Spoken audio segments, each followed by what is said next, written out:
begin. In 3, 2, 1, go. Alright. Hey, the adversary, and Black Knight 39, and Neon Gray. Thank you for resubscribing there.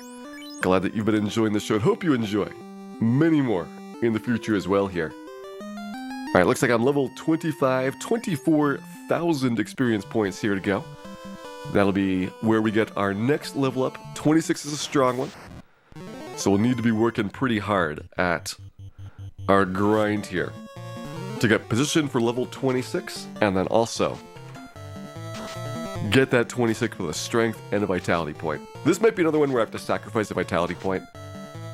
It is guaranteed intelligence, of course, and luck with a strong level up.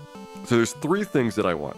I want a strength point, I want a good roll on the HP score, 1 to 5, we want to be up towards that 5 end, and I want a vitality point, and that's a lot to ask for. Hey, 8-Bit Crusher, welcome in. Hope you're having a wonderful Tuesday here, and PC Bootsy, welcome in as well. Neapolitan having an Agama and Tyro stick, just to taunt Dan for his inability to kill either of those monsters.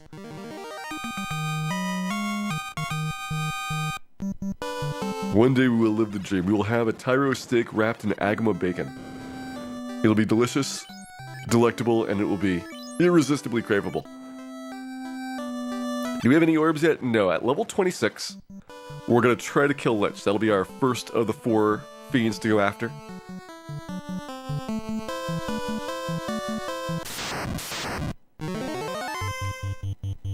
And I think we'll have a pretty good chance of getting it done. Like, the big thing for me is if we can survive to Lich, and we don't get paralyzed in the fight, then we can probably win. We're going to guarantee survive the ice too. That's not really a problem. Whether we can avoid the paralysis, that is a bigger question, and one that I'm more worried about. And for damage, we'll have the Fire 3 spell. So we'll have a pretty good attack for Lich. We need to get like 3 rounds probably in order to kill him.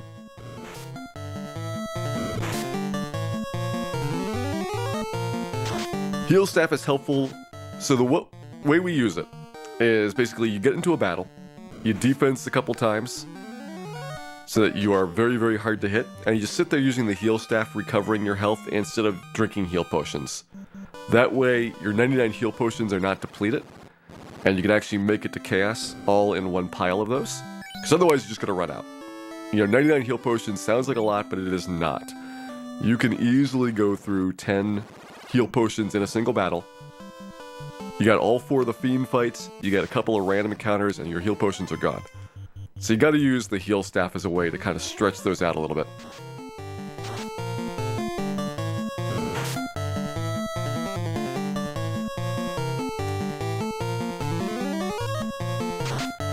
Hey there, what do I anticipate the hardest part of this challenge? I think the hardest part of this challenge is going to be the Fiend refights in Temple of Fiends. I think that getting to Tiamat is going to be really, really, really hard. Once we're at Tiamat, I can get the Mazmune, and I'm not going to do a ton of damage, but with my perfect strength on the Black Mage, having 50 instead of its normal like 13 strength, we'll be doing like 200 or so damage with the Mazmune. I think I get 8 attacks when fasted, and probably looking at maybe an average of 30 damage per attack. I think we'll be in the couple hundred range. It's not going to be anything like what a knight gets, but we'd have a chance. And the problem is, we don't have a lot of defense. We're going to have to survive a couple rounds against Chaos, and that's a scary thing. But I think it'll be better fighting Tiamat 2 and Chaos than it will things like Kraken and Carry and Lich. Maybe not Lich. I think Lich will probably be able to take. Kraken especially is very scary. You know what? Just everything is scary. Everything is incredibly terrifying.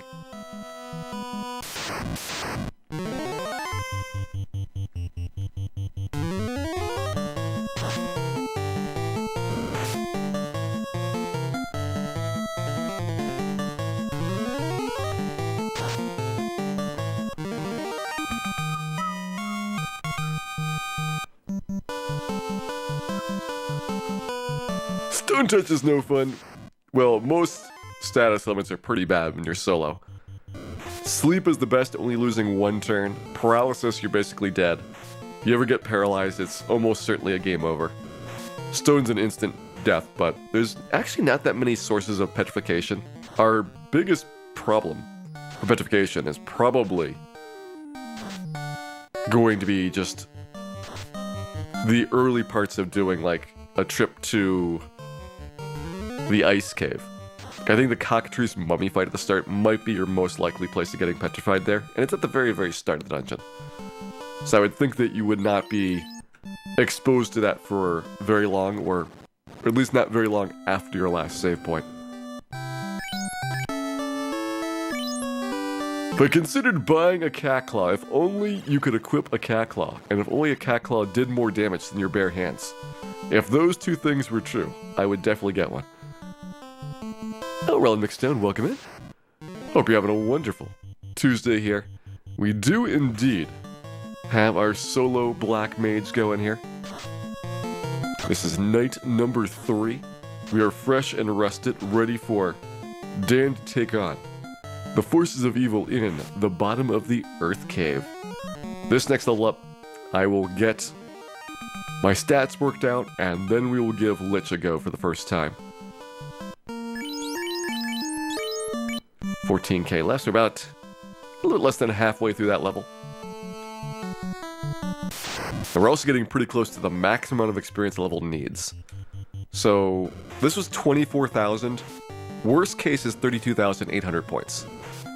At level 30, which is the first time it's at 32,800, all level ups from that point on are basically the same amount of experience plus or minus like 100. So it's really, really just a flat curve at that stage. So it's getting harder and harder to level up, but pretty soon it's going to stop. It's going to be the same difficulty for the rest of them. And that means we'll be able to do a lot of these late game levels much faster than you would expect from how the times have been stretching out further and further in the game up to this point. And we'll probably also do those at like Peninsula Power. Once I've got a little bit more defense, I'll be able to survive almost all the Peninsula Power battles. And it'll cost me a lot of money for the houses, but be really quick bussing back and forth with the airship. Grab a couple houses, go up to Peninsula Power, kill some things for 2,000 to 4,000 experience instead of 1,000, and get the levels in probably less time than it takes to do this one.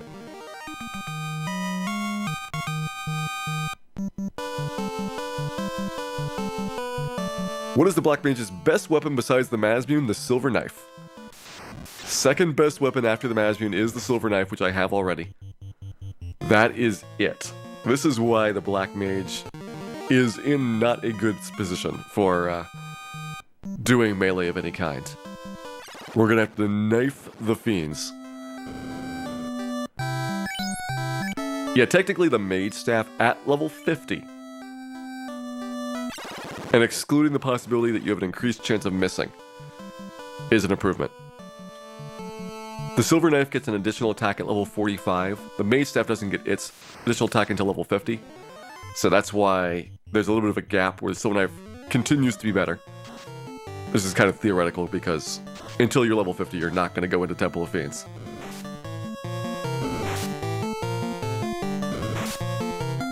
But for right now, at least, the current time, Silver Knife is our best weapon, and it'll continue to be our best weapon for the foreseeable future. What about critical hit rate? Mage Staff's better critical hit rate. Critical hits, the way they work, or the way that they don't work, is that rather than using the critical hit value for the weapons, instead it uses the position that the weapon is in the table to determine its critical hit rate. So Mage Staff, which is a late game weapon, is further down the table, and so it's got a higher critical hit rate than the Silver Knife does. Part of the reason why the Thief is terrible is because all of their weapons, which are supposed to be really good, are kind of like 2/3 of the way through the table. So things like the Vorpal Sword and the Katana and all that have actually lower critical hit rates than, say, the Excalibur.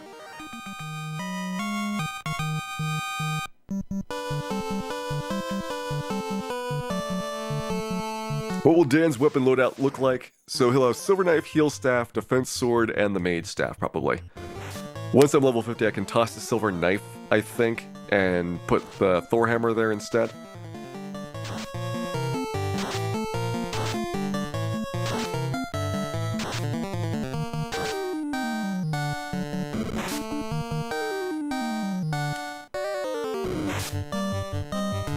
And for gear, for armor at least, you're gonna have Opal Bracelet, Pro Ring, Pro Cape, and a ribbon. So no room for black shirt, but not a big deal. I don't think you really need the Ice 2s all that often.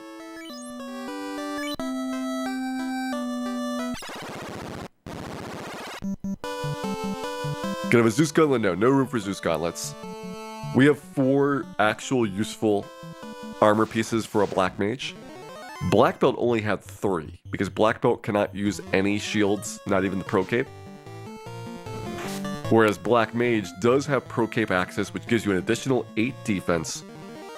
So you actually do break 50 defense overall. You'll have 51 in total, plus complete elemental resistance at the end of the game. And it sounds like a lot, but it's not. 51, you're still going to get hit really, really hard by almost everything. Hey there, Llama Pals, welcome in. Hope you're having a wonderful Tuesday here, and are ready for some solo Black Mage. So low, you can barely even see Dan's hat poking out of the forest. Let's see, we are in our level up there, 5580 to go, so getting pretty close. When Synth Pop is back, thank you very much for that raid there. Hope those of you joining us from Synth Pop's channel had a wonderful time today, and are ready for some Final Fantasy. I am currently doing a solo Black Mage challenge, which means I have one Black Mage, no class change, no help, doing it all. We killed all the other characters off before the very first time that we attacked, so they all have 0 experience. I can use them for item storage if I want to, but not really all that essential, given that you don't have a lot of equipment needs for the Black Mage here. And we're going to see if we can beat the game with this. It is likely going to be like 30 or so total hours, so broken up over quite a few nights. And if we have to, if I break down at the end, we might class change to Black Wizard, which will make things considerably easier, but still extremely, extremely hard.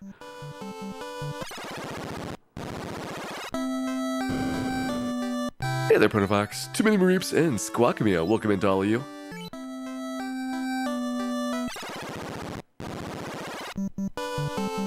Hey Trevor, yep, we're at Crescent Lake.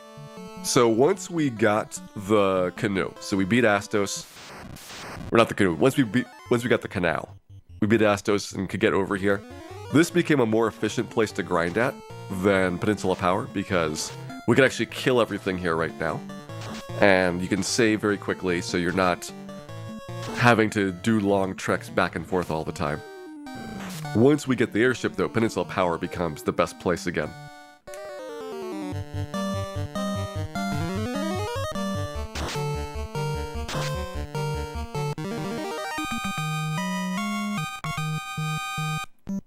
$1,500 there. How close are we? 23-22. So I don't think this next battle will get me a level up. I'm trying to get as close to level 26 as possible. And then we will do some save scumming until we get the perfect level up, or as good as we want to accept. Because in the end, it's not possible to get a perfect level up every single time on the Black Mage. There's only 256 values the RNG could be in. And so the combination of all of the stat gains and bonuses that you might want to have might not ever come up for one of those 256 possible choices to start the leveling process off on. So we sample for a while, we figure out what is our best conceivable level up, and if we don't get a perfect one, by that point, we'll give it some time, and then we'll say, here's our backup plan. This is an acceptable level up, and go for that one. In this case, I need to get a strength point, which is a 1 in 4 chance. I would like to get a vitality point, which is a 1 in 4 chance. And I would like to get the best possible HP roll, which is going to be a 1 in 5 chance. And if you total that up, 1 in 80, so it's possible that there is a perfect level up. But more likely, we will have to give one of those up. And the vitality point is probably the easiest one to skip out on.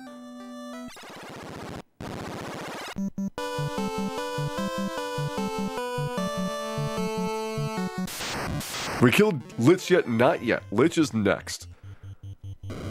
Once I get the level 26 here, then we will start seeing if Lich is doable. We've killed Vampire.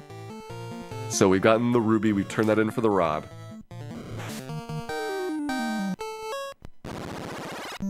And we'll give Earth Cave a couple of cracks at that stage to see how it goes. Are we killing Lich tonight, Postic Up? Yes. Lich is going to die tonight. I would like to do Ordeals as well. And Ice Cave if we can swing it. But I would be okay with just Lich and Ordeals and a whole lot of levels. That would be a pretty productive stretch going through that. The reason I like to get Ice Cave is because then you get the airship, and that unlocks a pretty significant upgrade for the rest of the game. Here we go, our first try at 325 strength. And that is it. So 325 off of a base of 296. That's plus 29. That seems like it's going to be pretty close to the high end. I think 30 is the most. So I want to say 326 is the best that we can get. But we want to see strength and vitality ideally. That one is not bad. If I had to take a strength in 325, I think that would be minimally acceptable for a level up. But we're going to give it about 10 or 15 minutes to try to get something better. And then we will kind of concede and say around 325 and a strength point is probably good enough.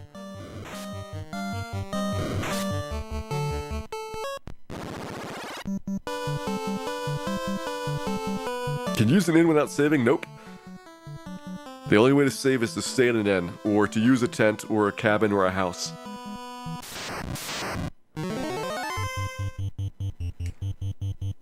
That's why in the early game, when we weren't making enough money to afford an inn trip, it was incredibly, vastly dangerous doing the imp fights.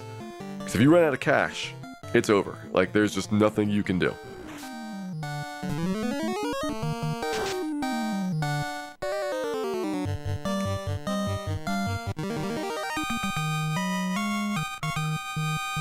Good job, Peds. You are the best.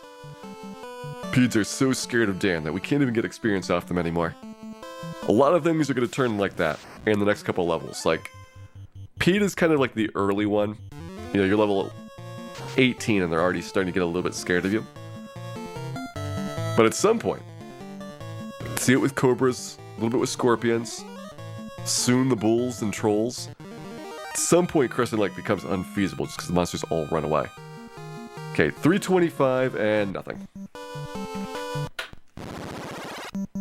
Also, there's probably save down here, so I've got less setup time. Then we have to walk around that corner every time that we reset there.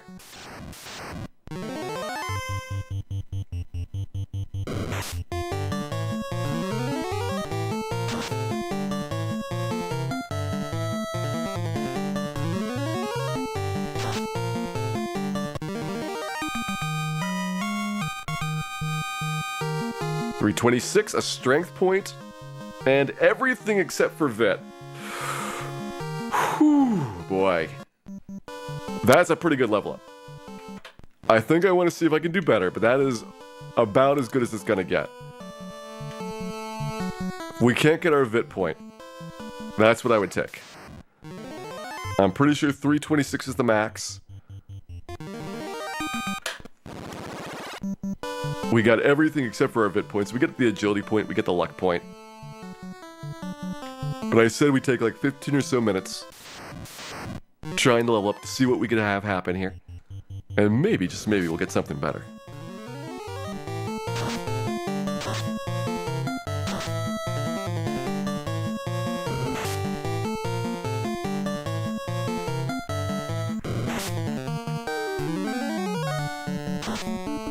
How much HP do you give up for Vit right now? I mean, the worst case HP loss is like 4. which is the difference between the best and the worst roll on the level up as it is. So that's what you kind of look at for what's out there. Ooh, 327. So 327 is possible. I thought 326 would be the max. But it looks like 327 is the maximum here, which means 323 would be the worst.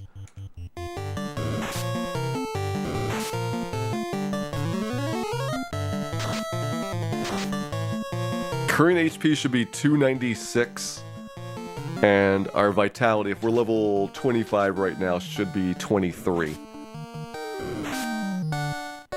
There's 2 times I had to settle for not getting a vit point so far. So my vit's gonna be 2 less than my level. My strength is gonna be equal to my level. This one is 327 and agility. Now they've seen 327s. I don't think I would take a 325 no vit point.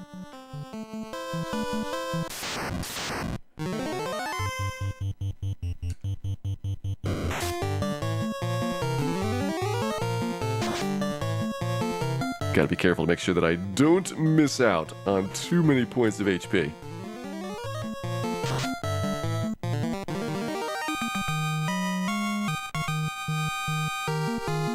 $325 and strength.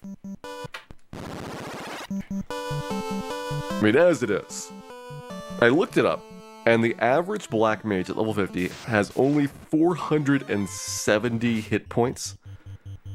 And with all of this HP manipulation, we should be up in the 570 range, so we get about 100 over your average.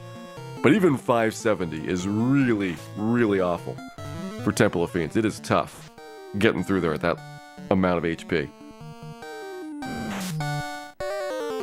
Hey there, Max Plus Pi. Thank you very much for resubscribing. Glad that you've been enjoying the show, and hope you enjoy many more in the future here as well. 323 and no points at all. That is the worst level up I think you can get. You can't get any worse than that, Dan, even though you're trying. I know you're trying very hard to be terrible. But there's a limit to how bad you can be.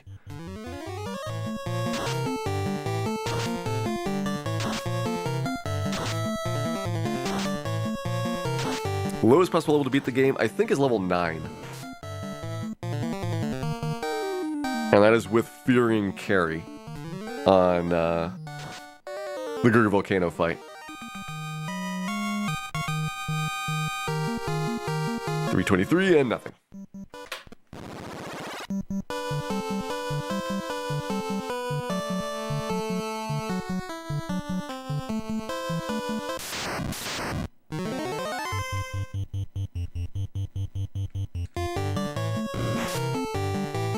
Can Chaos fail a morale check at 9? No, Chaos is not going to fail a morale check until you're like level 203, I think. And then each fear would bring him down by 40. So it's tough. It is rough. 326, strength, agility, intelligence, luck. We saw it again. We saw it again. But I'm not going to take that yet. I'm not taking that yet.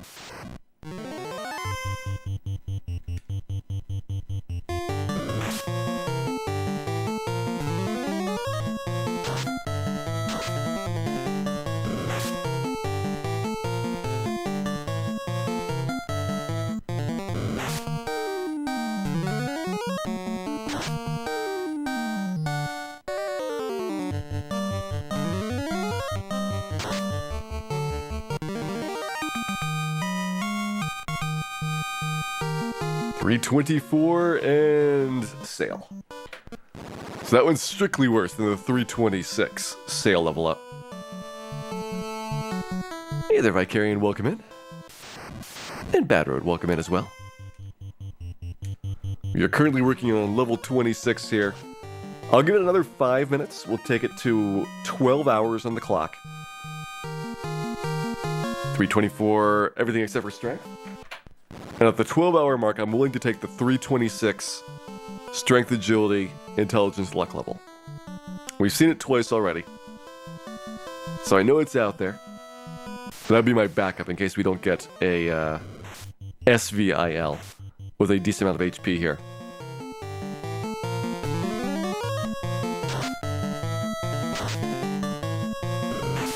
We've seen Vitality on any level ups. Yeah, we've seen a couple of Vitality points.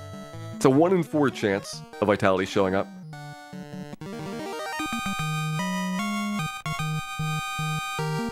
$326, nothing. Yeah, ideal would be 327 S. Well, ideal would be 327 SAVIL. What I would take is 327 SVIL.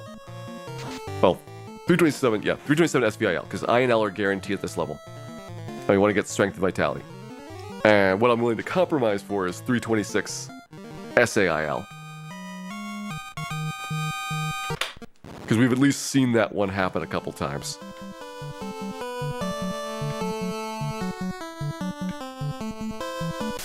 Are bulls weak to anything? No. Bulls do not have weakness. Troll has a weakness to fire, which is why I use fire on those fights and lightning on everything else. Lit is going to be pretty multi-purpose here because nobody's strong against it. No weaknesses but no strength, so it does a little bit more damage than Fire 3 does as its base.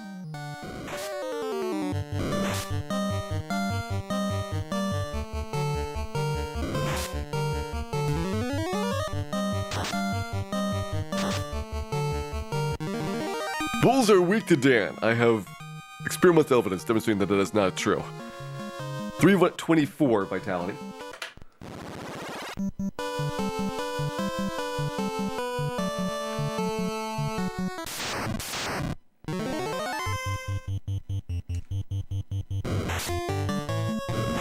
We'll go about 3 more minutes and then we'll take our acceptable level up the next time it happens. We've seen a couple of VIT level ups. Usually, though, they are not overly impressive for the other ones.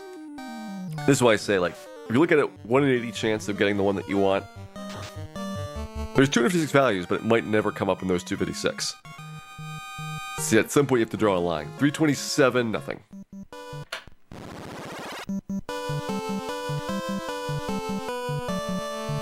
Hey there, Chuck Cuomo. Welcome in. Hope you're having a wonderful Tuesday here, as we do. Some of our Final Fantasy solo Black Mage challenge tonight. 1 Cobra? That might not be enough experience. Try again.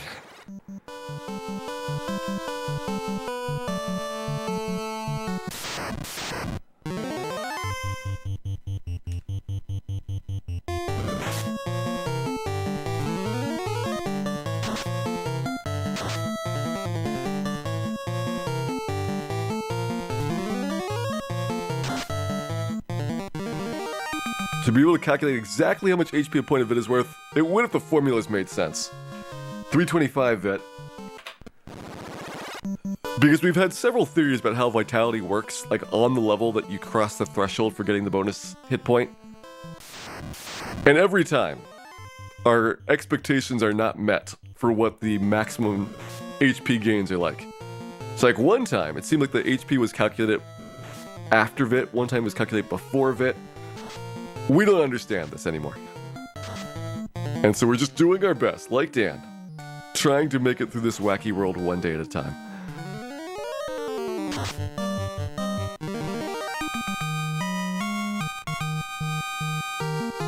$326 and VIT.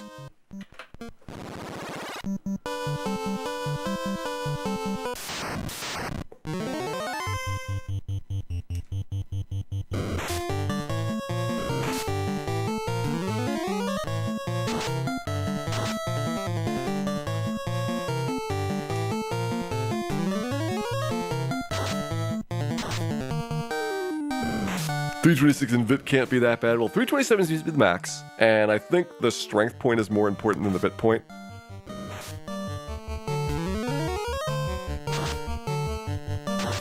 So I'm kind of leaning towards that one. Is it possible to get A or V in this level? 323, nothing. We have not seen an AVIL yet. Have we? I don't think we've seen an AVIL. I think we've seen SAIL. No, we did see one AVIL. I think it was like an AVIL 323. Which would be below what my standards are. Speaking of standards, my standards have now declined. We are past the 12-hour mark. I will take SAIL 326 if it shows up again.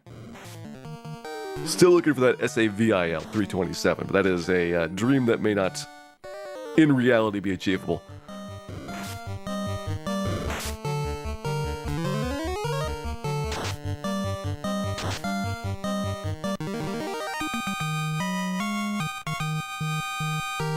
$327, no stats. Can strong HP level ups occur randomly in Final Fantasy 1? That was for the remakes. So in the remakes, you have guaranteed strong level ups like you do in the NES version, but you also had a chance of a random strong level up. And in the NES version, that does not exist. It is pre-planned every level. Is it going to be a strong or a weak one? And those are totally locked in.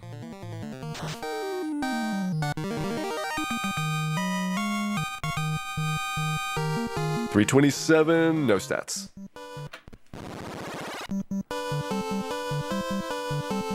What's the level up rejection rate for Solo Thief? I think Solo Thief is going to be pretty much identical to this.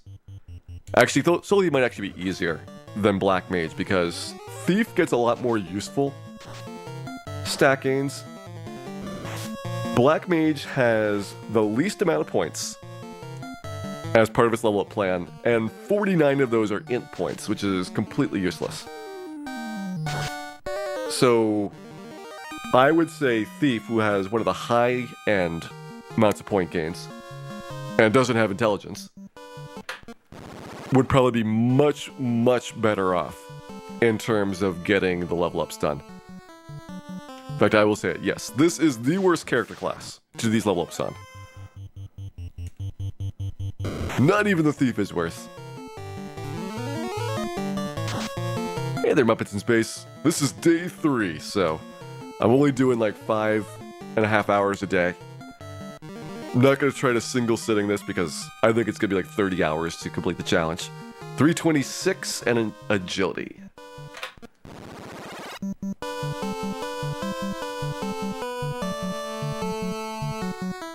And what are the Thief's best equipment pieces? So the Thief is going to have, prior to the Masmoon, the same defensive items as the Black Mage, which is Opal Bracelet, Pro Ring, Pro Cape, and Ribbon. It's a pretty good set of things that you're going to see on basically everybody except for the Fighter or the Black Belt.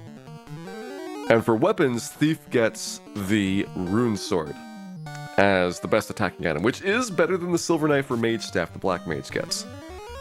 But Thief has no spells, and so it is a nightmare doing most of the game without all of that damage the Black Mage can bring to the table. 323, no stats.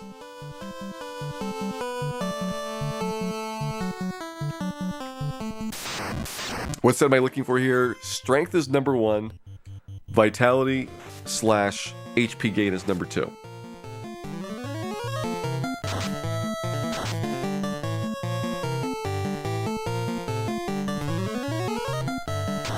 On this particular level up, we have intelligence guaranteed, because Black Mage always gets an intelligence point, and we happen to have luck guaranteed, but luck is of no importance for our stat growth here, or very little importance at least.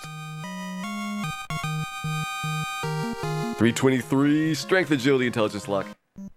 I'm not going to take a 323 sale because that's at the low end of the HP growth range.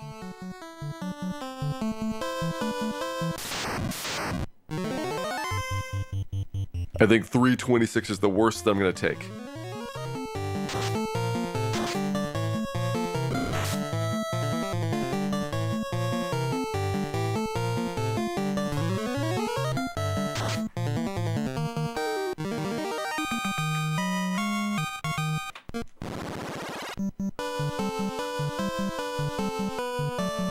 You love the new graphic from Final Fantasy IV. Final Fantasy IV has got some really nice graphical effects overall. It's the first game in the series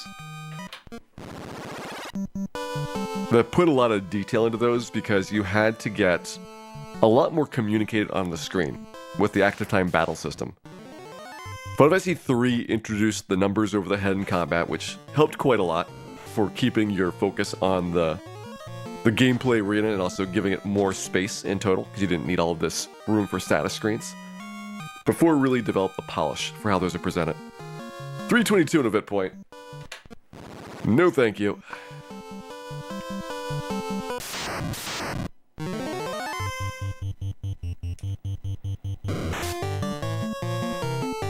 Yeah, I think I would take 326 strength. I would love to have a Vit on top of that.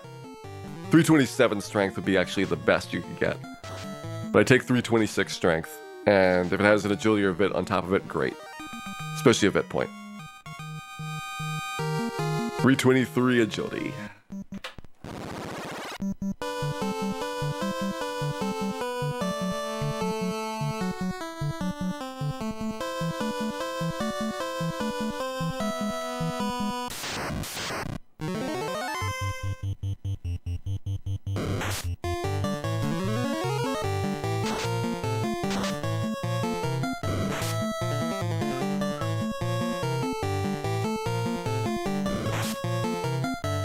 We're gonna have to grind to level 50, yes. Level 50 is the maximum level in this game.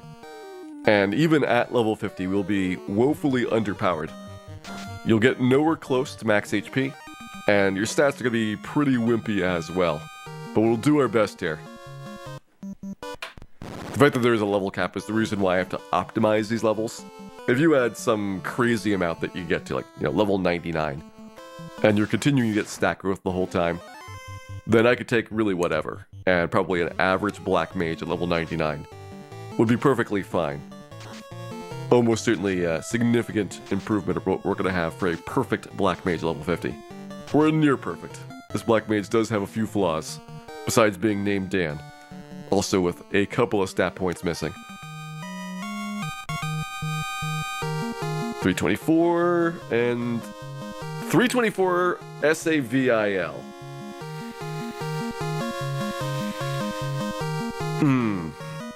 So we get the stat ups, but 324 is losing 3 points of HP.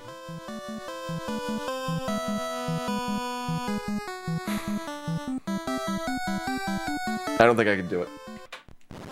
I think 3 HP is too much of a loss.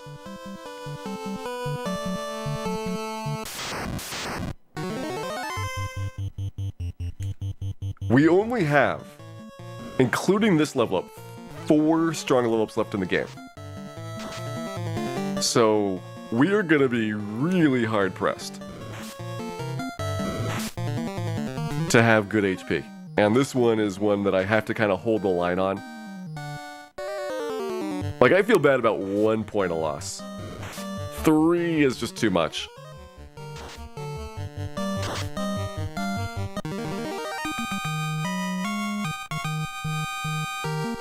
$325 Vit.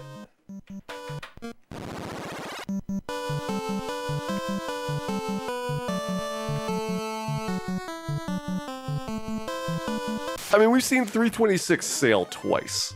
I think we can get it again. We've got a 325 sail as well.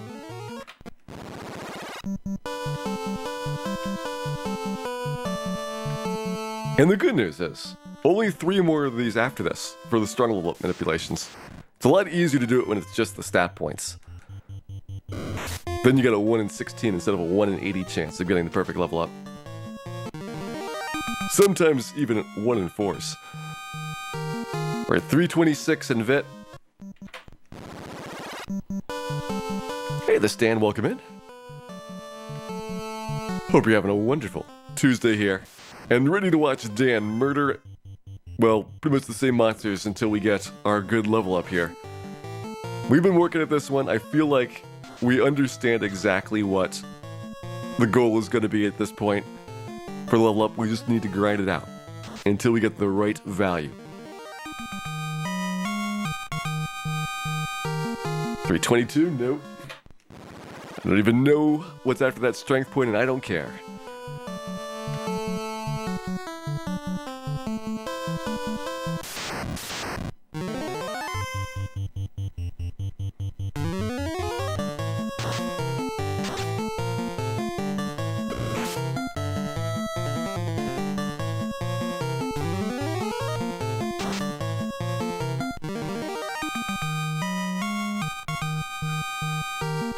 327, no stats.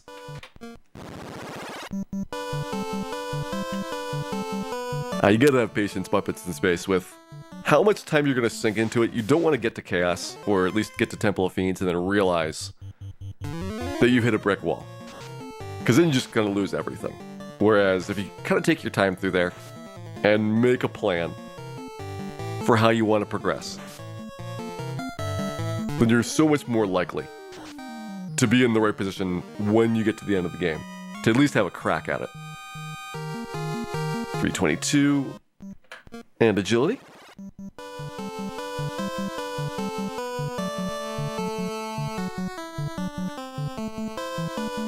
What level did I beat the pirates at? It was either 10 or 11.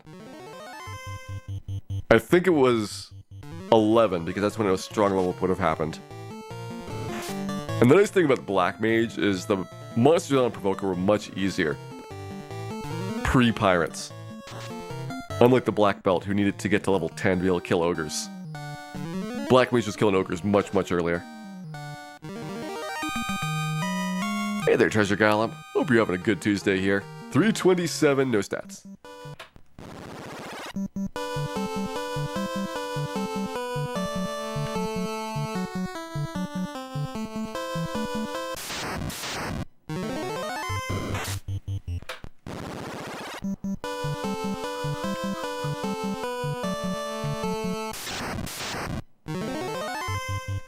Nice. 4P'd first strike there. Gives me a good chance of killing a Pede without all 4 of them running away. Scaredy Pedes, their new names. Well, one stick around. We got one chance here, Dan. And he blows it.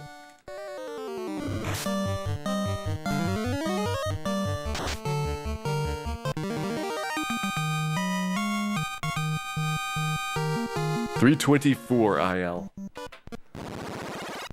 Yeah, I don't think we've seen a 327 with a strength point yet. Our best with a strength point has been 326, which is why I would take like a 326 sail, which we've seen twice. That would give up a bit point, which hurts, and it would give up 1 HP, which hurts a little bit, but it would be less painful than a 3 HP giveaway. Thing is, at some point I need to get one of these remaining level ups, I think, with a vit point on my perfect gain. Otherwise I'm going to lose a vit point at the end. 327 SIVL. Definitely no. Or 322. 327 would have been perfect.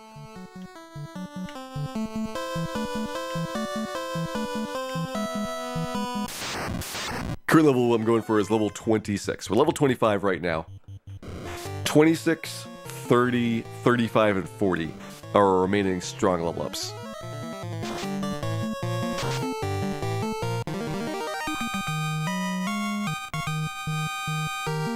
$322. Not even gonna look at the stats.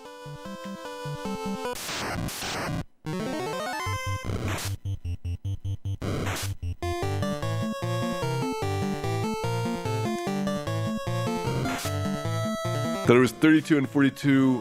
32, 37, 42, 47 is the White Mage pattern.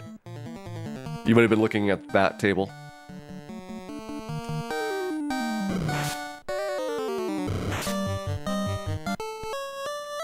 Or like 27, 37, 47 is a Red Mage. Red Mage gets everything front-loaded for HP. So the Red Mage starts off really good and then completely slows down. Our current max MTI is 296, and our new max, if we got a perfect level up, would be 327. Favorite max stats in Dragon Quest III. Dragon Quest III maxing stats a little bit different because the game actively gives you worse stats if you have more than you're expected for your particular level. So that one kind of compensates by bringing you towards the target level every time you level up, which is why you can use like the class changing mechanic, reset your level to 1, and not get astronomically crazy stats by the end of the game. Be like, you're a level 2 fighter? Well, you're supposed to have 7 strength, so your 153 strength is not going to go up.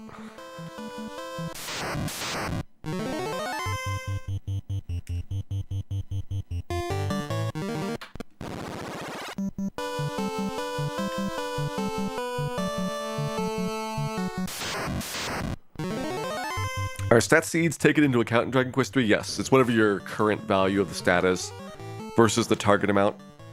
Dragon Warrior 4 also uses that system to some extent. But you don't get a lot of stat seeds in Dragon Warrior 4, especially not the speedrun. 324 strength. Nope.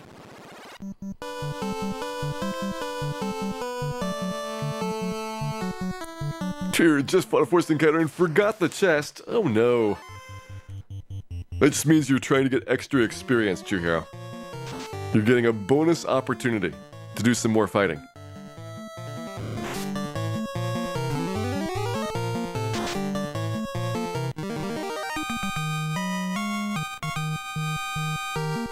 $323.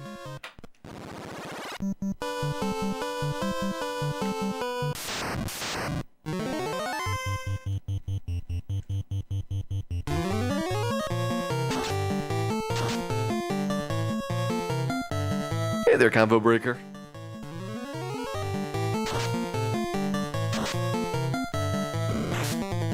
You want to know my schedule? It's basically 7 p.m. on the weekdays, 6 p.m. Pacific on the weekends. Usually pretty close to those times for the start.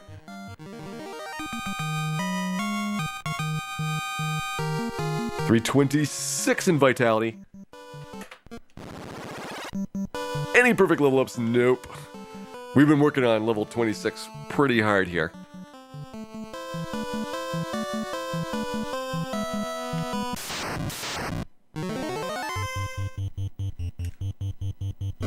Level 26 is our backbreaker level. This one's got seemingly an impossible combination of things to look for. And I need to get this one to be on my plan for when I go after Lich for the first time. So we'll make some progress here on the storyline once I get this level up.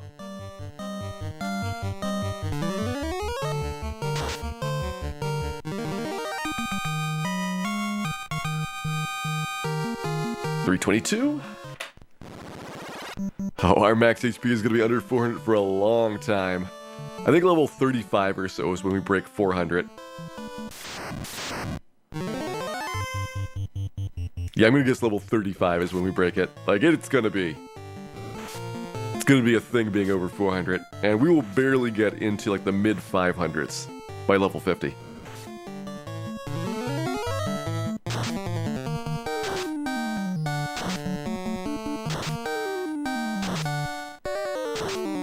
That's one of the things that's super scary about the Black Mage. Your HP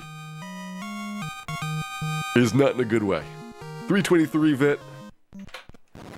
Come on, 326 Sail, where are you? I will take you back. I'm sorry for everything we said about you. Except for the comments Dan made. We have no control over what Dan says. They just come out of his mouth unprompted.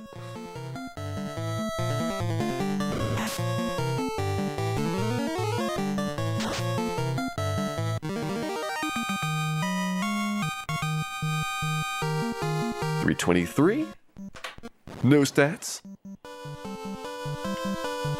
Hey there, Maelstrom, welcome in. Hope you're having a wonderful Tuesday here. And level 50 grinding outside of Crescent Lake. We'll move to Peninsula Power once I got the airship. But the thing is, since the level curve flattens off at level 30, it actually is not much harder than this to get from level 49 to 50. Like, every single level from this point on, basically the same amount of work to get the XP in place, and then you have to work on your stats, which will have fewer and fewer of these levels where the HP range comes into play. 323 agility.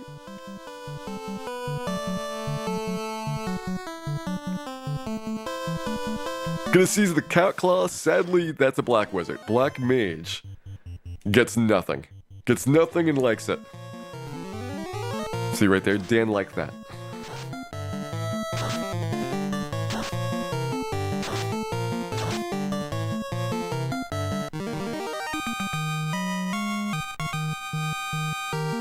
327 strength, agility, intelligence, luck. Done. That is level 26 in the books. We missed our vit point, but we got a perfect HP score, and we got our strength point, and we got a bonus agility point. So I am taking that. Let's see what we have for items. 27 cabins, 99 heals, 14 pures. Let's get some more pure potions. I do feel like I need more of those.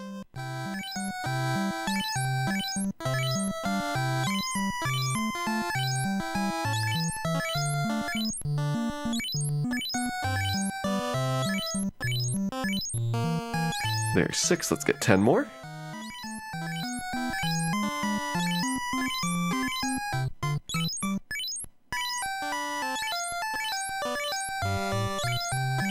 Five more to go.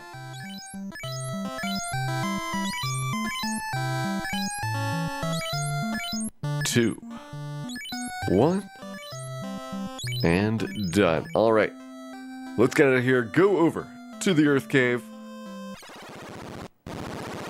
and have a blast. Do I know the damage range of Nuke? 100 to 400.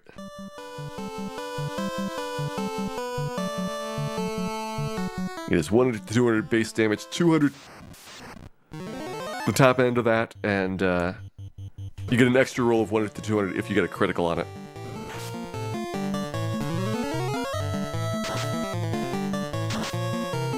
Hey there, I Love Macaw.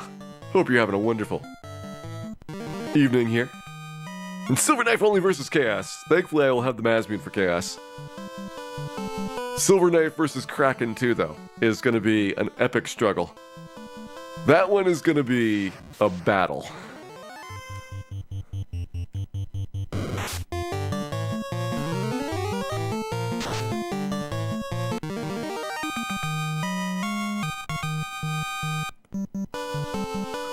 Sword versus Kraken 2, the 3 and 256. You never know, it might come down to needing a Bane Sword for doing one of those fiend fights.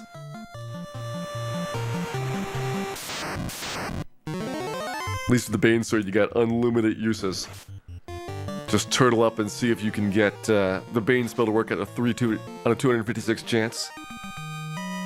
It's only 1 in 85. It'll probably happen in a solid couple of days of trying.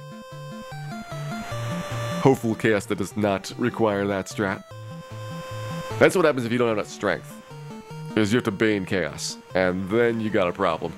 You got many problems up to that point, but you have a real big problem in that fight.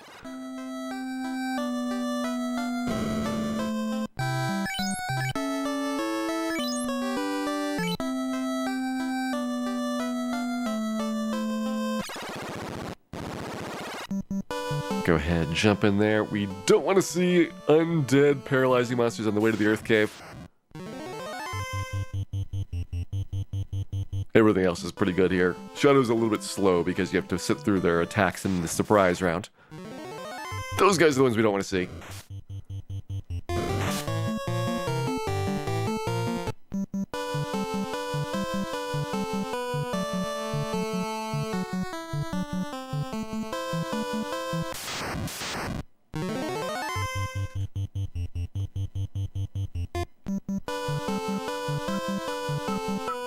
Alright, let's get into position.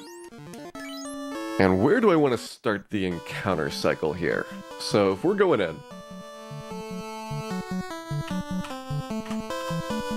we're starting up the Earth Cave.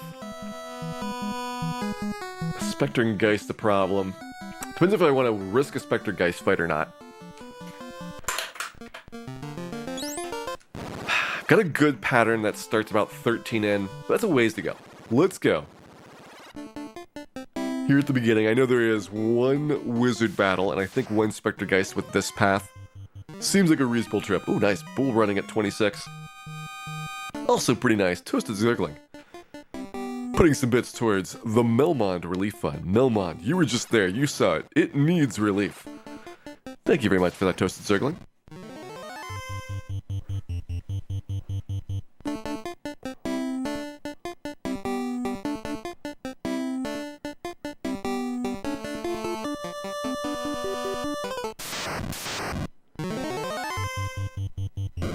What do you throw? Wizards? I've got Lit 3 now.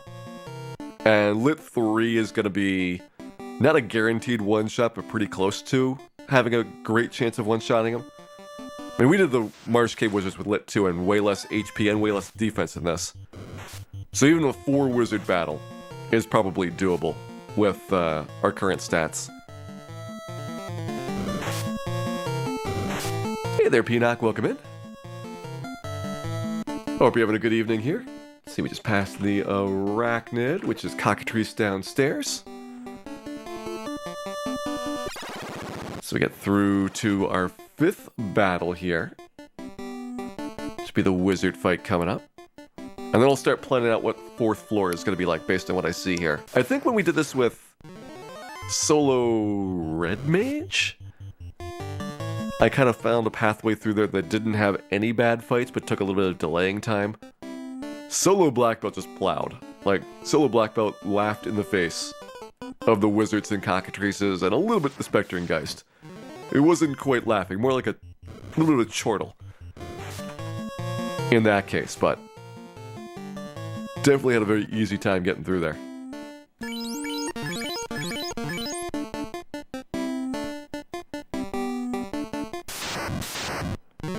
Oh boy, do I wish I had that cat claw.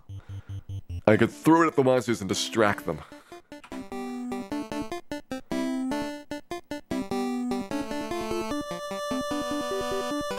We'll take extra steps, doesn't matter.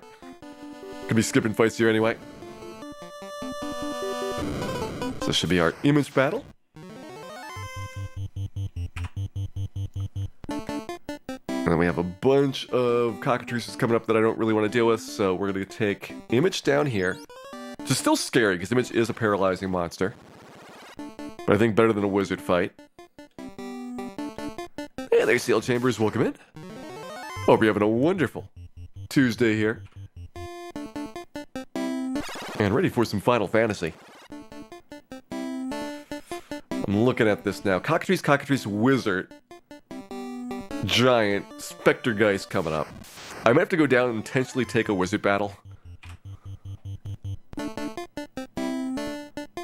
Because I don't really feel like I could get through that next floor in 2 fights. Well, definitely can't get it through in 1 fight. Hopefully I can get through it in 2, so that we don't have the Spectre Geist show up. After Spectre Geist, Cockatrice.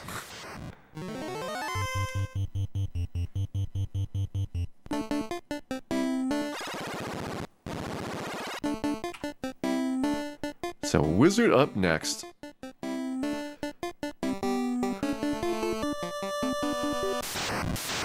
Of course, it's a quadruple wizard fight. Why wouldn't it be?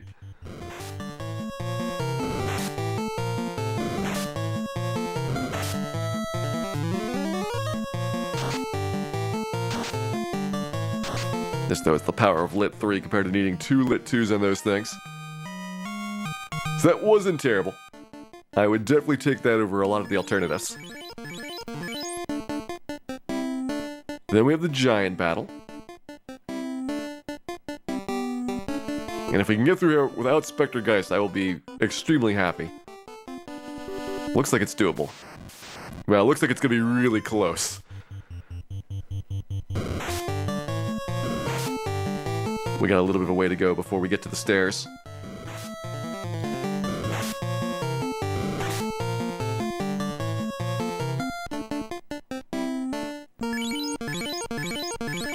Yeah, the plan is no class change. If we get just kind of brick-walled at Temple of Fiends Revisited at the very end of the game, then I'll go with Black Wizard at the last bit of it. But I would like to at least get the Temple of Fiends without class changing. So we have Image fight here, Giant coming up next.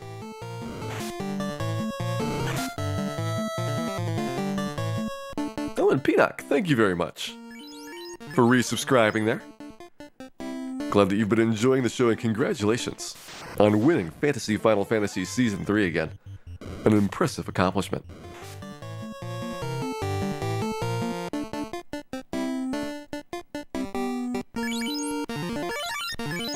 What does the Black Wizard get me? Nuke, the Cat Claw, and the Warp Spell. All 3 of those are pretty good, but in very different ways. I think that there's a battle after Lich with this route, But let's do the Lich fight.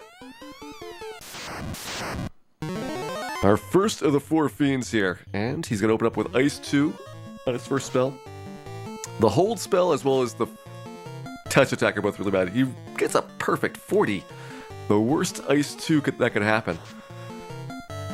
Impressive. And Lich is done. Get past the trolls and then we are good. Ooh, don't even have the troll fight. Nice, that must be super close to that next battle then. So our fiend is out of the way. That grants me access to the canoe. At canoe, we can then get to ordeals.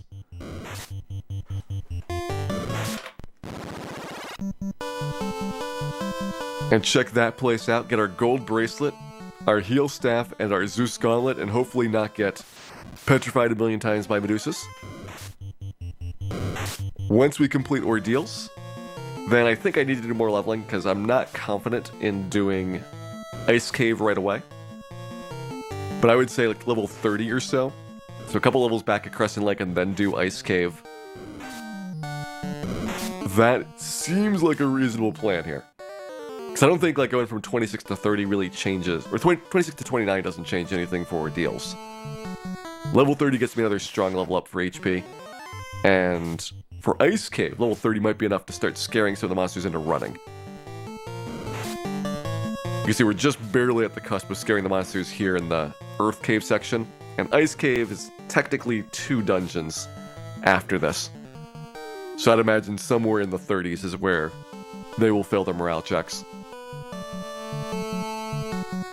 We don't need Melmont. We'd never need Melmont. Hey there, Magmafish. We got level 26. It was 327 SAIL, which is, except for the Vit point, perfect. I thought I was going to sell for 326 SAIL, but we got the 327 out of it. Extra bonus there. But it is another one of my missing Vit points. I've missed 3 so far, and if I miss 2 more, then I think I lose on Vitality a bit for the conversion to HP at the last little bit of the game. Like, once you miss your first Vit point, I think you're guaranteed to lose at least 1 HP, and then once you miss additional Vit points, then you're losing 2 HP.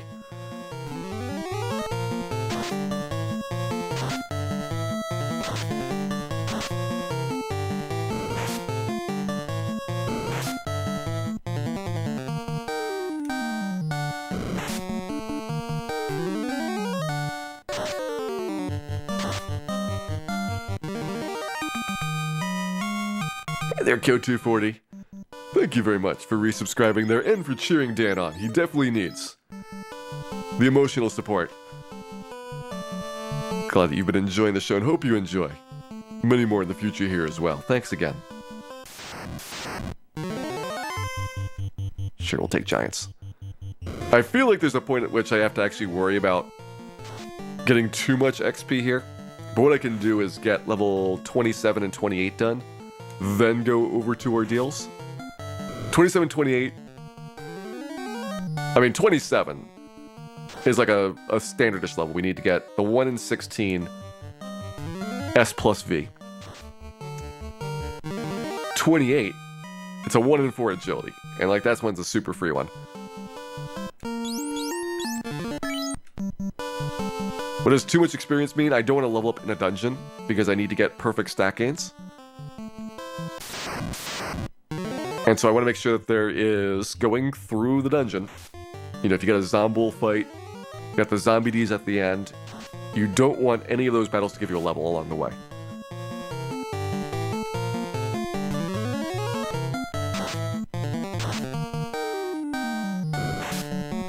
Dan, 47, 1 more HP than he had. Classical.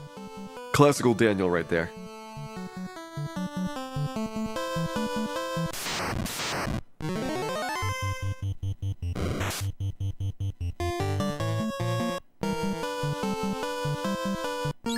Alright, we're at 17,000 to go. Again, we're going to get 2 levels here. And then go to ordeals.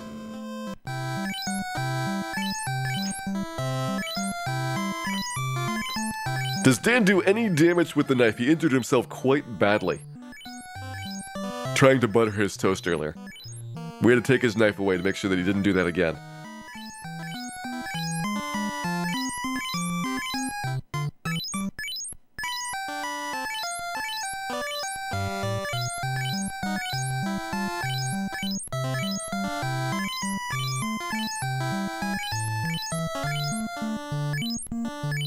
Just restocking up to 99 heals here. I'm going to buy a stack of cabins as well because I use quite a few when traveling around.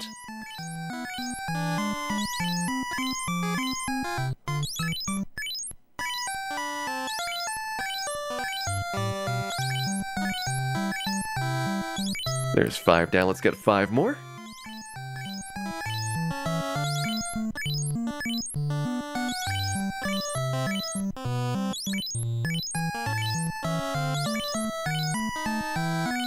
How different would this be on a bug fix version of the game? So if you had temper,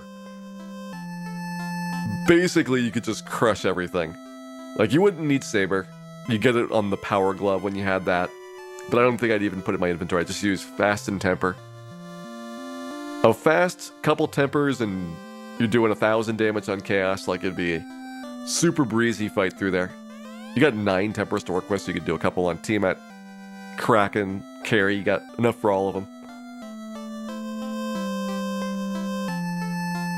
It would be gliding like a dream. And yes, 1 canoe has been obtained. Let's get our grind started up again here. Level 28 is going to be our goal. We need to get 2 levels. One of them is going to be a 1 in 16. One of them is going to be a 1 in 4 for the stat ups there.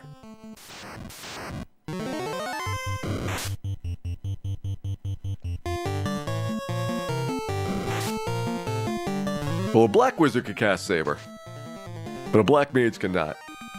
So Black Mage would be Temper and then Power Glove if you wanted it. And since you got the Power Glove, you're going to miss out on 1 equipment slot, so you're losing 8 defense in exchange for having that in your inventory. It's a little bit of a drawback getting that. Who is the second person in the canoe? That is the ghosts of Ace, Bill, and Cal, haunting Dan every step of the way.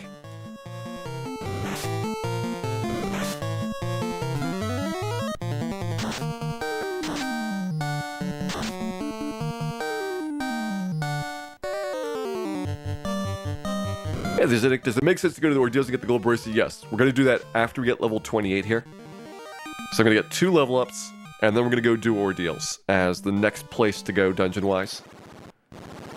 So I would guess that in the next hour or so, we should knock those 3 objectives off the list, and then post ordeals, more leveling, and then getting ready for the ice cave trip at that point. Hey there, Avon. Welcome in.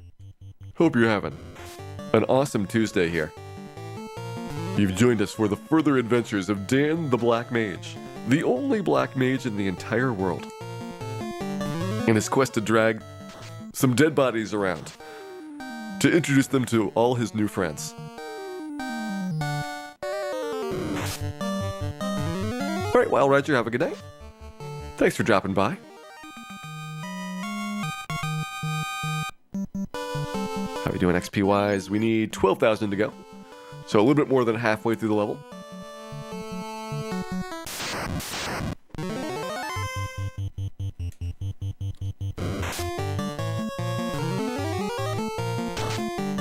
Who's in the spell shops? They're manned by mystery individuals, whose backgrounds are unknown, as mysterious as their lack of faces.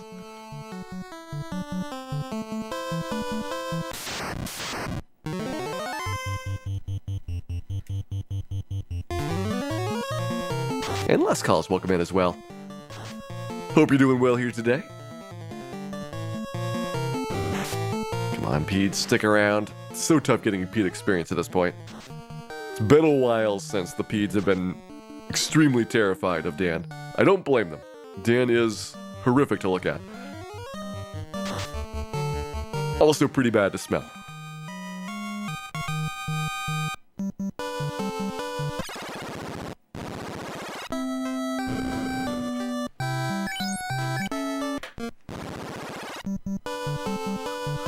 So less than 10,000 to go now.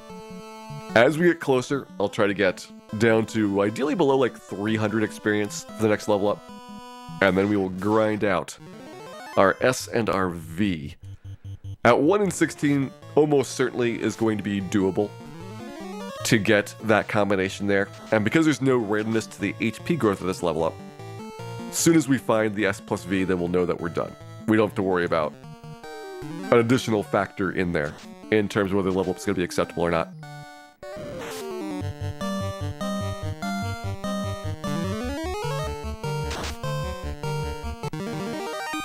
Is it true that Dan's yearbook photo was him lying unconscious on the ground? That would be an accurate representation of Dan at pretty much all times. This is the rare occasion where he's stored up all of his nap energy and is able to stay awake for minutes at a time.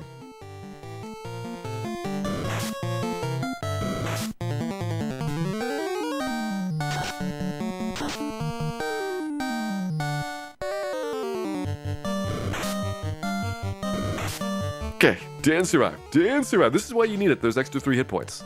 If we had settled for that lower value, Dan would be dead right now. But no, instead I held out until we got all the HP that we needed at level 26. And that made the difference. That made the difference right there.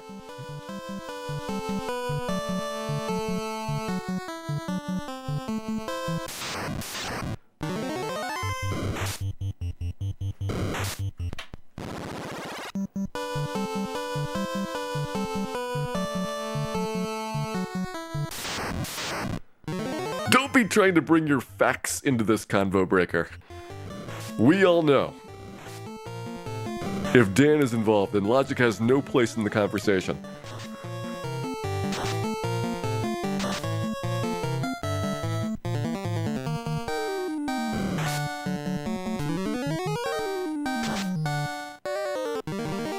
You think Jim could outdo Dan here? Jim certainly has some very nice boots. I will give him credit for that.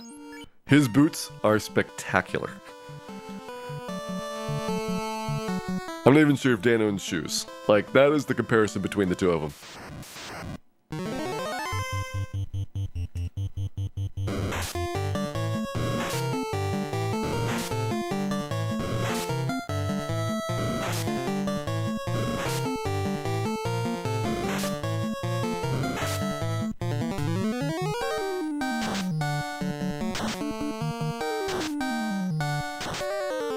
Alright, missed one Cobra there.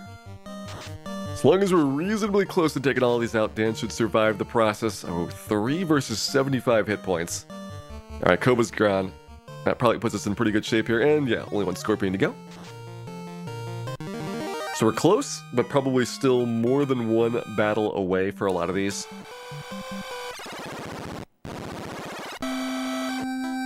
Yeah, 1942. Gives me a little bit of room to get 1 or 2 battles here. Have the Agmas finally found safety? I think that they may be okay for now. At some point, we will go and visit them in Gurgur Volcano. But we will watch, study, and learn from our visit to Agma Land. The world's only Agma-based theme park.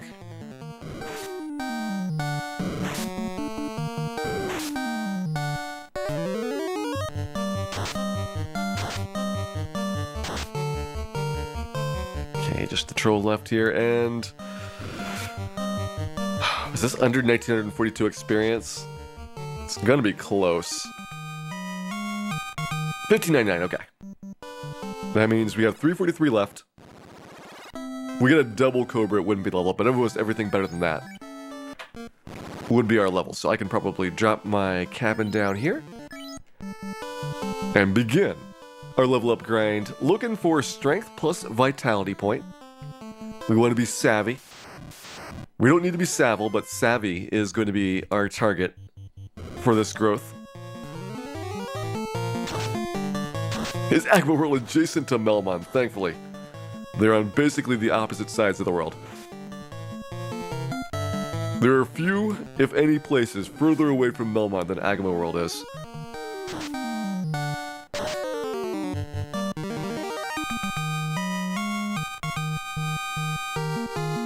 $333 and L's. We got the opposite. I got the L instead of the S and the V. Try again.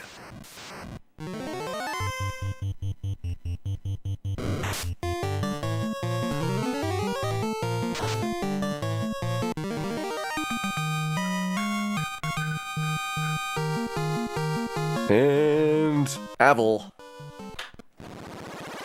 Got the V but no S. It's gonna be a 1 in 4 chance of each of S and V. Basically independent, so 1 in 16 total chance of getting the level up that I'm looking for. Again, we're looking for a savvy level up right here.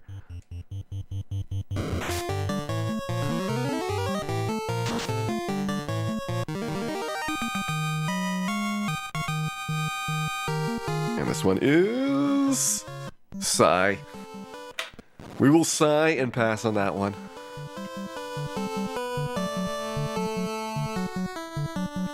So if you haven't caught on, Agility, Intelligence, the two ones that are guaranteed here. We'll see those every single time. And that varies depending on what your level is, for what ones are going to be guaranteed. Intelligence is always guaranteed for Black Mage. This one happens to be Agility on top. But in a lot of cases, especially as we go later into the 40s, it's a very long stretch with nothing but Intelligence or Intelligence plus Luck. It gets very, very sad for the Black Mage's guaranteed stat growth. Part of the reason why Black Mage, statistically, is a very bad character class to take into late game.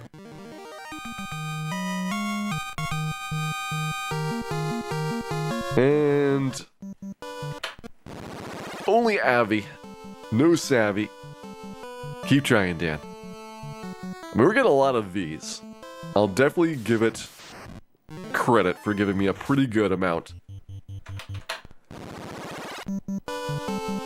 of the 1 in 4s. I have no idea if it means that I've got a good chance of the 1 in 16 when I do that, but at least we have a lot of 1 in 4s.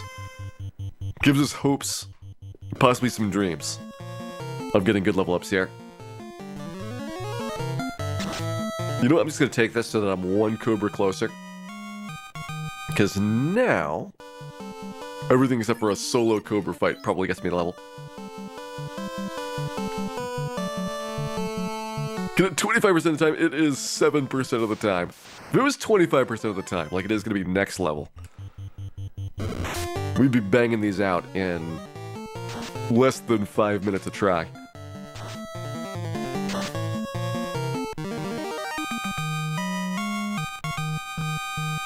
Alright, this one is just AI. No stat-ups.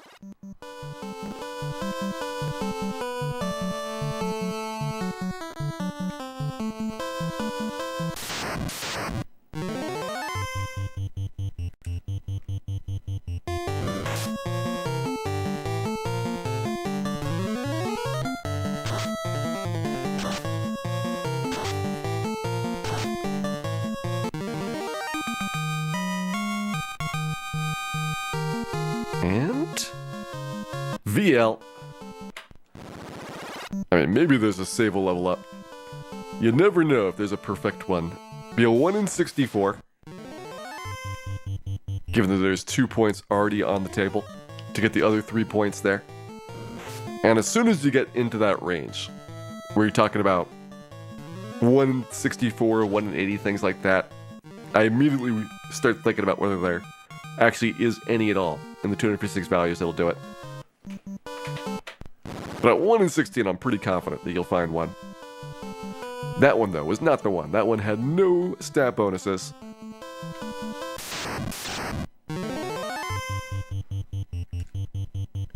Lots of 333s, yeah. Unless it's a strong level up, your HP gains are fixed.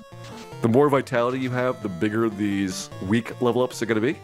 And that's where the vitality points come into play. Is a weak level up is basically your vitality score only for how it determines how much you get. The strong level up is that weak level up plus 20 plus a random value between 1 and 5.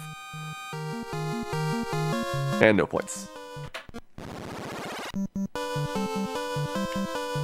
What tips do I have for somebody getting into Final Fantasy Randomizer? Play a lot of games. Especially get a feel for how much experience or spells or setups or what have you are needed for any critical parts. Like, what do you really need to beat the bosses?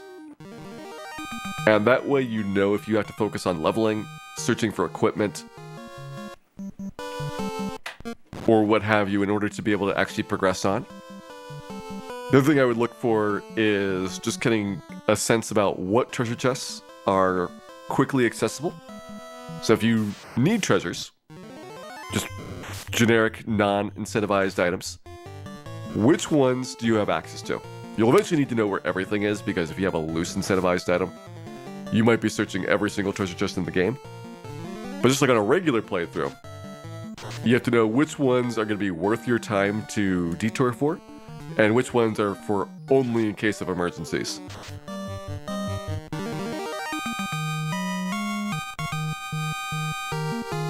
Strength, agility, intelligence, and nothing else. It's another sigh. Hey there, Specty. Lich is dead. We did kill Lich, we got the canoe. We are working on getting a couple levels before going to ordeals. Do you need to be taking notes of what you find in the shops? So for most equipment items, you don't really care. The ones that are important are probably gold bracelet, pro ring, maybe silver bracelet if you need to go back for it. But almost everything else, you're going to find better things than you can buy. And then for spell shops, if you randomize spells, it's important to know where the good ones are. And good spells are typically the top tier black magic ones. Fire 3, Ice 3, Lit 3, Nuke. For white magic, Cure 4, Heal 3. Maybe Cure 3 and Heal 2. Travel spells, Warp and Exit.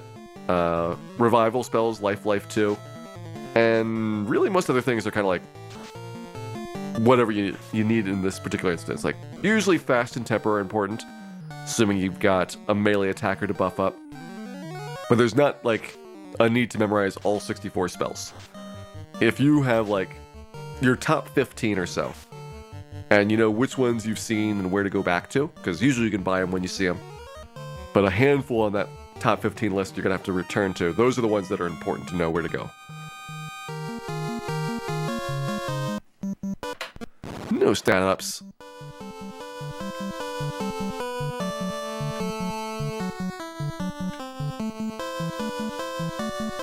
What would I consider the most only in case of emergencies chest in the game? Probably something in Earth Cave. Like Earth Cave, 3rd floor, off on the sides. Those are probably the last ones I'm going to be looking at. Because when you go through there, ordeals, you clear out the entire dungeon. Waterfall, you clear out the entire dungeon. No stats. All the overworld ones are pretty easy to get to. Gurga Volcano, you clear out most of it, and so it's pretty quick to go back there to finish it off. Ice Cave, you clear out most of it. You can even say you're going to clear out all of it if you got travel spells. Marsh Cave, very fast dungeon, very short. Sea Shrine, Mirage Sky, you're clearing a lot of them already, and so it's not a big deal. Like, a lot of Sea Shrines on the walking path, so you have to do a lot of detouring to get it to it. Mirage, you're going to clear almost every single time. Most of Sky, you clear almost every single time. But Earth Cave, you got a bunch in there that are just really painful, solo chests far out of the way.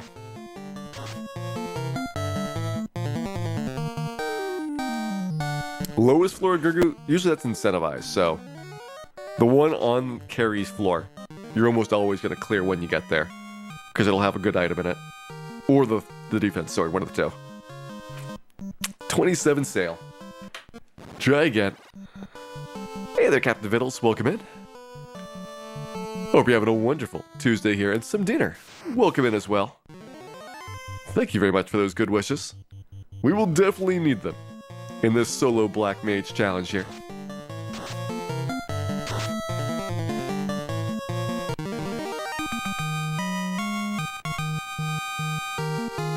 Strength.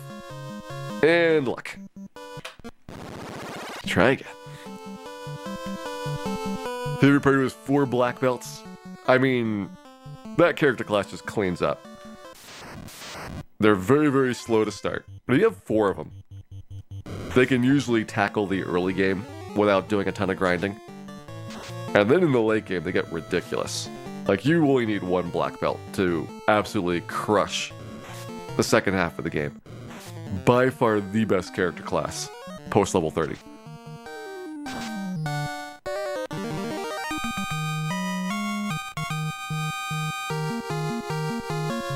And just luck. There's a certain setup that most runners use as an official setup. What do you mean by setup, True Hero? I'm kind of curious about what you intend for that.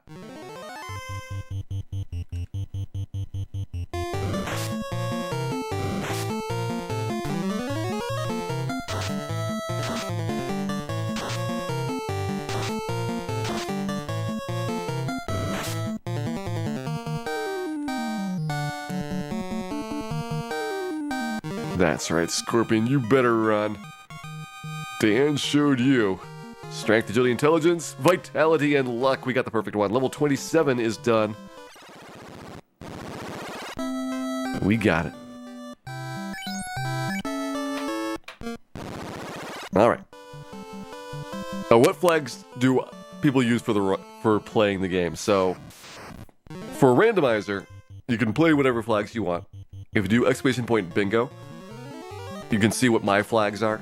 Those are the ones which I've kind of found to be pretty fun to play together. It's a very challenging flag set, but at the same time, it doesn't have anything super crazy. Like, it doesn't crank the monster stats up into the stratosphere. It's got a decent number of treasure chests that are in incentivized locations so that you're likely to find a lot of what you need along the way and not have to do complete chest searching of everything in the entire world. But definitely a lot of hard stuff in there as well. Like, Spell Shop Shuffle is pretty tough. I don't have super generous sliders for XP and gold, so you have to do a bit of leveling, or at least know how to pick up experience along the way while walking through dungeons, so that you're able to finish the game at the end.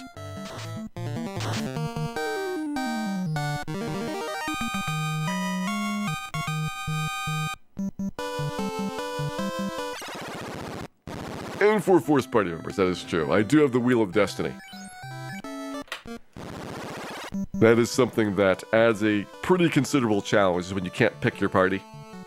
If you can pick even one character class in your party, usually you can come up with something pretty nice.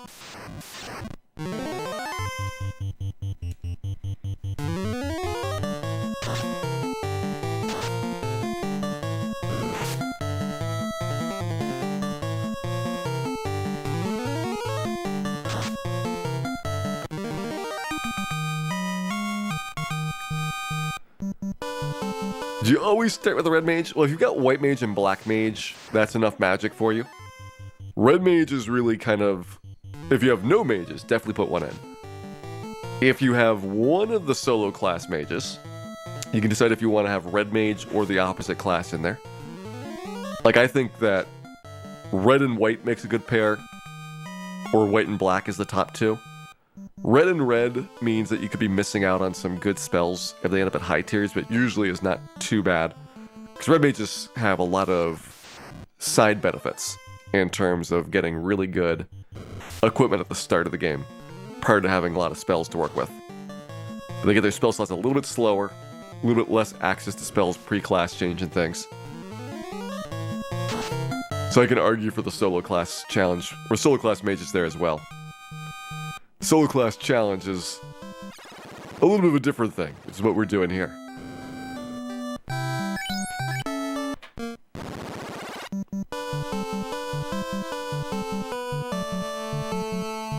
What do I imagine a good marathon bingo presentation to be? So, what I'd like to do for a marathon, in terms of bingo runs, is to have a race. And I don't think that lockout really makes sense for Final Fantasy because it is very difficult to change what direction you're going in. Like, once you kind of picked a line that looks good for you, it is not impossible to find other bingos, but it is a pretty hard one to get alternatives on. And so, just going for a straight up bingo line, and including the chaos kill to make sure that you have to have a pretty reasonable, comprehensive part of the game complete. Chaos requires killing the 4 fiends and having enough levels and equipment to be able to beat the boss at the end. So that kind of forces you to do, like, at least a solid 2/3 of the game.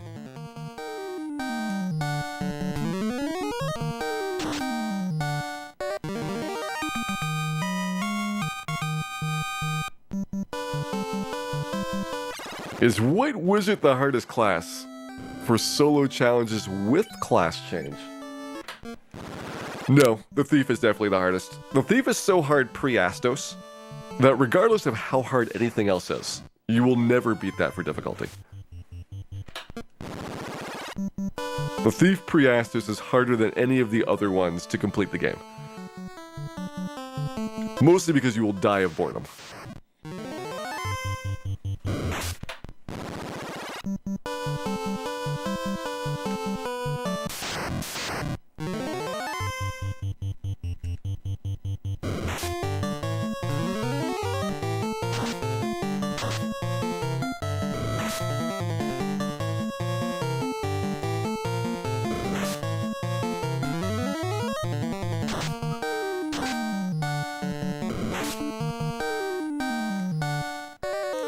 These fights so consistent now that we've got a couple of those strong level ups.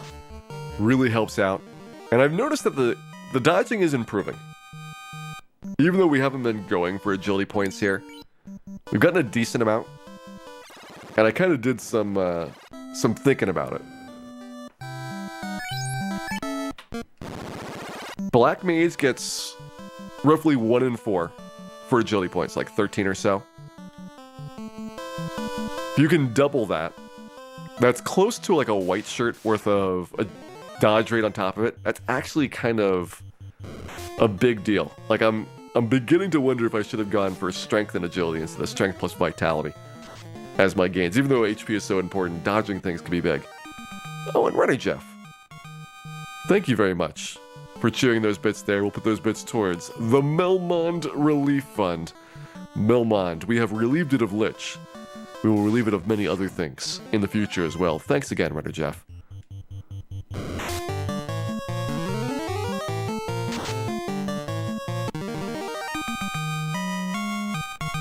Besides just bad stats, why does the Thief struggle with Astos? So you can't do any damage to him. That's the first big problem.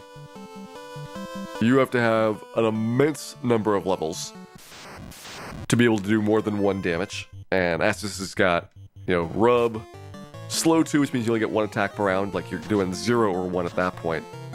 He's got Fire 2 and Lit 2 that'll cycle around too. A couple of debuff spells, like, you're not going to really survive very long against Astos as a Thief.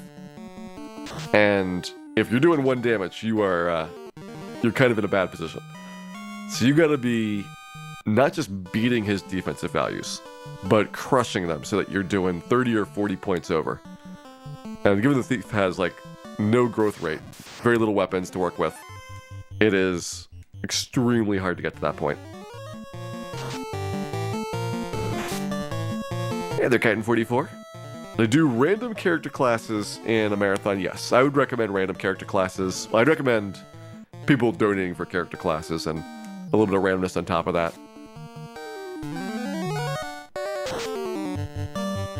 When you don't care what the character class is, then it's easy to make them incentives, because they can pick anything they want, and it would be perfectly playable, and not really kind of change what your estimate would be for finishing the game.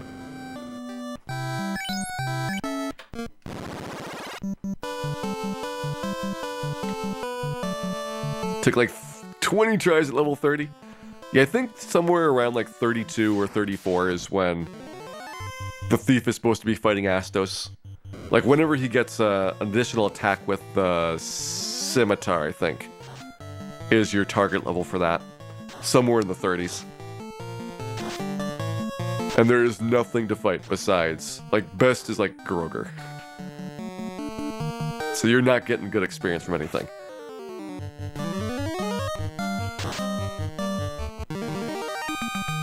And on top of that, if you want a class change, remember, the latest you can class change and get all of the ninja spells is level 42. So if you go too high, prior to class change, you'll actually miss out permanently on your spells. So good luck.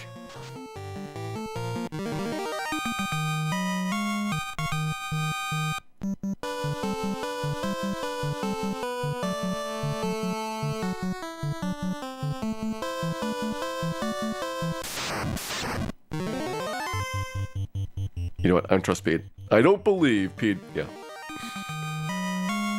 I don't believe the Pete's gonna stick around.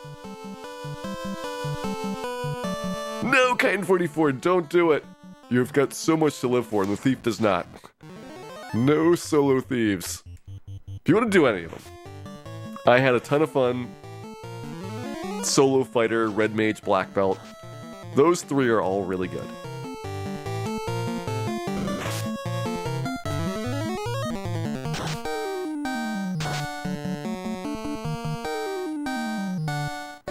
Time to go back to Peninsula Power? I don't think so. I think that we will go to Peninsula Power after I have the airship.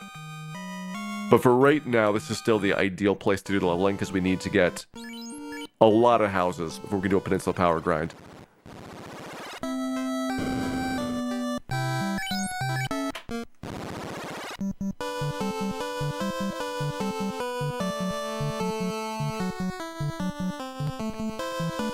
Solo Thief on GBA is nothing of the sort like NES.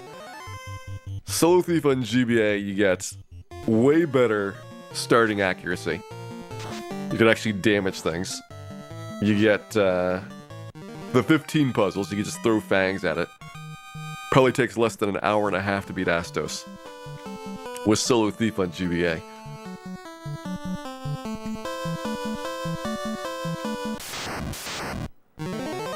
You'd be lucky in that hour and a half to get to Bicky with Solo Thief on NES.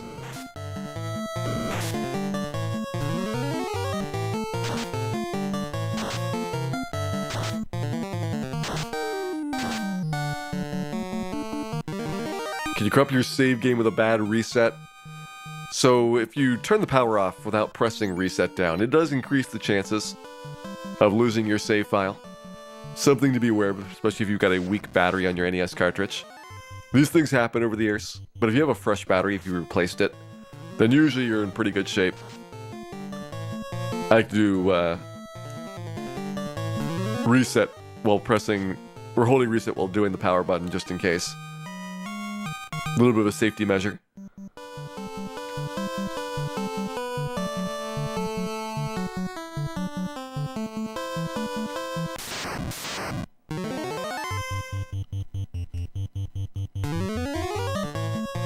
So even randomizer can be fun. If you got the experience and gold kind of cranked up, so it doesn't take you a million years to get levels, then a lot of the solos get a lot better.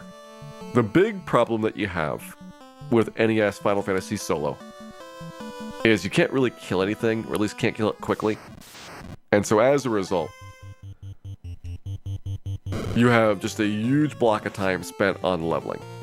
And if you could speed that up by like a factor of 5, then suddenly you're going from, you know, a huge number of hours doing leveling to a small number of hours. And with randomizer, you can find really good equipment, certainly much earlier, if not within the first 30 minutes or so. And that'll further help you as well, in terms of being able to take on things that are worth actual real experience and get your levels that you need at a much, much faster pace.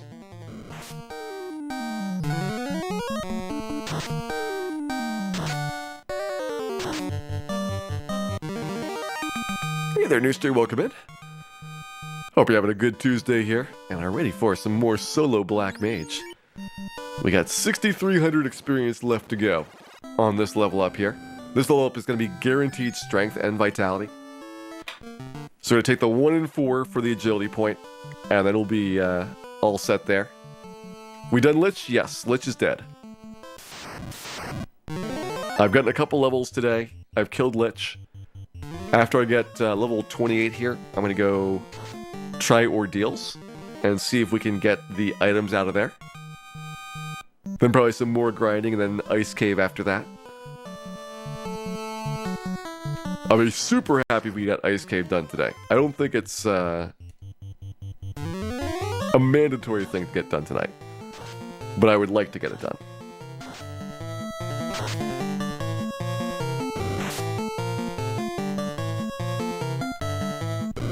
Ice Cave kind of unlocks some faster leveling overall. Means I can grind out my last 12 or so levels a little bit quicker.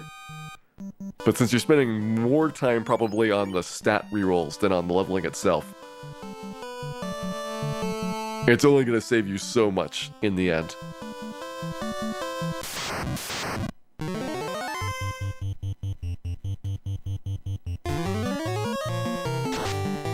But I think the best remake version is, so I usually recommend for people that are interested in playing Final Fantasy. If you just want to play the game casually, the PSP version looks the best, runs pretty quickly. PSP is a little bit hard to get access to these days, but emulates just fine. And for speedrunning, probably the GBA version. Which again is going to be pretty fast overall, and has a lot of improvements and convenience of life things, and isn't completely busted like the PSP version is. Hey there, Grefree, welcome in. Hope you're having a wonderful Tuesday here, because we got Dan and, well, just Dan. All we've got is Dan. Dan by himself, doing some Final Fantasy tonight.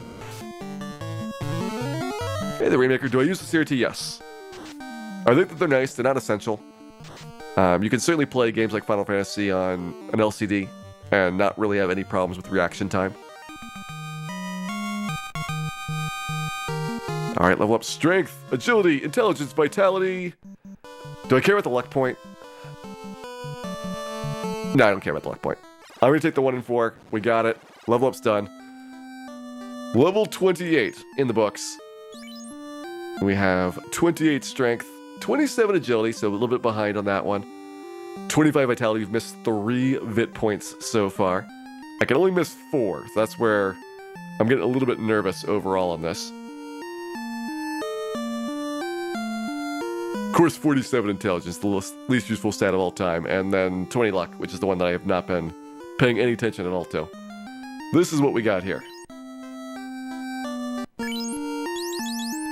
We're probably pretty good on items overall.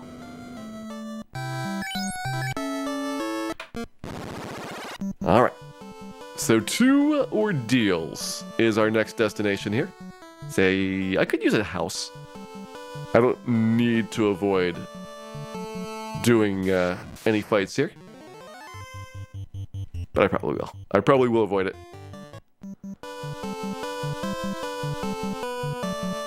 Save a little bit of money for the trip out there. There's not a ton of things that I could battle in the stretch between here and Ordeals. So why waste the spell charges in the house in the process? Hey, welcome back, Wild Roger. How do I feel about the PS1 version of the game? The load times are kind of a grind, and the encounter rate is pretty high. Those are the 2 things that you kind of feel about it, but other than that, it's a really interesting one, because it's the closest in spirit to the original version of the game. Assuming you play on hard difficulty instead of normal. Is it harder and normal or normal and easy? I think it's hard and normal. In any case, the higher difficulty level is pretty close to the original in terms of spirit with all the bugs fixed. They hadn't gone completely crazy yet in buffing chaos, so the chaos fight's pretty easy overall. But it's got a nice little bit of tuning to it.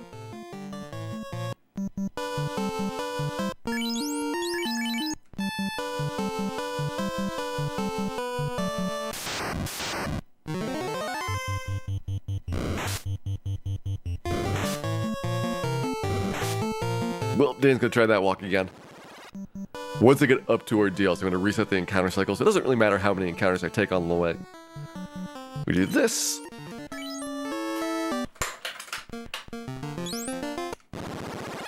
Load up, and ordeals. Alright, we have a whole bunch of encounters to skip here. I think we learned our lesson, don't try Medusas. So we're gonna go pretty far into the encounter cycle. Well, we'll give it a try with the early entry.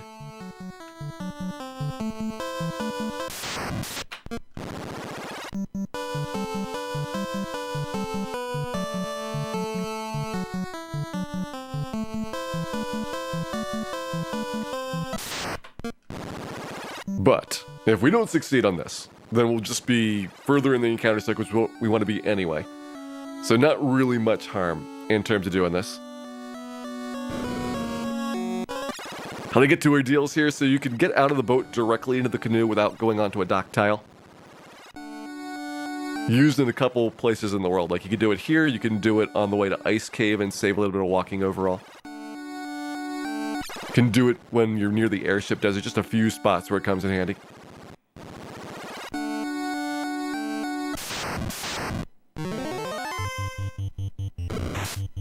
Hey there, Ender314, welcome in. Hope you're having a wonderful Tuesday here.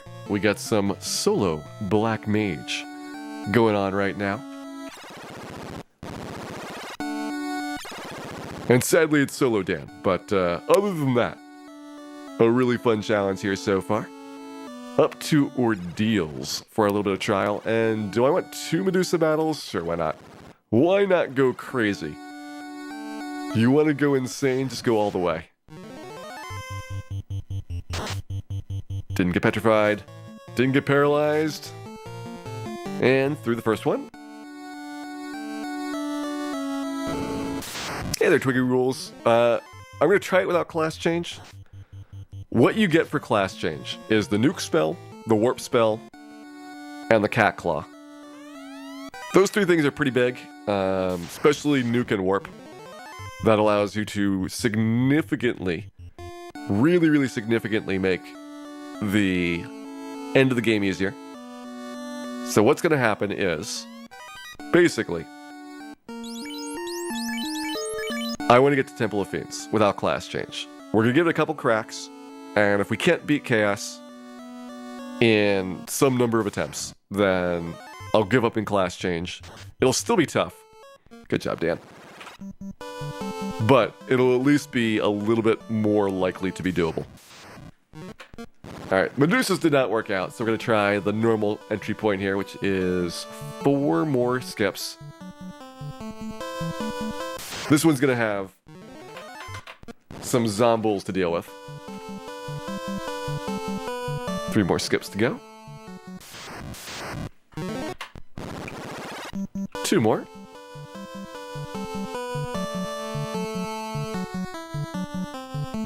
Use the Masbean instead of the Claw. You only have the Masbean for 2 fights. You have it for Tiamat 2 and for Chaos if you don't have a travel spell to get back out. And so use all of your resources on the way down. And you're basically exhausted when you go to fight the last little bit of Temple of Fiends. That's why Black Mage is so rough. Like, first of all, just getting past those early Fiends with almost nothing for weapons. And then having to, at that point, grab the Masbean. It's a pretty long and arduous journey. And then also win 2 more super tough fights in a row is extremely difficult. Tiamat 2 is vulnerable to the main sword? Sadly, no. Tiamat 2 is a 3 and 256 for getting Bane, just like Chaos or any other resistive monster. Well, I would say that because of the way the game works, you have basically a 3 and 256 on Tiamat 2. Like, her magic defense is super high. But not a good one, like you get with Tiamat 1. Tiamat 1 is the one that you can Bane Sword 1 in 7 times.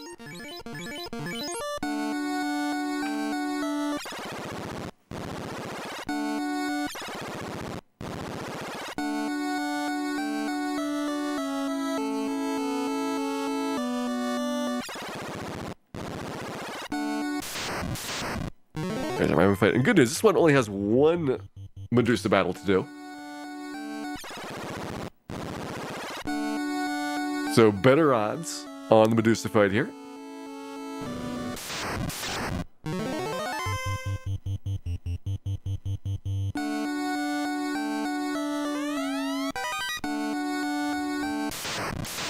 Yeah, nobody's invulnerable to anything in Final Fantasy 1. Every boss could be insta-killed. Every late warrior could be insta-killed. Or hit with any status element. It's based on the Dungeons & Dragons dice rolling system where there's always a chance of getting a critical failure. Although at least they didn't make it 1 in 20. 1 in 20 would be a little bit too frequent, given how many monsters that you're fighting in a typical dungeon. Instead, they made it 1 in 85. Alright, do we get past the Medusas? Nope! Good try, Jan. Good try. Alright, now we'll really get through it.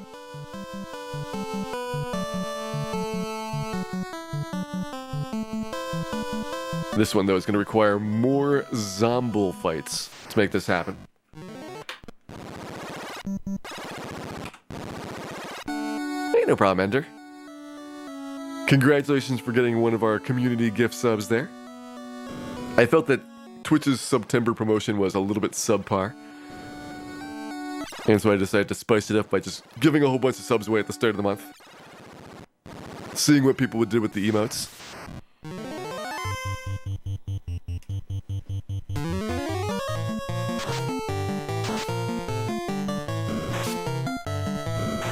How are we going to do a Medusa this time? Well, good news. There are no Medusas in this route through. So you do get to save on that. You have an extra Zomble fight. But getting rid of the Medusa means that it really just comes down to the zombie at the end and whether or not we're going to get paralyzed the early part of that battle, in which case it's just immediately over. Oh, and Shaywolf, thank you very much for those bits there. We'll put those bits towards the Melmont. Really fun Melmont. Known for its many fine poisonous sandwiches and other assorted delicacies. It needs a heck of a lot of relief. Thanks again.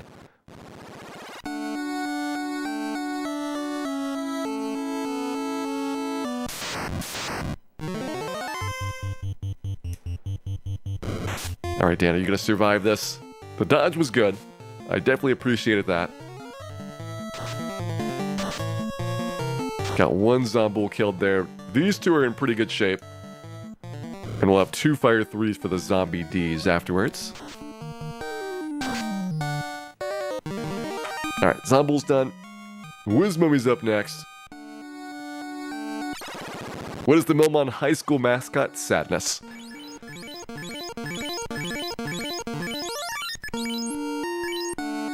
And 25,000 experience, not a problem. We will definitely not get a level up on our Zombie D fight there. Something to keep in mind is, because we do need to manipulate the level ups, that we don't want to get level ups at unexpected places. So I want to get the levels done prior to coming over here.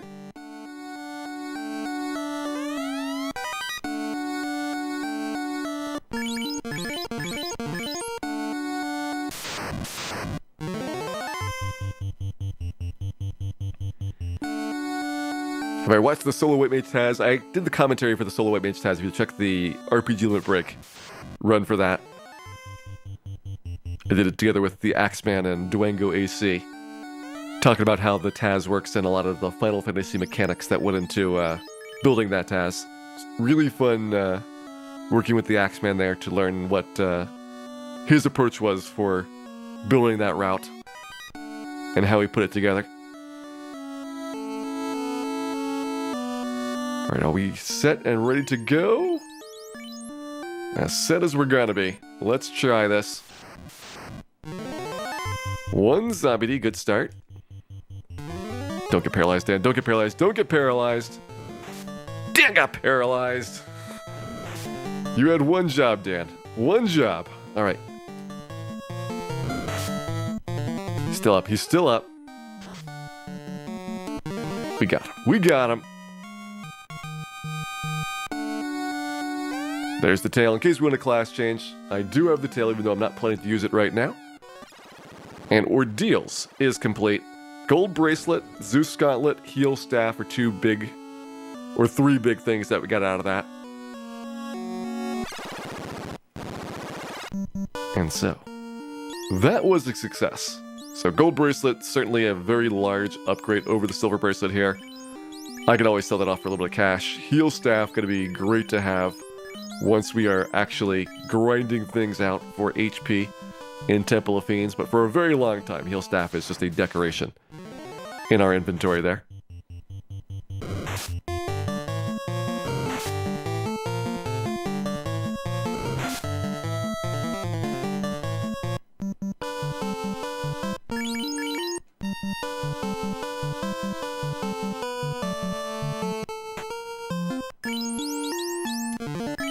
Back to our boat and back to Crescent Lake. Gotta get some more levels prior to going after the ice cave, but we got another one of our big milestones down. Ordeals is now complete. I think that I will try ice cave at level 30. You see, I was still getting paralyzed pretty frequently by the attacks in there, so I'm worried that our magic defense is just not good enough right now to be able to get successfully through the ice cave, but I'd like to at least give it a try after the next strong level to see what happens. Can you link the YouTube of the White Mage task? Yeah, go ahead. Feel free to point people out to what it looks like.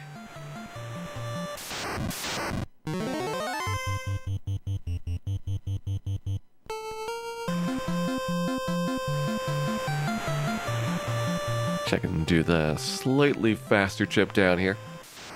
So rather than going to the dock, you can use that same trick of getting out of the boat into the canoe and save yourself some walking time around Crescent Lake.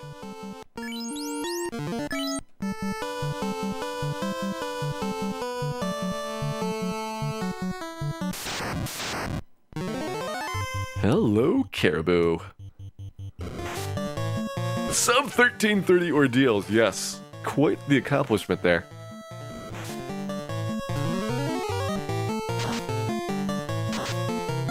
Again, I'm projecting about a 30-hour time for solo Black Mage. That's assuming Temple of Fiends goes reasonably well. We'll see what happens when we get there. And because of the length of this, definitely no qualms about breaking this up over multiple days here. Good 5 or 6 hours per night gets me a lot of progress towards an interesting bit of the storyline. A little bit of grinding, sometimes a lot of grinding. Alright, let's admit it, a lot of grinding all the time. But ever onward, we march closer and closer to being able to beat this game.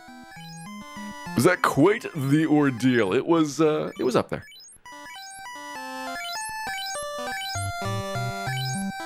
Temple of Fiends like 45 minutes plus. Yeah, it's about 40 minutes to get through there with the heal staff grinding. If you're not heal staff grinding, that's like 25 minutes per attempt. But it's a long dungeon. There's a lot of pieces to it, and the fights are going to be very slow for the Fiend battles. I also got to worry about the purple worm at the start. The route that I use for a lot of the speedrunning has a purple worm. It's an unrunnable battle up on the first floor. And that one's not going to be pleasant with a silver knife.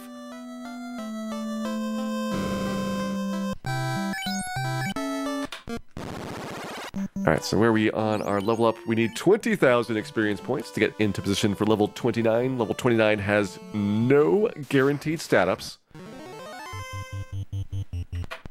So we'll be looking at a 1 in 16 chance of getting our S and V scores there. SIV is the minimum level up that we will accept at level 29.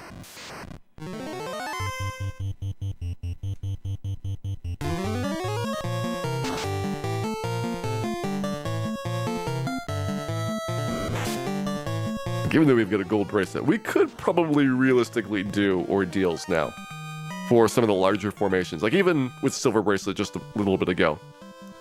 Triple Zombo was not bad. Might remember when we were at ordeals going from like level 10 to 15 prior to beating Astos. And almost everything there was just destroying us. But we've gotten a lot of HP since then. And the Fire 3 and Lit 3 spells do make things significantly better for doing those larger packs. And with the gold bracelet, that is +9 defense, Doesn't sound like a lot, but is significant when it stacks up with what we've already got in terms of damage reduction, like especially trolls. Trolls are doing very little damage to us right now at 26 total defense. Hello, Peds. Hey there, Green Pen. Where are we in the run right now? We just finished Ordeals. I'm gonna get some experience and then try the Ice Cave after this. So tonight we have done, so far, a little bit of leveling, Lich and Ordeals. We'll do some more leveling in Ice Cave, and depending on how that goes, we may finish Ice Cave tonight. It's looking more promising that Ice Cave's gonna happen before the stream is over, because we're only a little bit more than like 2 hours in tonight, and it's down to just leveling right now. So like an hour of leveling and then probably an hour of Ice Cave to get through it. Possibly some more leveling if that first hour of Ice Cave doesn't work.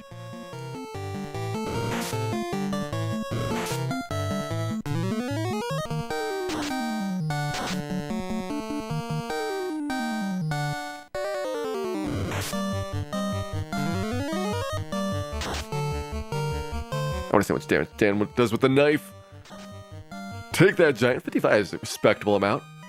Black Mage with a silver knife. I could get behind that. Giant doesn't have a ton of defense, but still more than you're going to see in a Black Mage under most circumstances. Alright, 13,000 to go.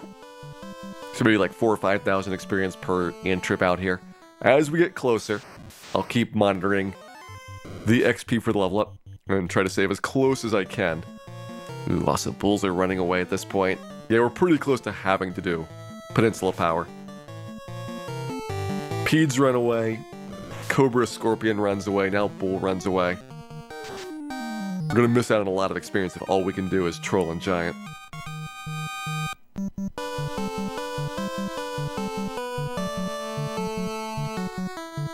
On the flip side, this is good for Ice Cave, because we want the monsters in there to run away if we can. Like a Spectergeist and Image run, that'd be a big deal. I don't think we can make a Wraith run at these levels. Frostwolves might run, which is also really nice. I know there's a couple of monsters in there that are semi-cowardly.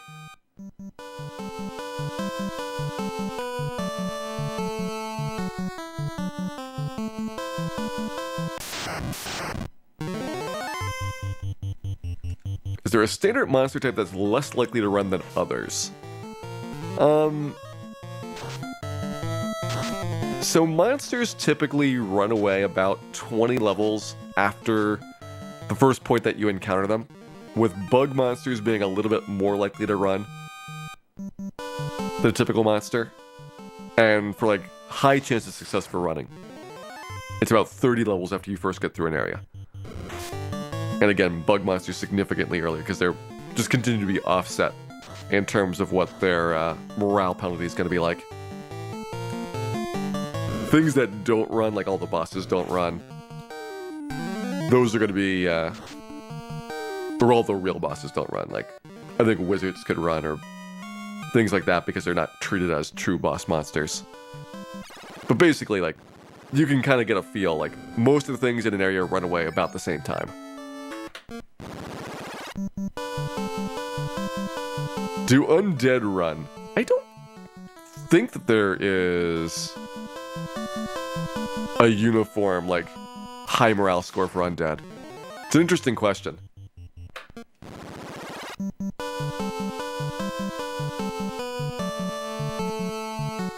Hey there, King Booty, welcome in. Hope you're having a wonderful Tuesday here and ready for some solo Black Mage. We are chilling out to the sound of Dan getting destroyed. And very, very slowly getting ready for our Ice Cave trip. Yeah, I've certainly seen zombies run. Ghoul would be the next tier up from zombie. And like if zombies running at level... Like, I've seen zombies run at like level 18, which is where you're coming through in the speed run. I'd imagine ghouls running in like the 20s on the low end, which would put like Geist in the mid to high 20s, Spectre in like the low 30s. Like, you can just kind of imagine the tier system going up like that. So I think we might be in the range where like Image and Spectre run, which would be great. That's a big chunk of Ice Cave made better. If Mummies and Cockatrices and Race Runaway, then we're in like great shape.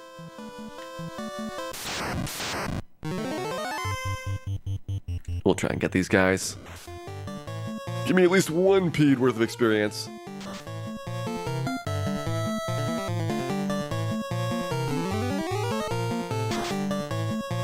There we go. Alright, so at this point we need 6,000 to go. So we'll start having to be careful about not over-leveling, but 6,000 is pretty far away from what any of these battles give me here. Except for like the 4 peed encounter. Pretty tough to break like 15 or 1600 in terms of the XP in this area. Hey there, Spider Eyes. Advice for doing 24-hour streams. First of all, don't do 24-hour streams. Highly recommend not doing super long streams. Like, even doing, for me, like over 8 hours is pretty painful. And like, I would say like 10 or 12 hours is like my limit. Like, I would not want to do more than that in a single sitting. But if you're gonna do long streams, like all the important things of like have a plan for eating so that you've got something that's going to be semi-nutritious and filling, lots of water, lots of breaks during the stream.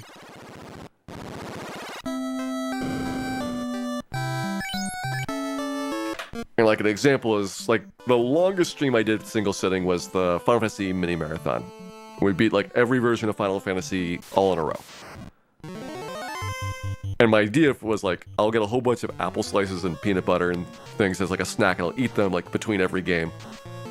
And by the end of it, I was like really sick of apples.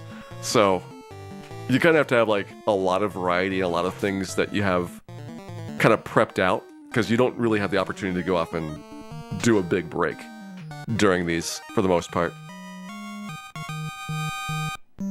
Hey there, Deucelove. Has this entire run been this grind? No, the Provoca grind. Now that was the entire run.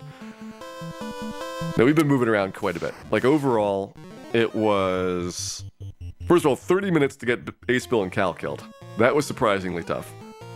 Maybe like an hour and a half to kill Garland. 5 hours to kill Bicky. I think we killed Astos at like the 8 or so hour mark. Because we did Astos, Vampire, and Marsh Cave all yesterday. And then today we came in, Lich was at like, what, 12 hours? And then Ordeal's at like 13 and a half. So we've been splitting up our grind by bunching out a little bit of the quest here and there.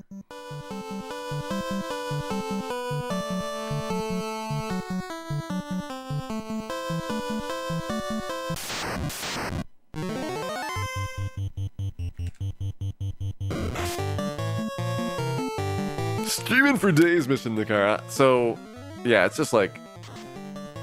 The big thing is that when you do a super long stream, in addition to like being like physically punishing, the quality of your stream starts going way down. Like, you will hit a limit, and then you're not going to be giving good commentary, you're not going to be doing good gameplay, you're too disoriented to interact with people very well. And so it's like, what's the point of doing low quality hours? And so if you feel yourself slipping, like, this is no longer fun for the watcher, then you might as well just, like, end the stream, sleep, and then do another stream later, because it's better for you and it's better for the audience to get kind of the best experience that you can provide them. Hey there, Brian. Do I think I'll need the nuke spell to complete the game? Well, we're going to try to do it without it. And if we can't finish Temple of Fiends, I'll at least get to Temple of Fiends without class change.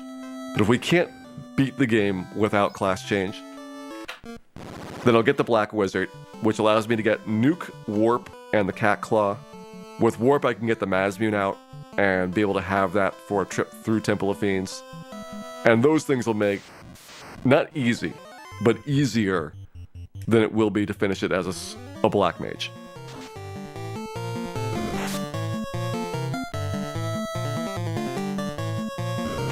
How do you increase your grinding tolerance? So, this is one of the things where having like an audience really helps, is that I am only tangentially watching the grind. Strength, agility, intelligence, but no vitality point.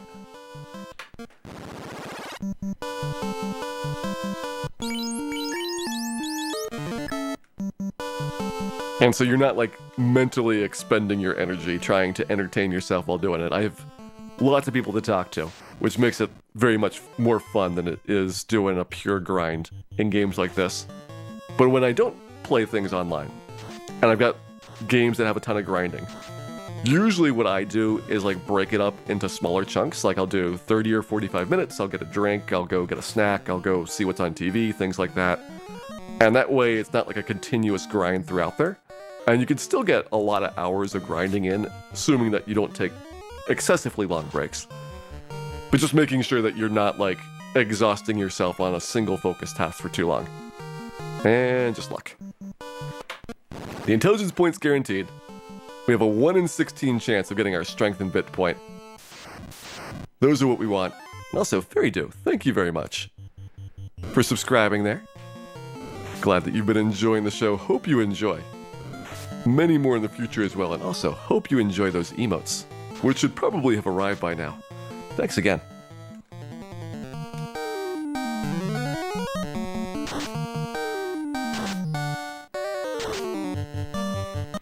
Question from Evan: was ordeals mainly for the equipment and experience? So experience is best done here, or any place where I'm just able to grind on nearby encounters. But at ordeals, I got the gold bracelet, which is +9 defense, and that'll help Ice Cave quite a lot.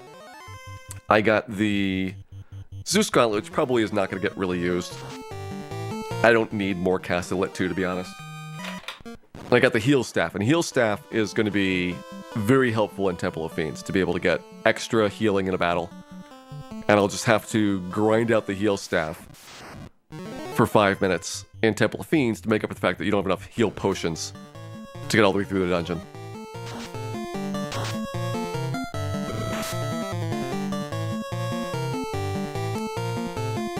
Hey there, Yuhaka. Hope you're having a wonderful Tuesday here. Thank you very much for resubscribing. Glad you've been enjoying the show, and hope you enjoyed the presentation of Dan the Black Mage on his epic quest to not die while tying his shoelaces. He has so far been moderately successful.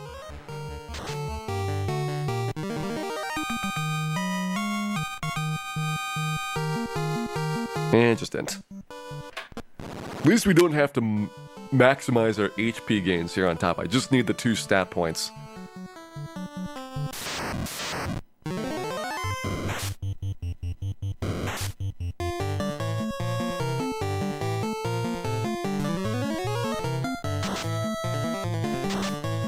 Has anyone beaten Chaos more than Dan? Nobody's been beaten more than Dan. That is definitely true.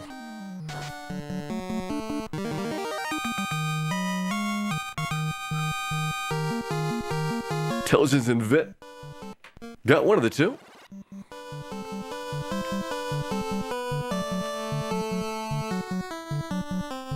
Well, good news, Yuhaka. If you need some soothing sounds, I will certainly help try to put you to sleep here.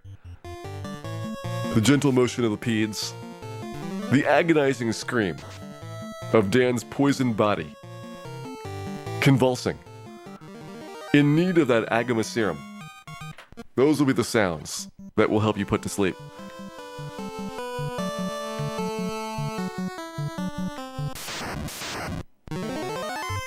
Hello, Peds. If only you would stick around.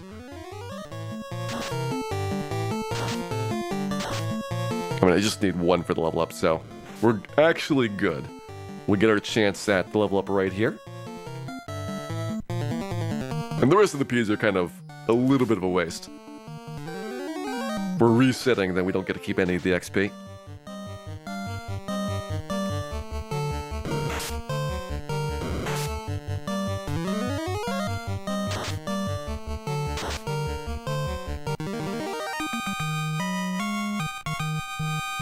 And we get just intelligence. Try again, Dan. So we've so far seen one strength and one vitality, I think, but neither coming together. Do we just see vitality and we got agility and luck? Might not have seen a strength point yet. I know it's possible. 1 in 16 should almost always be possible for the combinations in there. It's when you get past 1 in 16 that it gets more questionable about whether you're going to find a perfect level up where everything comes together or not.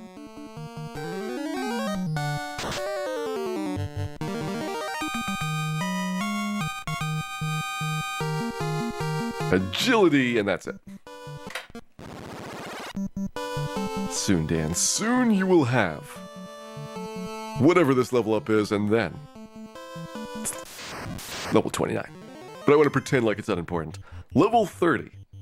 At level 30, we get another strong level up there, and that'll be when we go to Ice Cave.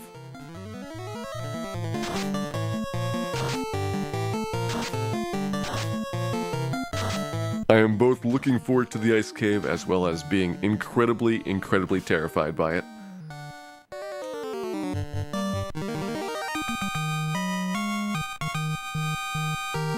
And just fit.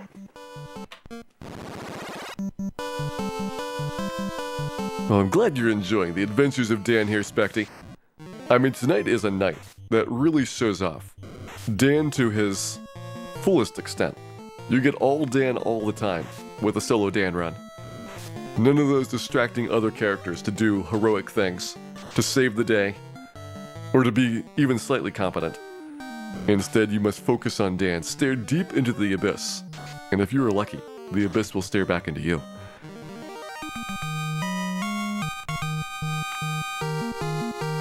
And just intelligence.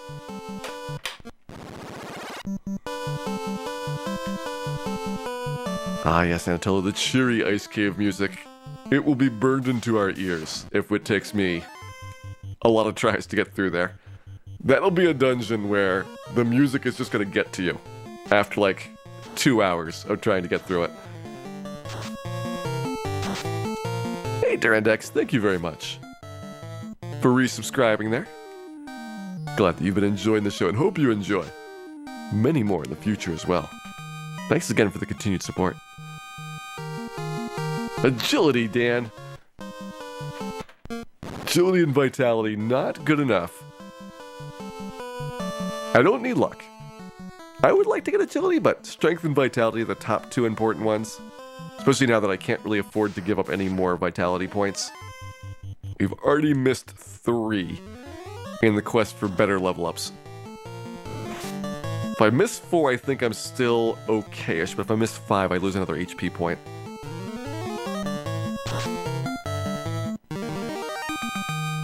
Alright, TV's Brent, have a good night. Hope you enjoyed the show today. And pleasant dreams.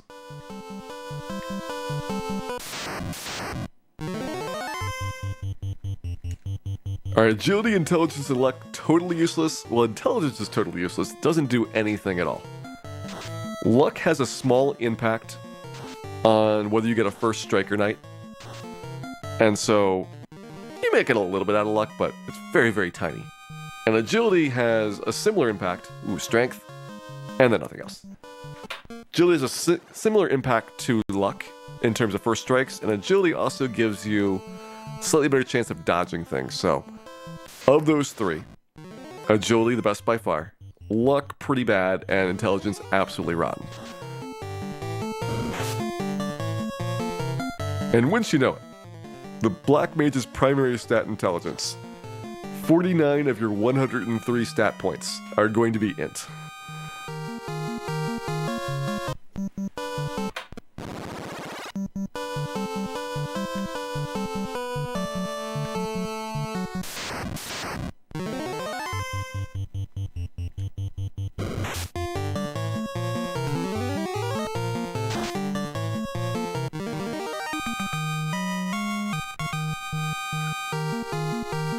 And just intelligence. Keep trying, Dan. So we've done like a dozen or so level ups there. 3 of them have been a single point that we wanted. So roughly on the right proportion for the 1 in 4s. But no sign yet of the mythical 1 in 16.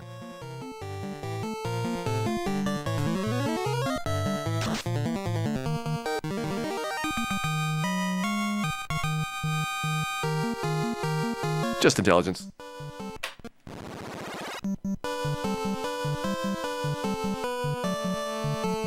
Hey there, Maelstrom. Dan is one of those brutes.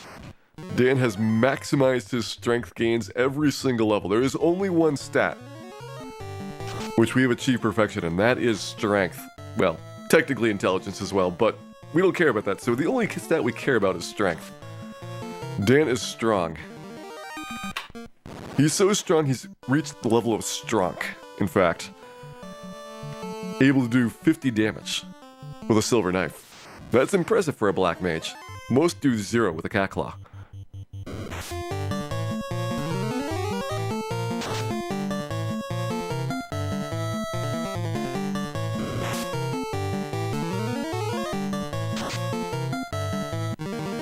What level are we getting swole? That would be the black belt. Not an option with the Black Mage here.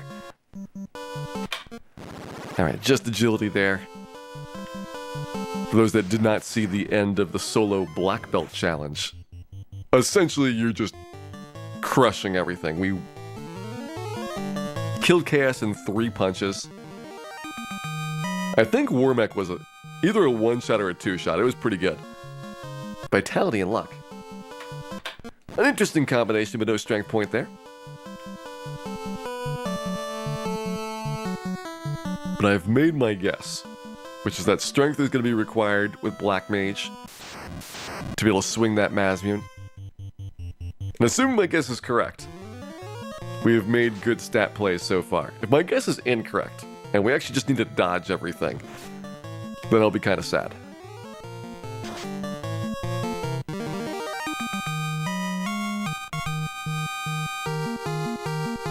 And just Fatality. I think Chaos was a 2-shot. I know the first attack was like 700 damage. I didn't think the second attack was over 1300 to make up for it. So I thought it was 3 attacks because of that. But maybe one of the rounds was using the defense sword. I was thinking of that and then 2 attacks. The defense sword was kind of gratuitous. Probably didn't need to use that on Chaos.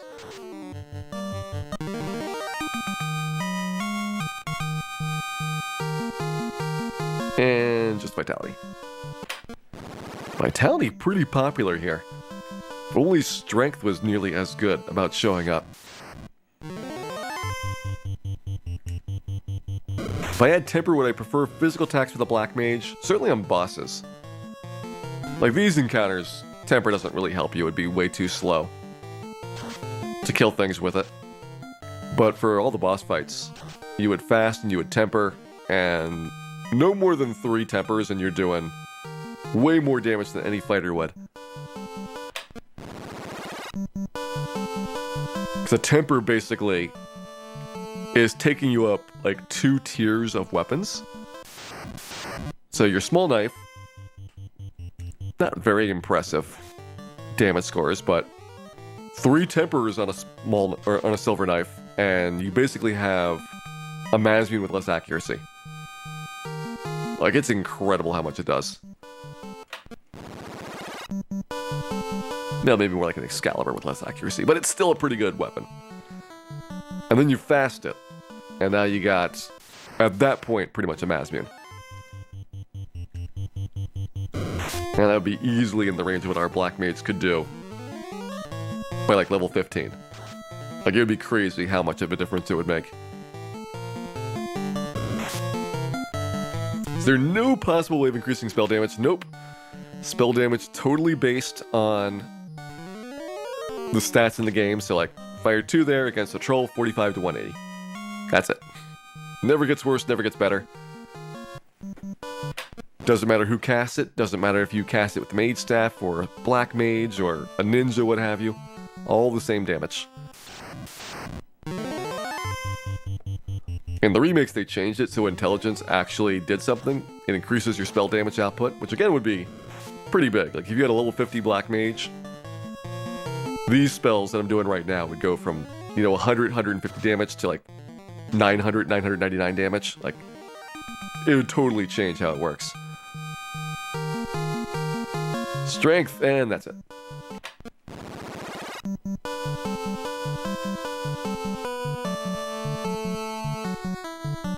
The way intelligence works in the remakes is every 10 points of intelligence, it gives you a multiplier increase. So your first 10 points event go into doubling your damage. At 20 points, you're tripling. 30 points, you're quadrupling base damage, and so on. And base damage actually was revised downward. So like 1.5x is what you have at the start of NES. Ooh, strength and vit. There we go. Gotta level up there. No agility, no luck point, but we'll take it.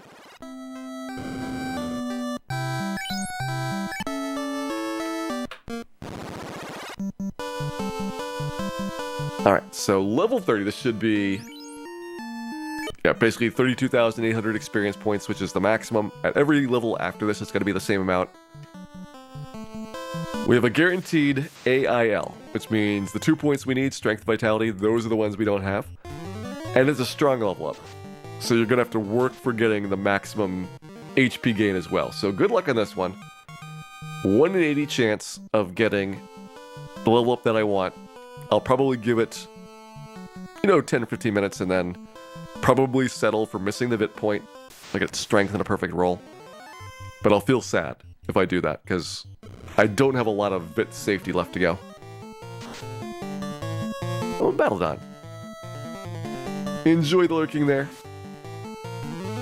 Glad you enjoyed the show tonight, and pleasant dreams tonight.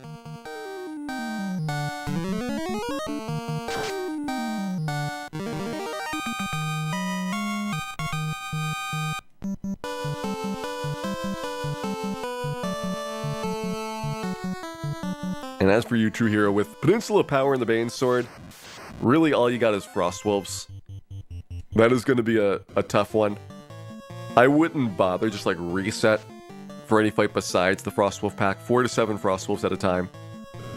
Those you can reasonably do with the Bane Sword.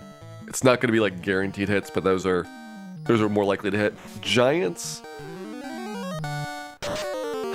are probably going to be like 1 in 4 with the Bane Sword, so you could maybe get those, but you'll be taking a lot of damage in return. Whereas Frost Wolves, I think, will go down much more easily.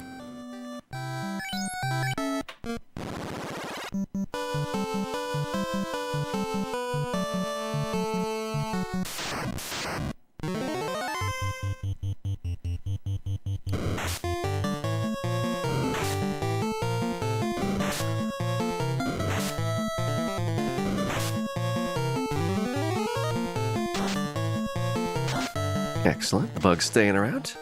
Surprised they're sticking around. They've been running for a while now. Especially Cobras. I think Scorpion's got a little bit more morale than Cobra does.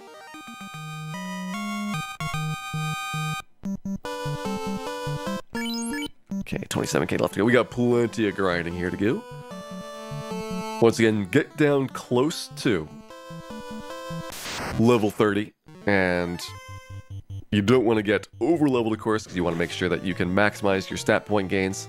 But if you're as close as possible, then pretty much every fight you take is going to be another opportunity to re-roll the dice on those. The Cobras were weak to ice. So Cobra does take pretty good damage from ice, although Scorpion does not.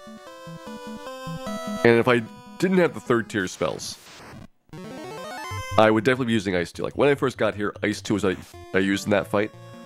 Because Ice 2 has higher base damage than Fire 2 or Lit 2 does. Quick and easy way to think about it is the tier the spell is on is roughly going to determine its base damage. And so Ice 2 at 4th tier will do more than 3rd tier Fire 2 or Lit 2.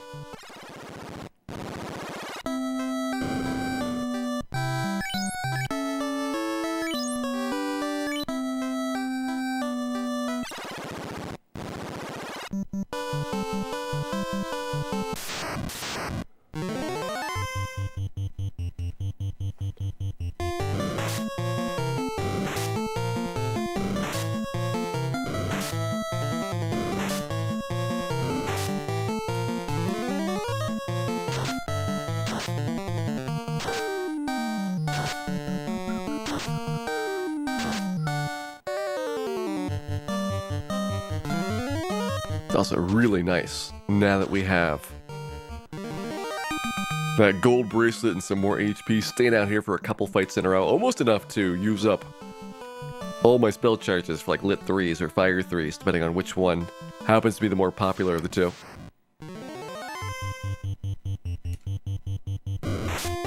When we first got here, not only were we not surviving a lot of fights, but pretty much every single one that we did survive, we'd have to in up afterwards. And so you're spending time going back into town, saving the game, resetting all that.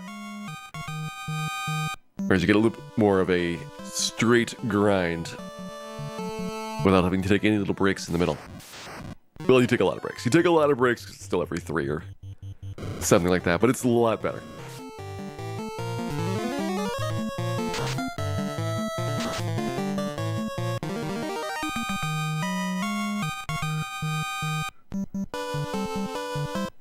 Peek in. All right, 22k to go. So we got about 5,000 experience in the last checkup.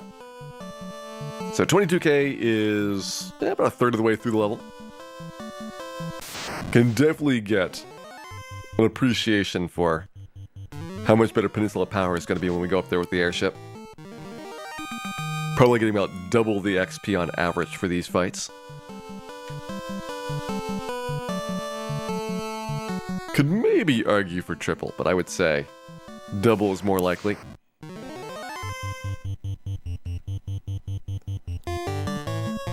Because there'll still be a couple things up there that we don't really want to deal with. Still no Tyros. Tyro is one of those that has just a big pool of HP, and not actually worth all that much experience at the end of the day. So not really a good matchup here for our Black Mage. But everything else at Peninsula Power is pretty good. And a lot more courageous than the Cobras are going to be.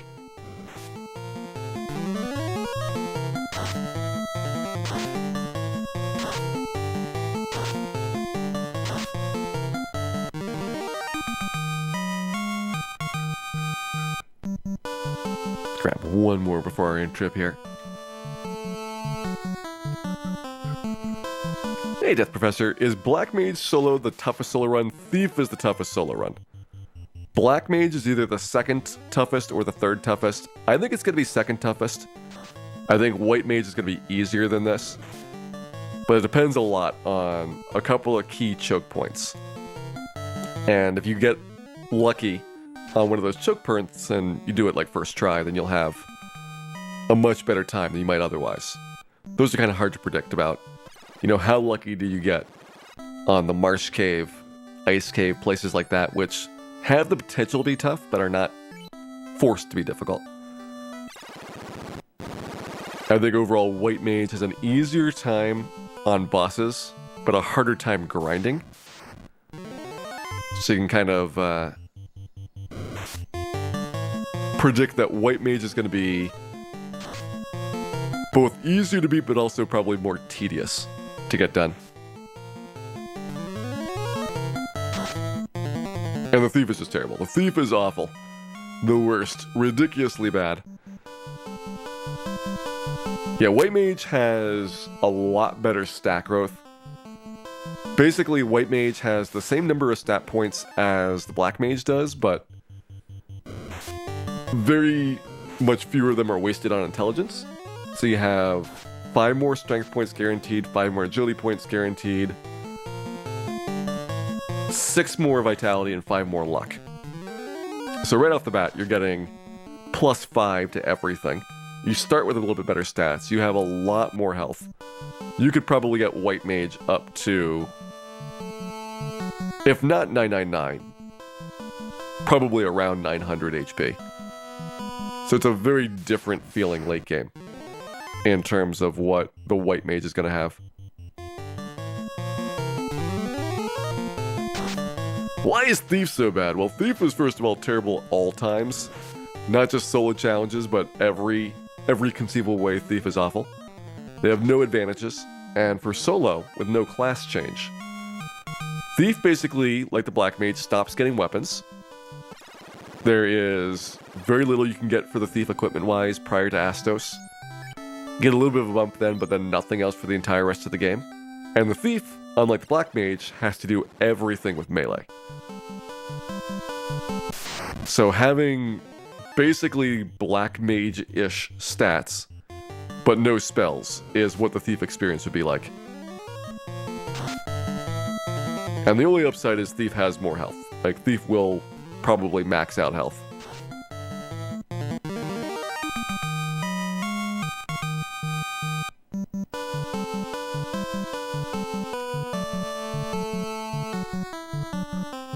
Yeah, White Mage is defensive spells, which is what the boss fights are based around.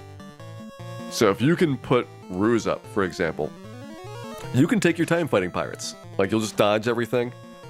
Or if you put up Fog, like 2 Fogs, and the pirates are doing 1 damage to every attack, you can probably, as like a level 4 White Mage, beat Picky. Which took us level 11 with the Black Mage. Like level 9 with the Black Belt. Like, there's like a significant difference in terms of fights like that because of the buff spells. Same thing with the Wizards. Astos is a little bit different because Astos, you've got Mute on, and then you Ruse up, so you can shut down both the spell casting as well as the physical attacks. Like, very, very different experience in terms of the White Mage. And then once you get like Cure 3, you get a great way of recovering in battle, which nobody else gets, besides the Red Mage. It's a pretty different way of playing. Like, you get turtled up, you heal up, and you just slowly, slowly chip away at all the bosses.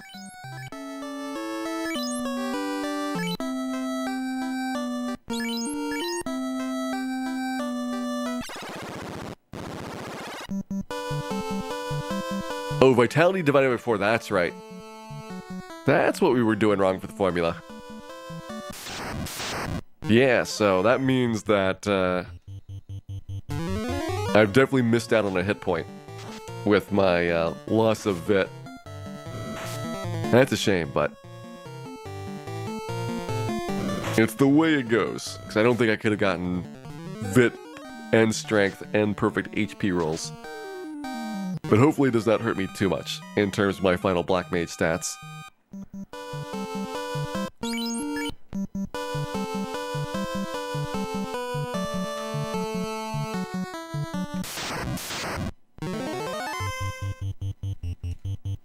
Yeah, I think we still get around like 575 to 600. I know the average Black Mage at level 50 is under 500, but it's gonna be tough getting like 150 more points over what I expect. So I'm gonna say like 575 is likely and 600 is kind of a stretch.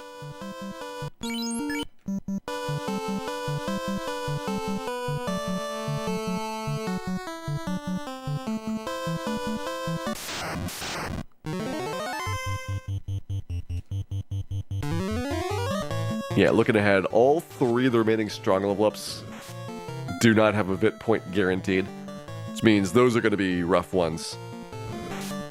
And we can get Vit points for all the weak level ups, those I'm not worried about. But the strong level ups, I'm going to probably miss a Vit point 2 out of 3 of them. So those are going to be the rough ones. Okay, 9,800 there.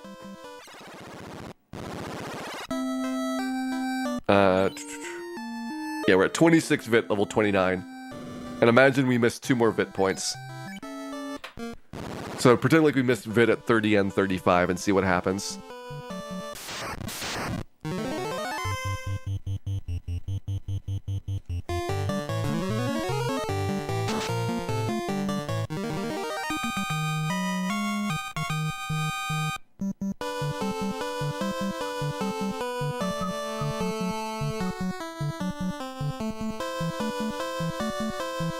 This is already assuming I can get strength plus the max HP, which took us a while in our last strong level. We did eventually do it.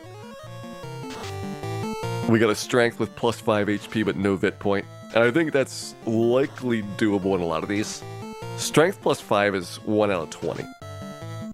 So not insanely hard, but pretty tough to get. Okay, 760. 7641 there. That is probably 5 or 6 more battles I can take. So I'll go to the end of this spell charge cycle. Or wait until we need to in up here. And see how many more battles we need to sneak out before I'll be in position to get my remaining cracks at this level up. Man, this bull's tough. Took a Fire 3 and a Lit 3 to the face. Gonna have to ask him to chill out there. 6,500 to go.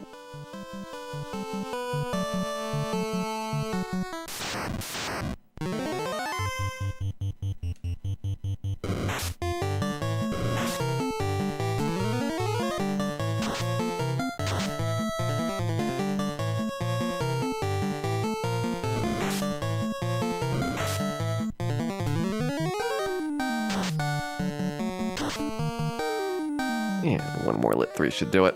So this put us around 5,000 XP left.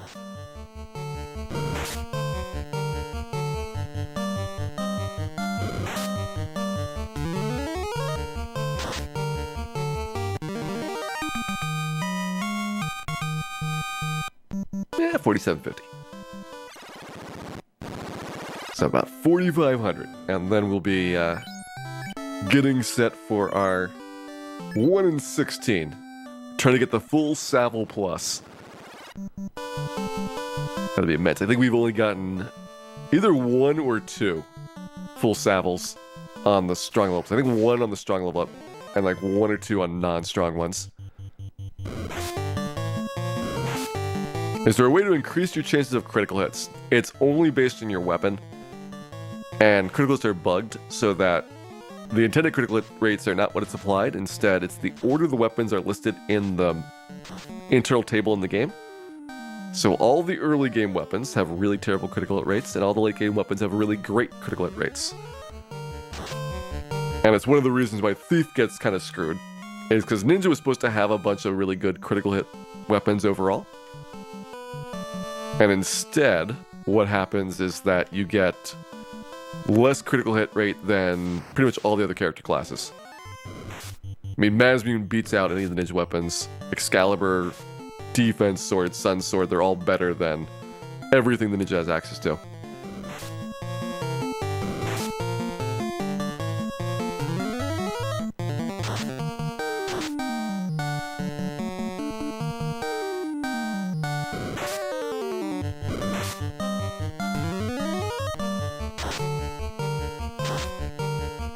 You think we get plus 246 from here?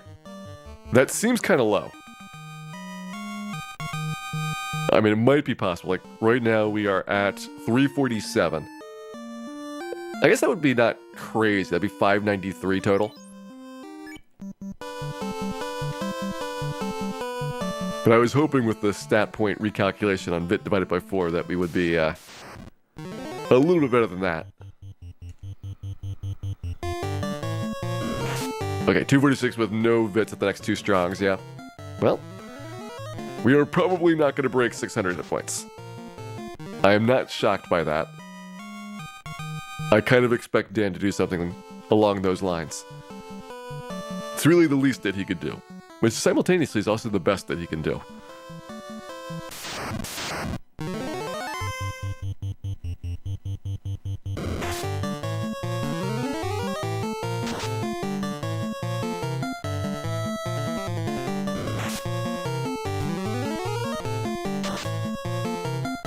Okay, about 200 damage there. We should kill Giant, or Giant could run away. Alright, new complication. Even Giants are running here at level 29.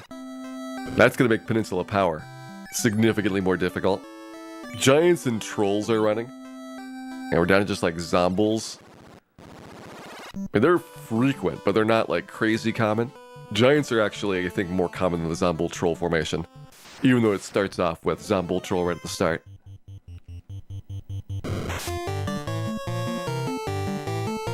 Hey there, Miles J.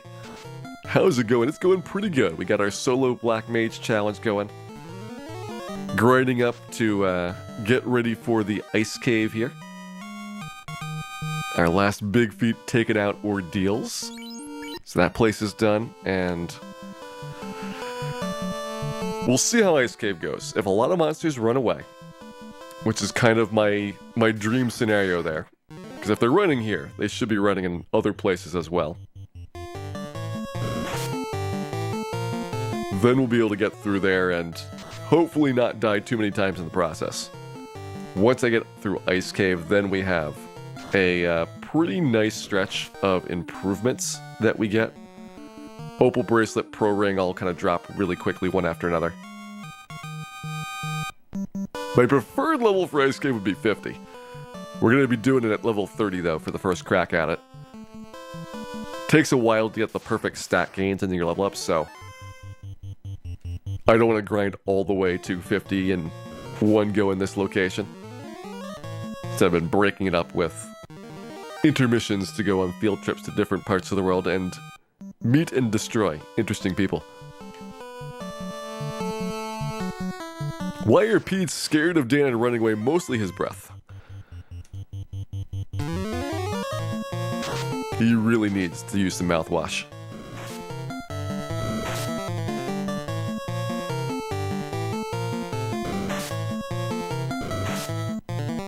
Can White Mage take advantage of fear and grinding? No. If monsters run away, that you don't get experience for that fight.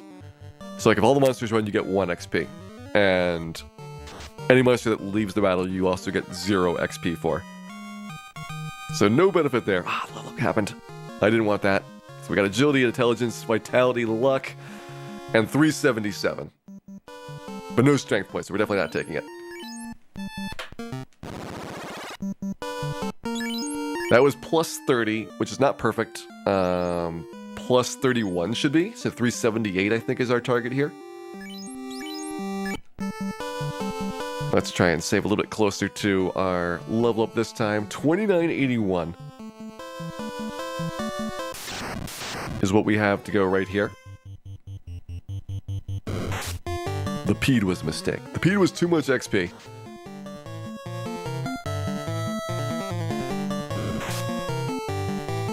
Does Ice 2 give you minty fresh breath?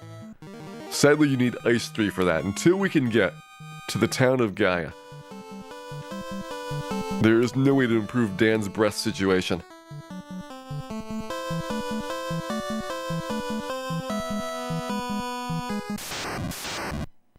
Oh, does high level stack with fear? Yeah, basically what happens is the monsters have a morale score. Morale is adjusted downward if you successfully landed fear on them, and that adjusted score is what gets compared with your level. Or the level of the lead character, in this case, which is my only character. So casting fear does increase your chances of the monsters running away. However, you only have 9 fear charges, and a lot of monsters in the late game are going to be immune to it, or they're going to have such high resistance that it's never going to land. So unfortunately, you wouldn't be able to get very far with that strategy. In the early game, yeah, you can cast fear, it probably works, and monsters probably run right away. But in the late game, if you need like multiple casts of fear, and it takes several tries to get it to land in the first place, then it's unlikely to really get you through a dungeon at all. The one monster which you could realistically fear that would otherwise be difficult would be Carrie. Same reason that you could confuse or put her to sleep or things like that is because she's weak to status ailments. However, I think that if you just ruse up a couple times, then Carrie's physical attack is kind of meaningless at that point. And we just get Ale. Ale is guaranteed. S and V are the ones that we are looking for. We want to see both show up. And we also want to get a good amount of HP here, which I think that, doing the math, 381 is perfect.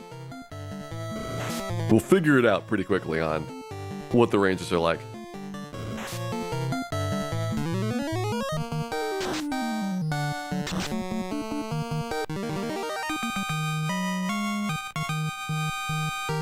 Alright, 378 and no stat bonuses.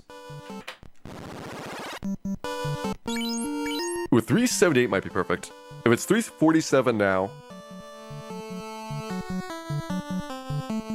And we get +6, +5, and +20. Yeah, 378 is perfect. All right, so the range should be 374 to 378 for our HP on the level up. Assuming that we got the calculation correct for the stat ups now. And we want to get a strength and a vit point. I might take strength in 378, give up on the vit point, but I'll try at least 10 minutes on getting the perfect one first. 374 and no points.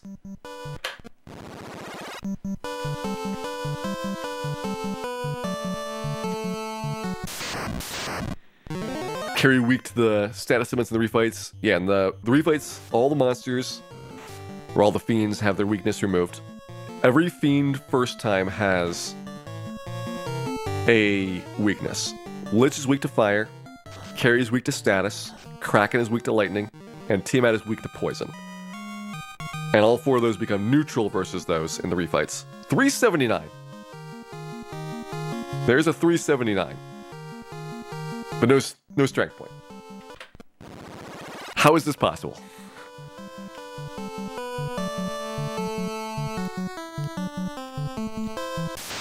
Does Vit round up? It might. There's a lot of things that might happen that are unexplained about what's going on.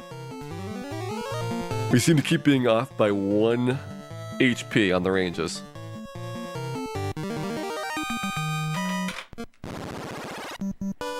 But good to know 379 can be achieved.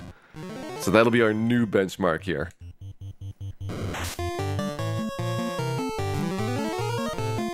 So strength in 379 would be pretty good. Did I get a vit point? Yes. But I'd be at 27 with the vit point there, so it wouldn't be a multiple of 4. 378, strength, agility, intelligence, and no vit point. So we have a 378 sail. That is our best so far, and might be acceptable if we get desperate. Hey there, Detective Pizza, welcome in. Hope you're having a wonderful Tuesday here, and are interested in joining us for our solo Black Mage challenge through the original NES Final Fantasy.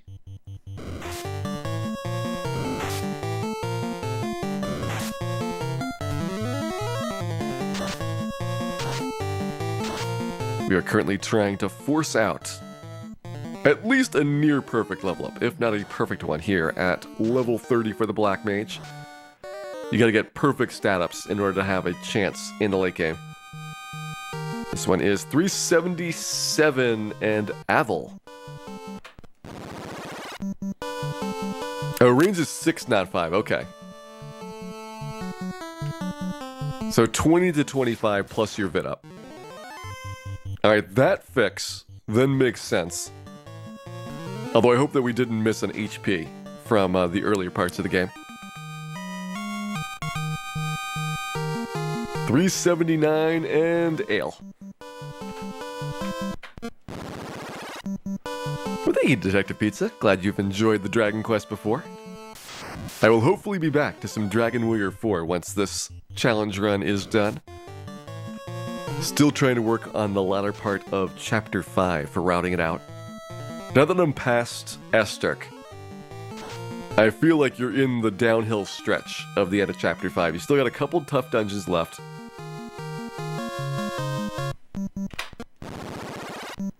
You know, there's the World Tree, and then the final cave in there, but a lot of the late game, like the last 45 minutes or so, is just all about boss strategies. Necrosaur and his 4 generals being really fun fights overall. Alright, Shay Wolf, thank you for the help in the vit calculations. Hope you enjoyed the stream tonight, and pleasant dreams. 374 and Ale. One day, Dan. One day. We'll give him until 1430.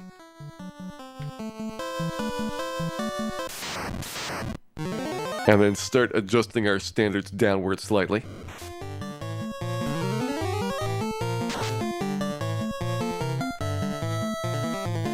I feel like I might be losing 2 HP on this one. 378 sale would be a big compromise. And it also means, now that I think about it, if it's a 1 in 6 range, I'm getting a perfect HP up. That means you're actually at 1 in 144. Or, no, 1 in 96 of getting the perfect level ups. So strength, vit, and a max on the range. 1 in 96, you definitely are going to be very worried about that, not having any values in the RNG table that will give you all of those together. 376 and ale.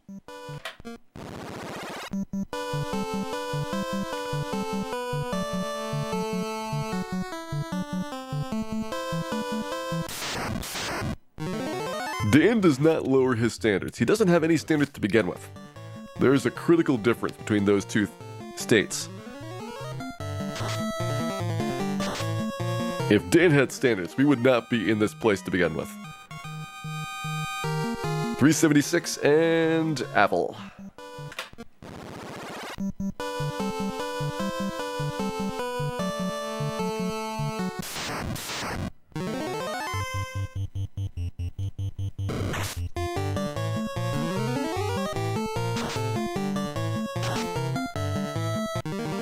Good troll roll right there. And 374 ale. How icky.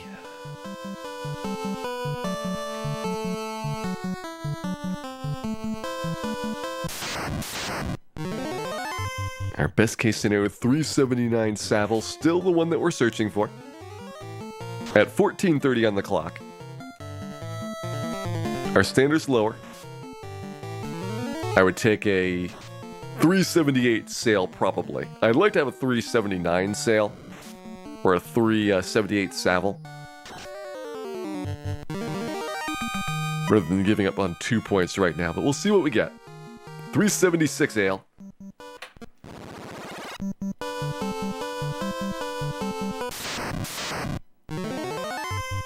Hello, bugs.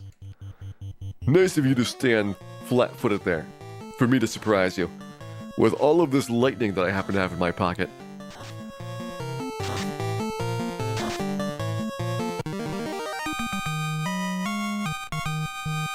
And we get 376 ale.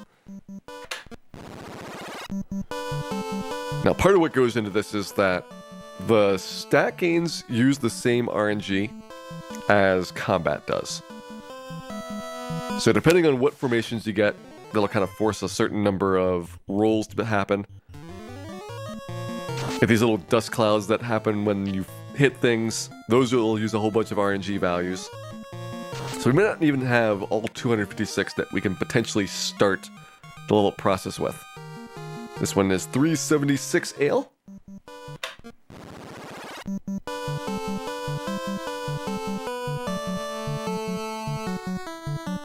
Does Dan have a real last name? His full name is Dan Juris. Danger is also his middle name, though.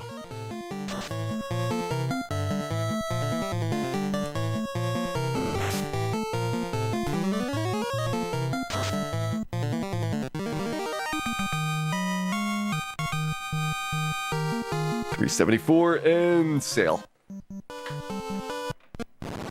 Not that I would stoop to that. Although we are past the 1430 mark, so we will be slightly willing to compromise. Our first 10 minutes trying on that level up have yet to yield the perfect level overall.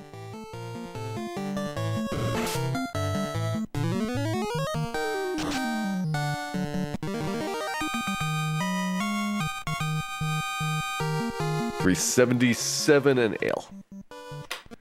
I'm trying to beat a certain time. I don't know of anybody else's times doing these, although I do know that Jay Coper, among others, have done solo Black Mage challenges in the past.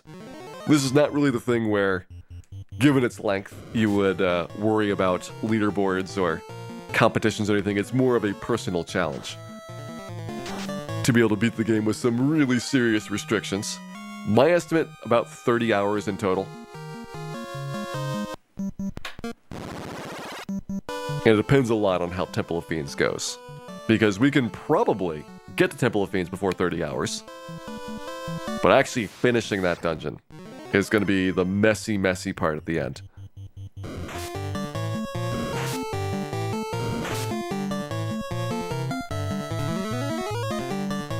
You watched NES do all 6 solo classes. It'd be interesting to see what his strats were for some of these solo in the very late game. And whether he did the same leveling strategies that I did throughout. 379 Avil. Not giving up that strength point.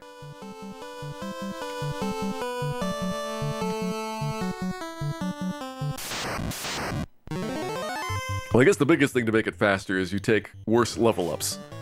But then good luck finishing at the end.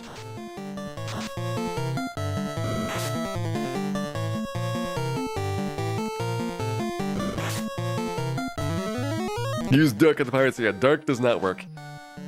Dark does not help. Sleep does not help. There's nothing that makes the Pirates better. Although at level 11, I feel like that last strong level up gave me enough of a buffer that I could probably beat the Pirates at that level a non-negligible fraction of the time. Not 100%, but well more than 25. 379 an ale. Try again. Hey there, Charma. Thank you very much for resubscribing there. Glad that you've been enjoying the show and the Wormex.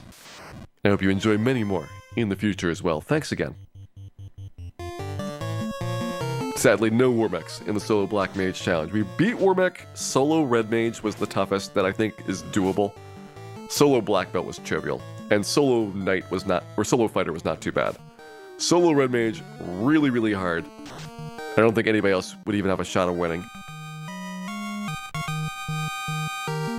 376 and ale.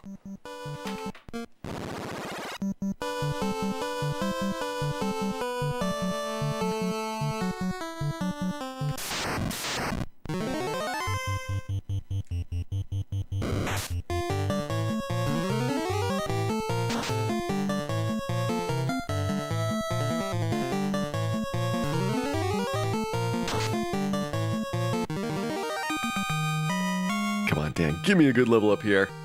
377 in ale.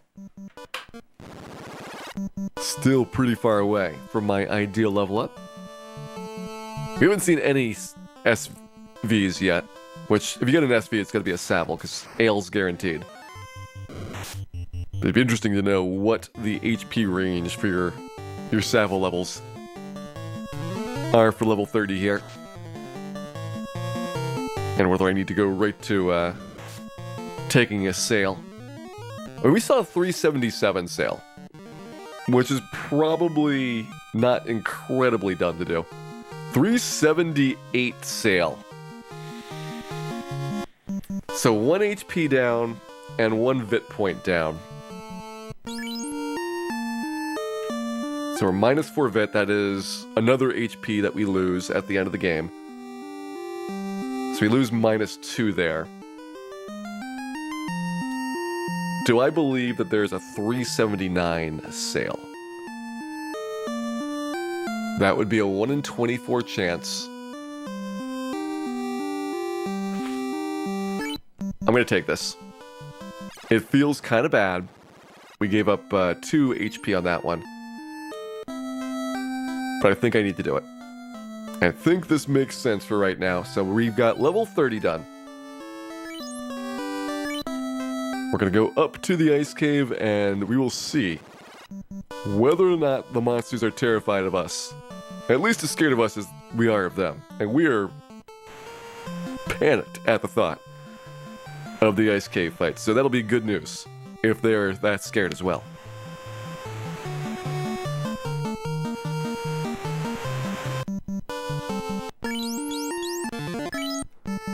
Cabin up, and in we go. Pretty much everything out here should be fine. Gold bracelet makes the travel around significantly easier. Not too worried about any of these encounters in terms of damage dealt.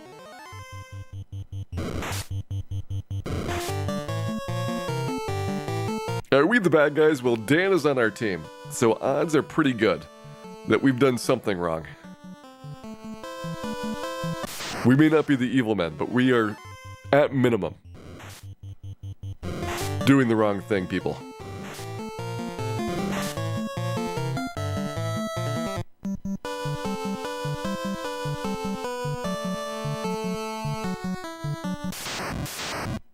What did Dan do? Oh, wow.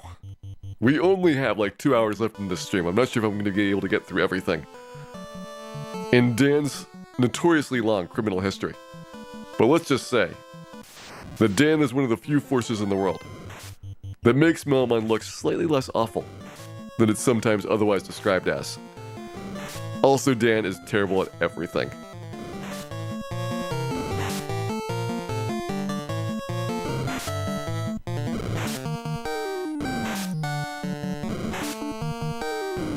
You want to know who stole the cookie from the cookie jar? Dan stole the cookie from the cookie jar.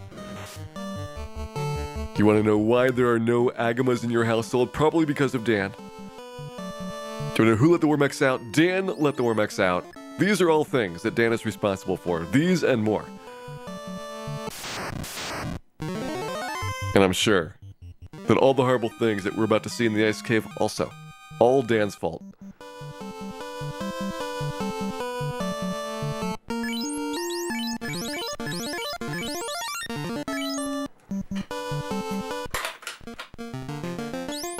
Alright, let's go in. So we're going to get set up here for the ice cave trip.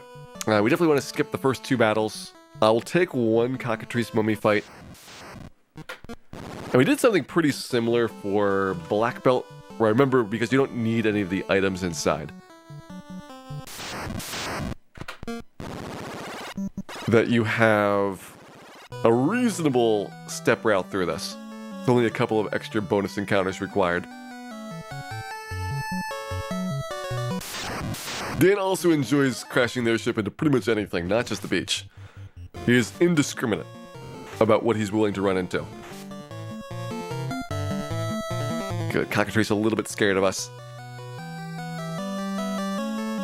Slightly reducing our concern there in that fight.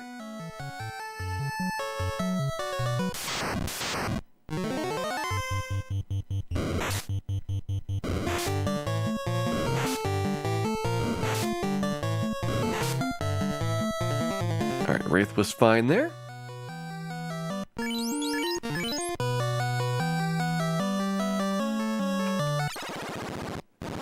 So now we get our Image Wraith battles. These are pretty worrisome just because you have a large number of paralyzing attackers there. And if you ever get paralyzed here, you are in for a bad day. Only a 1 in 4 chance of getting out of paralysis, and you take, from the Wraith at least, a lot of damage. Most other things besides the Wraith, for a physical attack, until you get things like the Frost Giant or the Gurpede, probably not going to be overly threatening.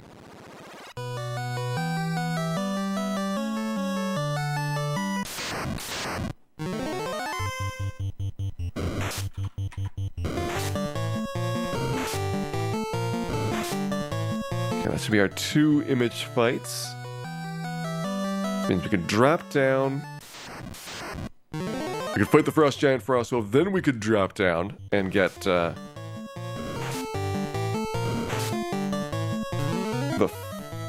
Frost Giant Frostwolf battle. There's more of them. There's more of them. Do I want to use more Fire 3s? Yes. I think the answer is yes. We don't need these for the undead fights. So I can afford to do like 3 Fire 3s here.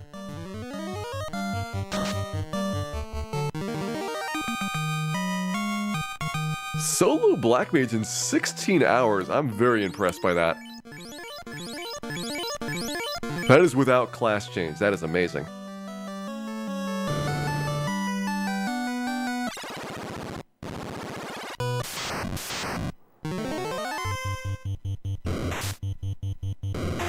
Come on, Dan, run away. No, he got paralyzed. Alright, he has to snap out of it here. He doesn't have a lot of rounds to do this. Spectre and Geist a little bit too much for us.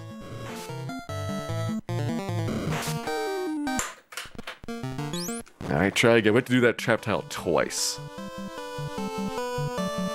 Okay, with class change. A little bit of a different story here. Because with class change, you don't need to force all the level ups. So you spend a lot less time on the grind section for it. Class change is kind of like my backstop in case I get to Temple of Fiends and give up.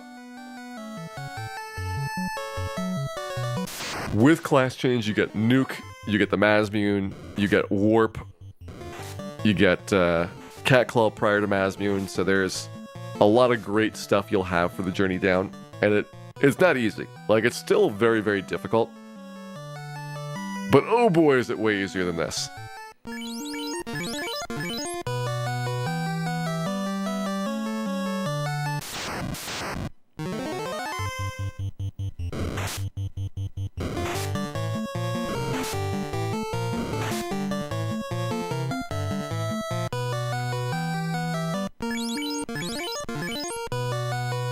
A cat claw is a wonderful thing to give to your enemies.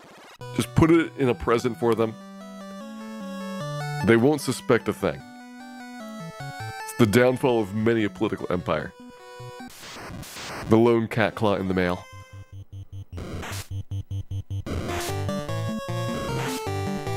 And dang, it's paralyzed by the Wraith.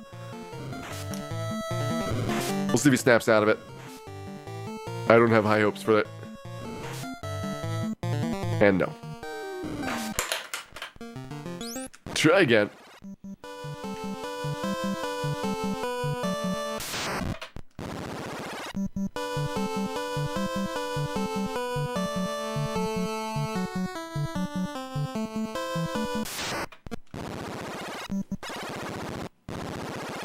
Alright, Ice Cave take 3. This was first try with the Black Belt.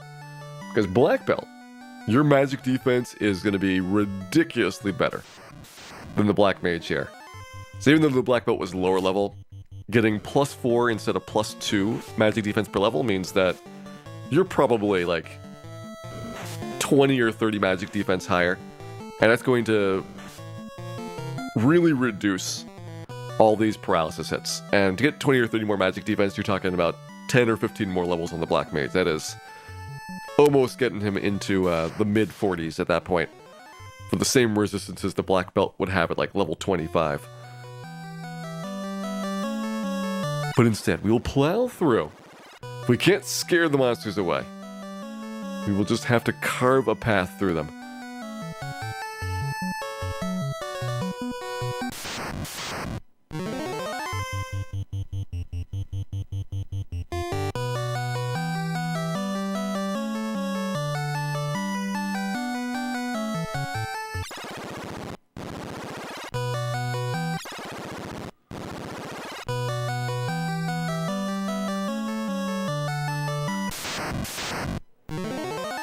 Black Mage is really brutal, but better than the Thief in like a million ways. That is the scary part, is there's something worse than this.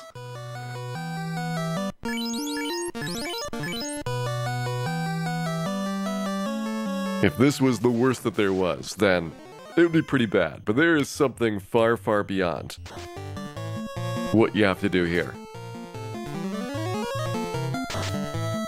Ooh, 2 ain't good. Probably saves me a fire 3 here. Not that I really care about the counts. I should only have 2 of these fights. Yeah, you know what? Let's do 3 fire 3s. Because the Thief challenge after this is thankfully no.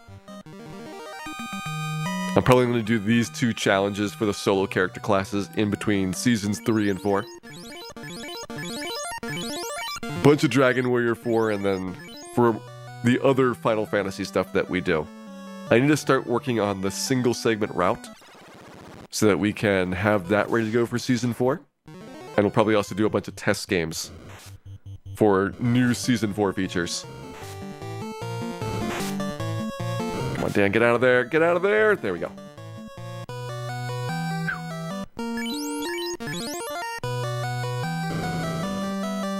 What's worse, Thief without class change or Thief with visiting Melmond?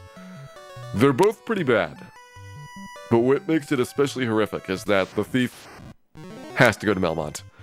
There's no way around it. Melmond is in for those thief playthroughs.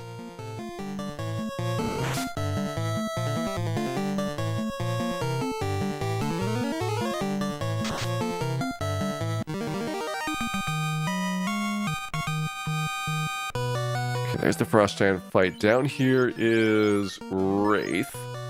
Or Cockatrice Mummy upstairs. I've actually had pretty good luck with the Cockatrice Mummy. I'm going to take that. With Black Belt, I took the Wraith. And then just had our bones up here.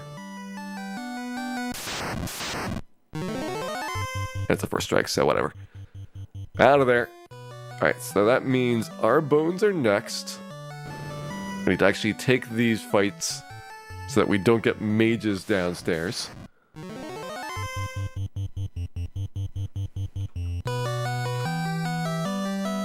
And I don't really want Frost Giant again, so I'll take this fight on Arbone a second time.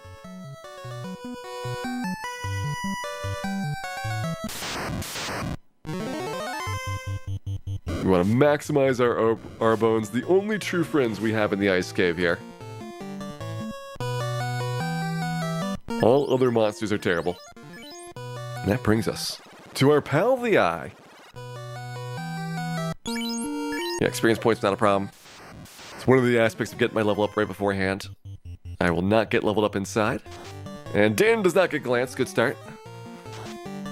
That is very scary. We hope for the XXXX, because that will fail due to Dan's high HP. Alright. Beat the Eye. Now we have to do that trap tile a second time. It is not over yet.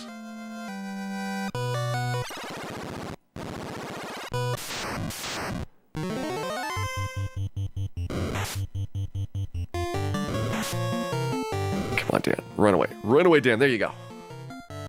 Pass the trap tile.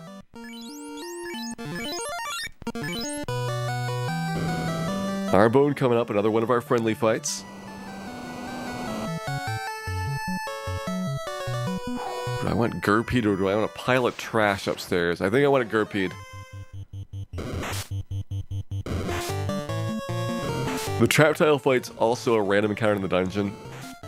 Actually, no, it's Wraith next. Do I want Gurpeed or Wraith? We did get paralyzed once by a Wraith fight. Let me do the Gurpeed here.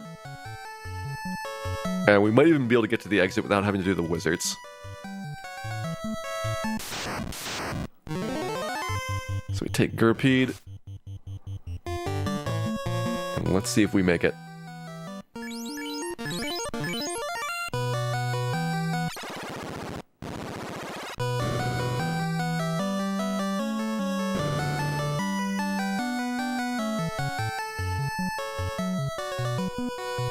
No wizards. All right. The floater is ours. We have completed the ice cave. Still only about 3.5 hours on the night here, so we got some time to do some post-flotation parts of the game here. I want to pick up the pro ring and get the opal bracelet and the ribbon. Those are going to be some big priorities overall. 15-hour airship. It's a hot time. Almost hit the sub 1 hour airship mark. Not quite, though.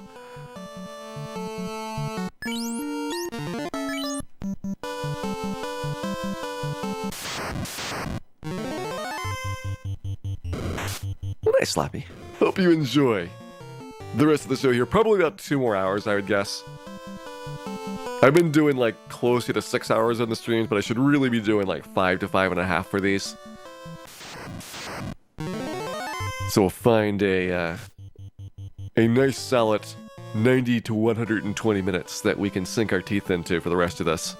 I think we'll do post-airship, picking up all the items that are accessible now.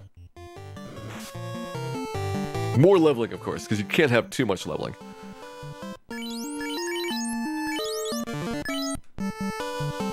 And then we will bet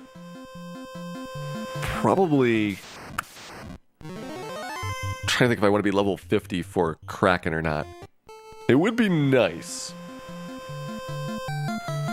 to have as much HP as we can stand on the Kraken fight, but he's weak to lightning, and we got lit 3.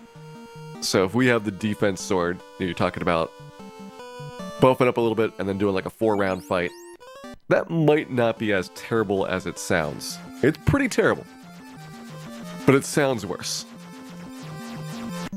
We actually do bottle first.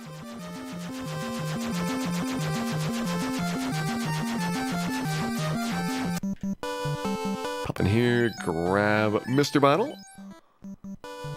Now we can go ahead over to the town of Gaia.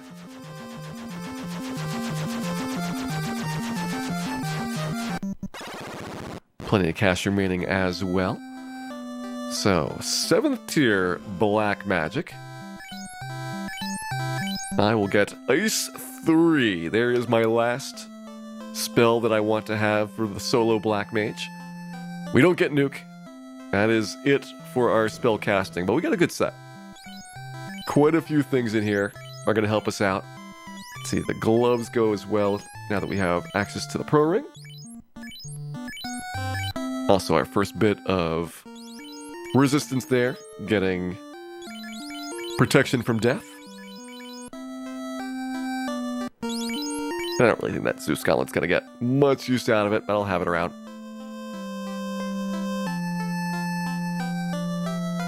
Dan has finally got the minty fresh toothpaste and is able to breathe again, a sigh of relief, without killing all of us. There's the bottle. Alright, so let's go grab our Oxyale here, giving me access to Sea Shrine. And we're going to do Waterfall or Sea Shrine first. Both in the same direction. Well, I guess the first thing we do is get more heal potions. That's incredibly important. But if it doesn't really matter which one I do, then probably I'll do Waterfall. Because with the ribbon, I think there's a small chance that we'd get paralyzed by the ghosts otherwise. I'd like that to not happen. Really like to have no ghosts happen, to be honest, but if we do run into them, and Dan does not die immediately, then I'd like to not be paralyzed, so I can at least cast Fire 3 on them.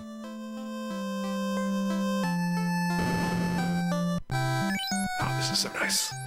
So nice and relaxing, having the airship in hand here. That is like just big in terms of transportation, access, and value. Oh, the other thing to think about, I might need to grind 1 level out before going into Sea Shrine just so that we're not partway through a level when I enter into it, because there's a lot of XP you're going to get. There's the Wizzahag fights, the Gersharks potentially, the water elementals. I'm only in there for the Opal Bracelet, but I don't have warp, so I gotta backtrack through the whole dungeon. I'll probably need to get a level in between Sea Shrine and Waterfall for the same reason.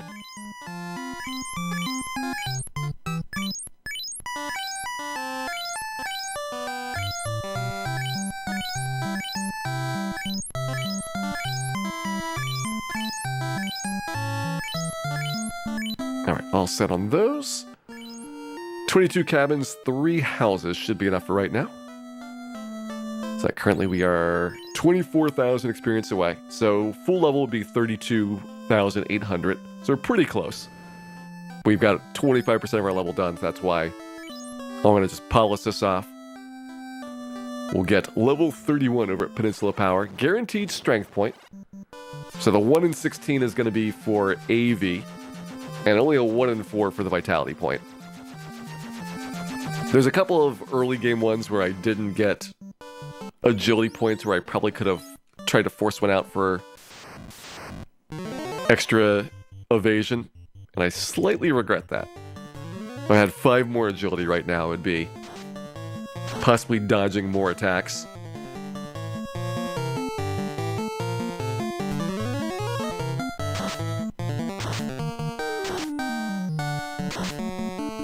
Alright, 2 giants down.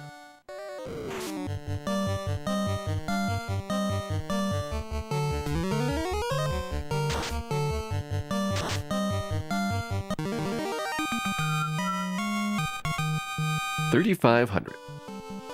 Okay, so about 8 of those battles would be good. And I don't know if I need to really cap it up in between all of these, but we'll make sure that we keep our HP reasonably high.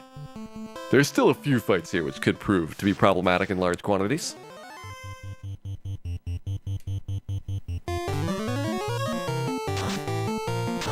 Kitten Claw. That sounds adorable. It should come with a complete cat suit that Dan has to wear at all times to get the status bonuses. I would definitely buy 6 of those and equip them on everybody.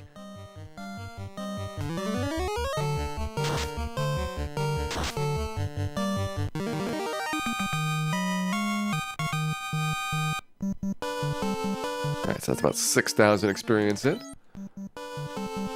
That Ice 3, nice. With its extra damage compared to the Lit 3. Especially in those giant fights where they take quite a lot of spellcasting to take down. More giants here. It is the most popular. More common than the Zombles.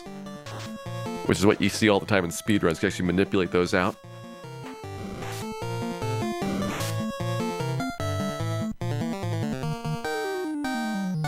And we lost one giant. It's okay. We'll get other ones, Dan. I have giant at home.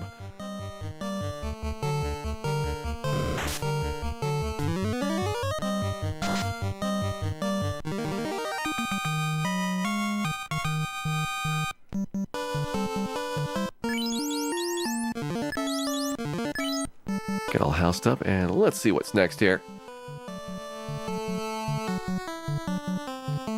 You played all the Dragon Warriors except for 3. That's an interesting one to miss out on, because it's certainly well acclaimed as one of the iconic Dragon Warriors. Maybe not so much in the US, but certainly in the Japanese community. I think in the US region, 4 and 8 are the 2 that are most fondly remembered. 4 for the classic Dragon Warriors, and 8 for the modern resurgence of them. Sambal running away. That wounds me. That wounds me deeply that we missed out on that 1,050 experience.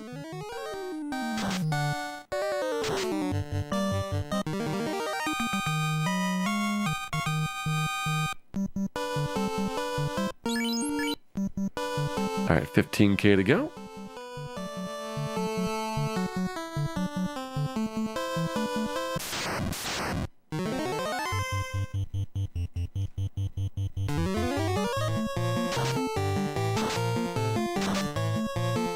Alright, that's a pretty low set of Ice 3 rolls and a pretty heavy set of Dan damage. Come on, Dan, you gotta do better than that. You gotta be tough and strong. And not let the giants run away. What is wrong with you? What of the many things that are wrong with you are specifically wrong with you right now? Just to clarify. I know that there is a considerable list of things that are wrong. But if you narrow it down to like 1 or 2, that would really help out. Alright, 13k more to go.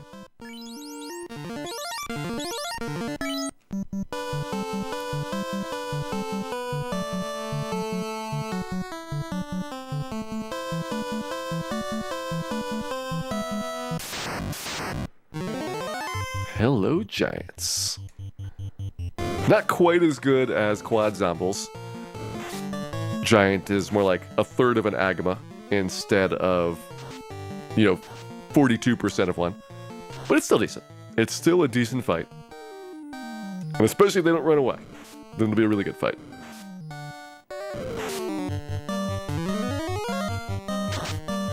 Here's 1, 2, 3. And still 3. Still 3 giants, Dan.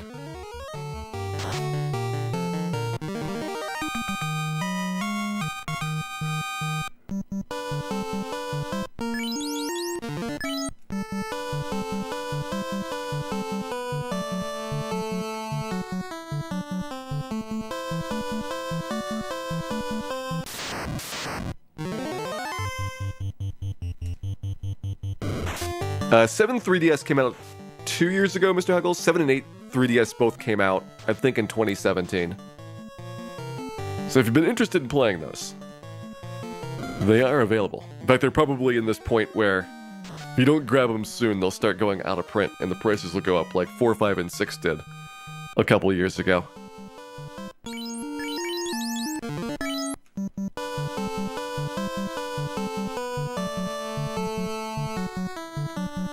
The Melmont Inn would guarantee you max stats. The Melmont Inn would guarantee you food poisoning. That's the only thing that promises to be in your future there. And Hall Giants is not a good grinding area. You'd only get one giant, and the giants are already running from me. So these are like way bigger fights in terms of XP. And if something runs away, then I still have like 2 or 3, rather than losing everything.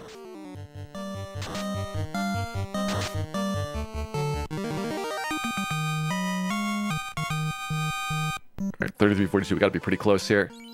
Yeah, 44-11.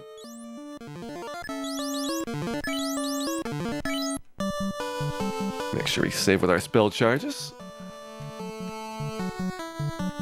34-11, unlikely to be gotten in one battle here, except for like a 4-pack of zombies. So we'll inch a little bit closer, make sure that we don't go over the level, and then try and get our stat point. 1 in 4 chance of an SV, and then a 1 in 16 of an SAV, which is what I prefer to have.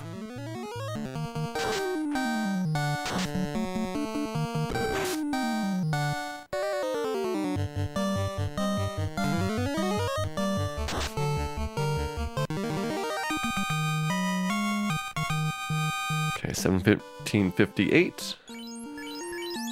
Still about 2,600 away.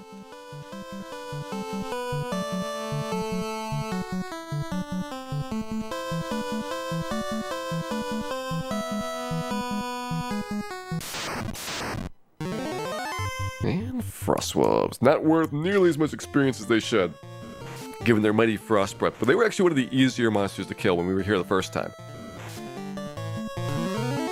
Fire 2 actually does pretty good at taking these things out.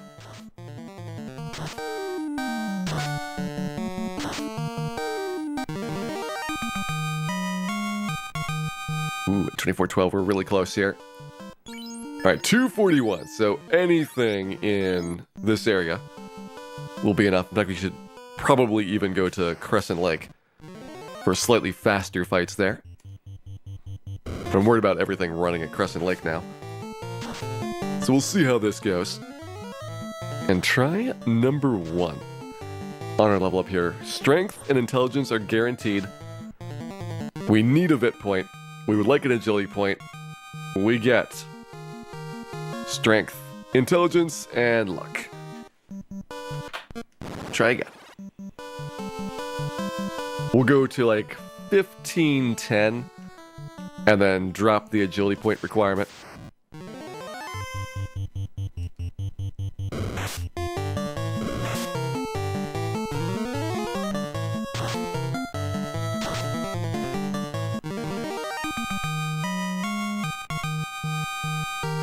This one is strength, agility, intelligence, and no vitality. No vitality, so we got the wrong 1 in 4 on that side. 5 minutes to go. Hello, Tyro. We will not be having Tyro burgers today. We are on a diet. Fat-free Peninsula Power. Hey there, Throgonor. We got through the ice cave, we have our floater. Got through ordeals, and now we are getting prepared to go into Sea Shrine and Waterfall to get the rest of our Black Mage equipment here. Peninsula Power, high in sodium. Well, you can't have everything go your way. Strength, agility, intelligence, and no vitality. Speaking of which, where is that vitality point?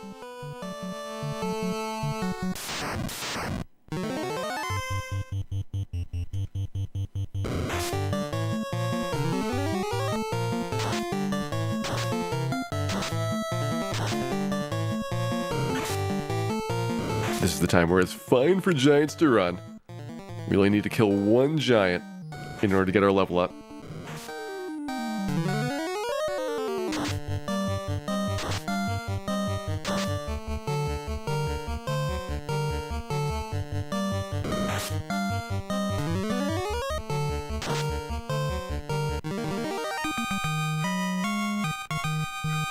And we get strength, agility, intelligence, and nothing else.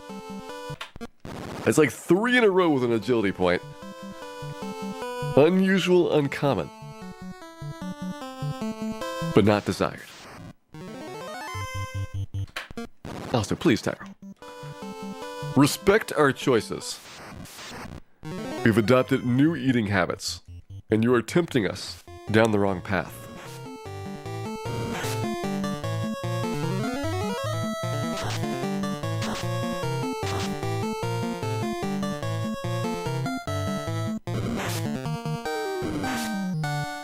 What do Tyro burgers taste like? They taste like Agama.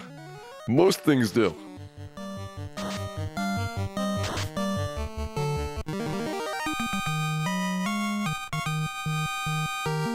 Strength, intelligence, vitality. So at 1510 we would take that. At 1507 we would turn our nose up. At such a meager level up.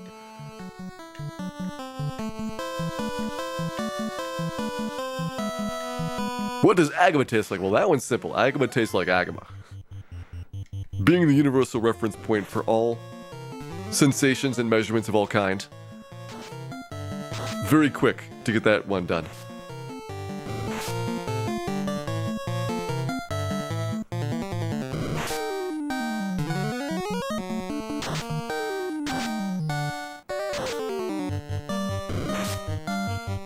I think we'll be able to survive this.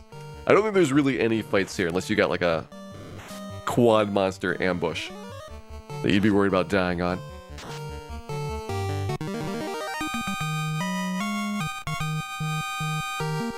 Strength, intelligence, vitality, and pass. 90 seconds to go. Then we would take that.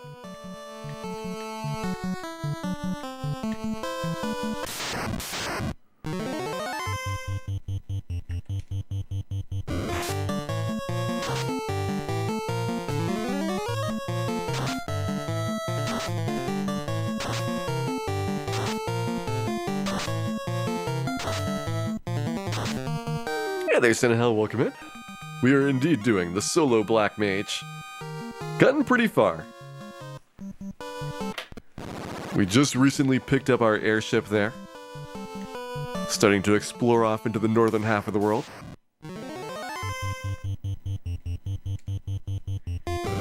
Ooh, the PSP version. I would definitely recommend if you're wanting to do solo character challenges, GBA and PSP are going to be significantly easier to do these on. Well, really anything besides NES, because, at least for solo Black Mage, with Temper, Saber, Power Glove, all that being broken, it is tough killing the bosses, especially Chaos at the end, the Fiend refights. But the remakes, we can have Temper, then most of those are a breeze. Strength, intelligence, and nothing else. Alright, one more try, and then we will lower our standards.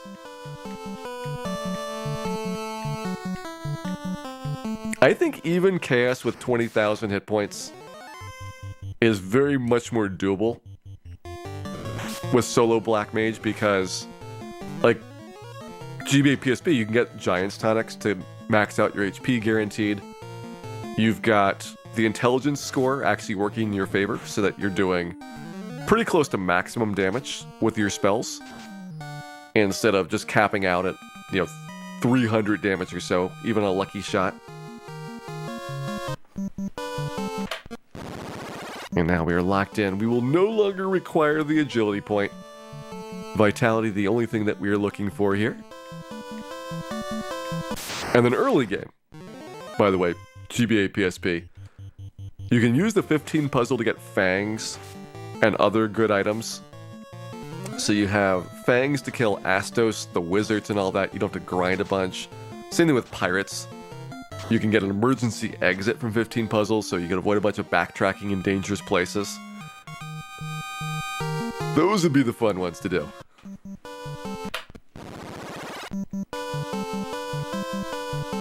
And indeed, Chaos at the end, 20,000 hit points, that's rough.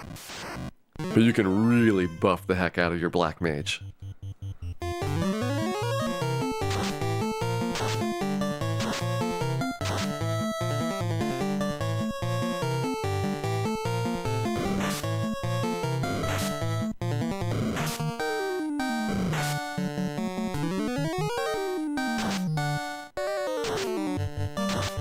Airship wiggling. The best kind of wiggling of all time. We get to wiggle and then we get to take the express boat back, without having to walk all the way down to provoke every time.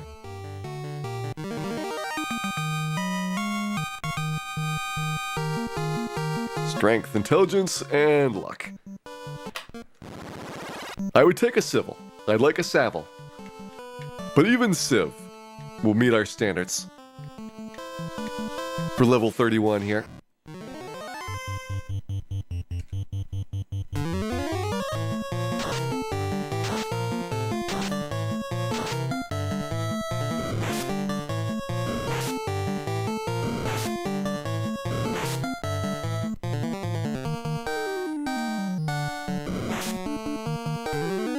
Yeah, I guess for like hasted chaos, in addition to the blinks, you would also need to do the armor upgrades, just fog in the NES version, and that way, that reduces his damage multiplied by his hit count. So like every time you cast it, it's like 16 times 4 less.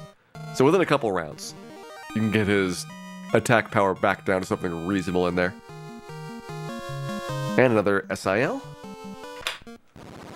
I mean, at least we get the guaranteed strength point. 3 of the next 4 level ups. 1 of strength or vitality is guaranteed. It's one of the nicer stretches that we've had in a while. It's the nicest stretch pretty much for the rest of the game. There's a lot of levels towards the end where we're going to need to 1 in 16 it for strength plus vit.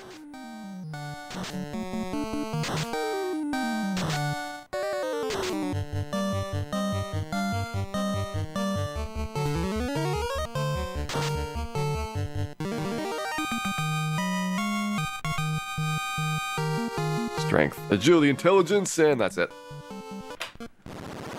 Sigh, I say. Sigh is not what I want.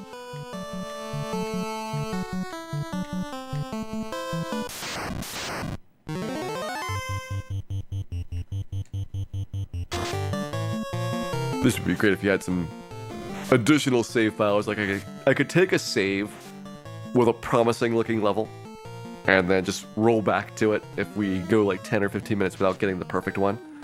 But we had to pass up 2 vitality ones. Didn't get any savvies. We had 2 SIVs that we saw before. And will we see it again? I think so. I think we'll see it again. Strength, agility, intelligence, and that's it. Try again, Dan. Try again.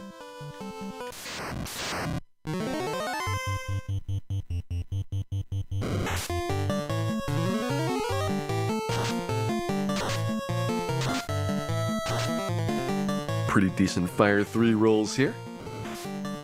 Getting a lot of the trolls down in one shot. Not quite on the zombies. That's to be expected. Oh, and 7 Mark 7, thank you very much for resubscribing there. Glad that you've been enjoying the show and hope you enjoy many more in the future as well. How is Dan doing? Well, Dan is doing Dan things. But on the plus side, we managed to successfully today beat Lich, Ordeals, and the Ice Cave. I've got probably an hour, maybe an hour and a half left to go. I think I can do the Waterfall and the top half of Sea Shrine in that time, and also pick up like maybe 2 more levels. The levels are starting to get a little bit rough because we don't have very many guaranteed points, and it also takes like 10 minutes to get the XP in the first place, but that is what we're gonna have for the rest of the way through there.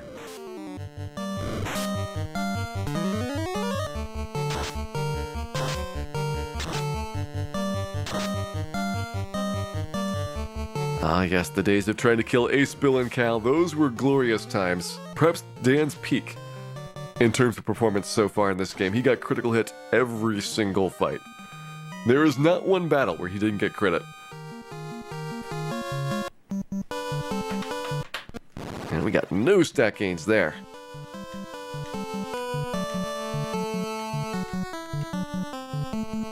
Come on, Dan, I just want that vitality point to show up. It's a 1 in 4 chance you can do this.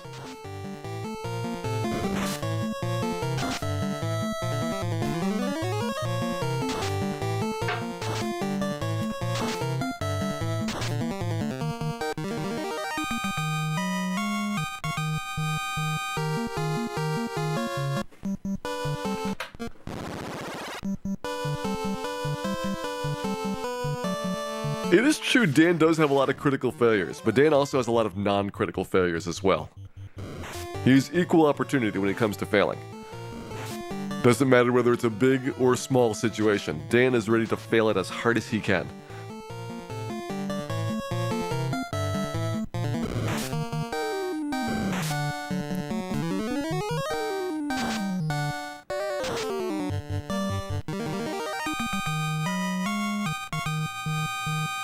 Alright, strength, intelligence, vitality, I'll take it. Good enough. So we'll grab our items out of Crescent Lake for the trip up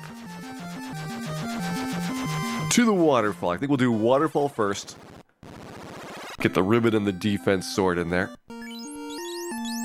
99 heals, 1 house, 8 cabins. We need to fix that. House and cabin are priority here.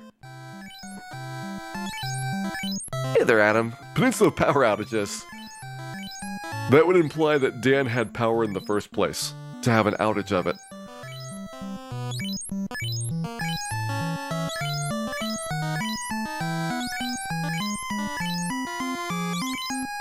Alright, plenty of houses there. Let's get a nice big stack of cabins. I'll buy like 20 or so. Money no longer an issue. We've already bought our bottle and pro ring and ice 3 spell. So literally the rest of the game is just buying consumable items. We'll have immense amounts of cash left over and possibly enough to get some steel armors and cat claws by the time that we finish this up.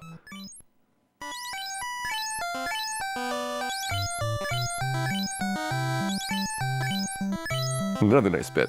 Seeing as how Peninsula Power, which I thought would be lasting me for a couple levels, post Crescent Lake, we're still having a lot of monsters run there. We might end up doing our grind in Mirage Tower. Guard, Vampire, Guard at the start. You have Lit 3, Fire 3. They're very scary fights. But the XP is going to be immense going through there. A lot of... well, average is like 2 or 1.75 Agamas worth of experience. 1.75 is still decent. Hey there, Uno Squid. Thank you very much for resubscribing. Glad you're enjoying all the Dans and hope you enjoy many Dans in the future as well. Also, thanks again for the continued support there. And with that, Dan is off. Taking the airship in search of adventure, we are to go to the waterfall. Get the defense sword and the ribbon out of it. You could pick up the mage staff just for fun, if you want to have something to play with during the carry fight. I think though defense sword should be enough to be able to take carry out. I'm not super worried about Gurgur Volcano, because we'll be fairly high level before we even bother trying to complete that dungeon. There's no value in Gurgur. You know, it's just going to be in for the fiend and no treasure chests inside. So whatever we manage to get there, it's fine. Oh yes, also, while we are here, in the beautiful town of Anrak, let us gaze in wonder.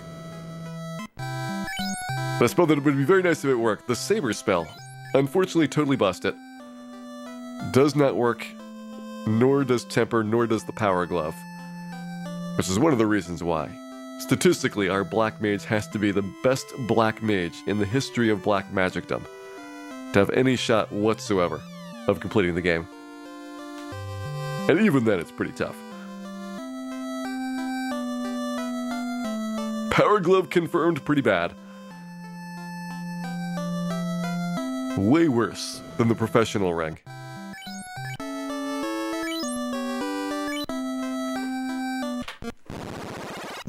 Alright, let us head up there.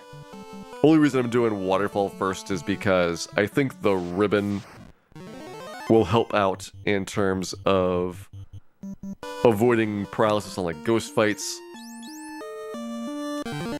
It's kind of like a minor thing, because I shouldn't really see ghosts as I pop in there. Like, definitely find some Wizhags, might get some Gur Sharks, but worst case is like one water lentil fight, and there should be no ghosts with the typical path in and out.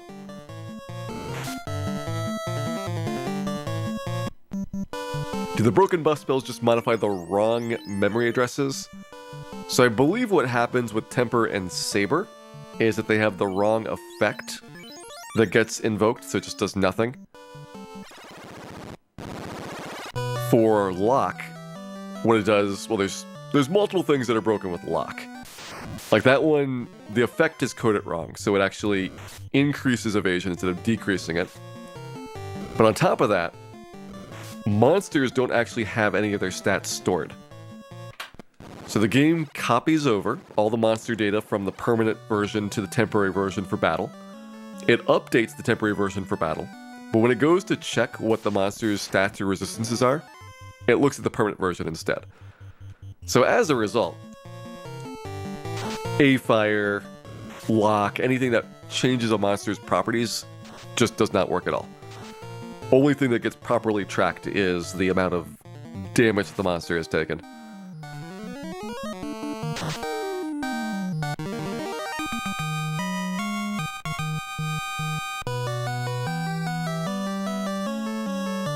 Hello, Bat. You are very in bounds. You should take some lessons from one of the best bats of all time. Some would say the best bat that has ever been named. Out of Bounds Bat hopefully will grace us with his presence in this waterfall here today.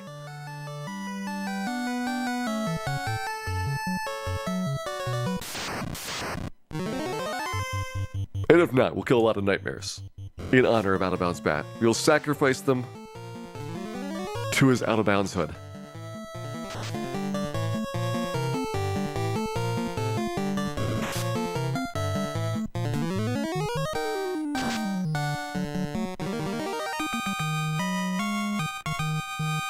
Alright, about 5,000 experience in. We have 32,000 before the next level happens. So basically I want to grab some XP in here, go back and do some more grinding for level 32, and then do top half of Sea Shrine. Try and grind up like 35 at that point. It's a long struggle to get the XP that we need. Oh man, Perilous.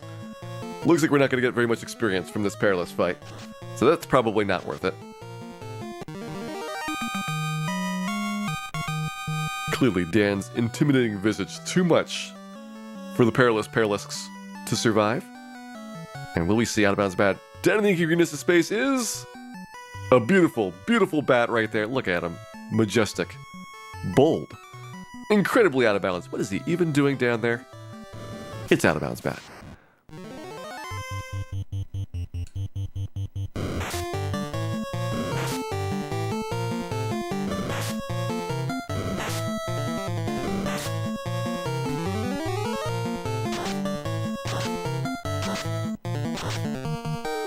Nice, so Whiz Mummies don't die here.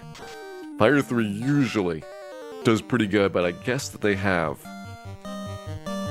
enough magic defense that's not critting on top of the bonus damage.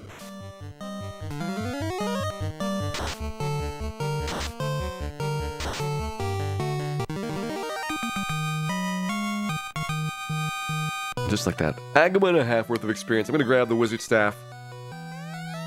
We got our ribbon on. And that means the cap is now obsolete. Wizard Staff, just add it to our staff collection there.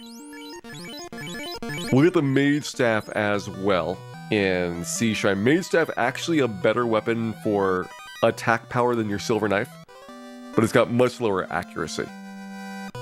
So there's going to be a stretch of time where you want to have Silver Knife again, because it'll give you an additional attack per round compared to the Mage Staff.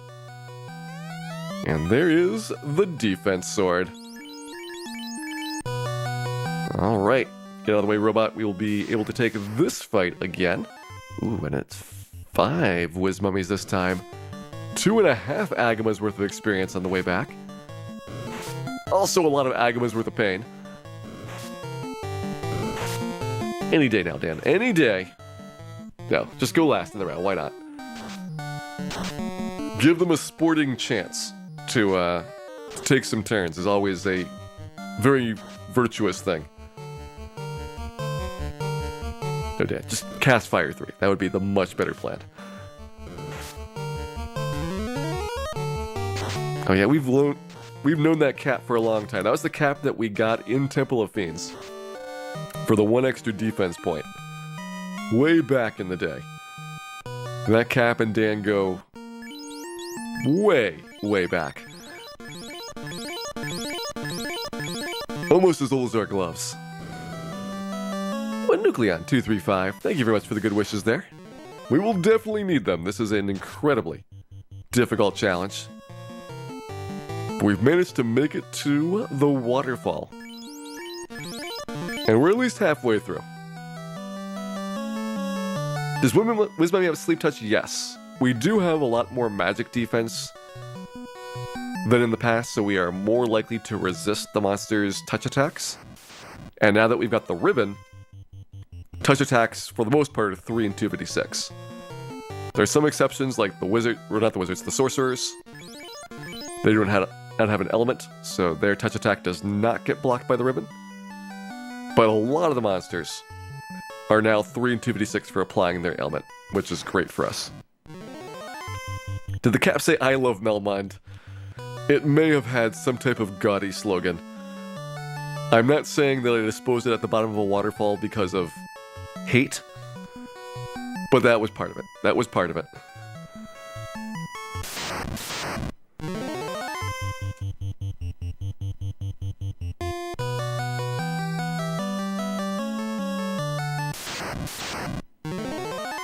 Alright, another set of nightmares here. I don't want to make a level happen, so I guess I should check to see how far away we're after this. So we got 4 Agamas from the mummies, that's 16,000, and then we got like 3 Agamas from nightmares, which means we should have another Agama left to experience to go. We got 4 Agamas. We got plenty of room in there.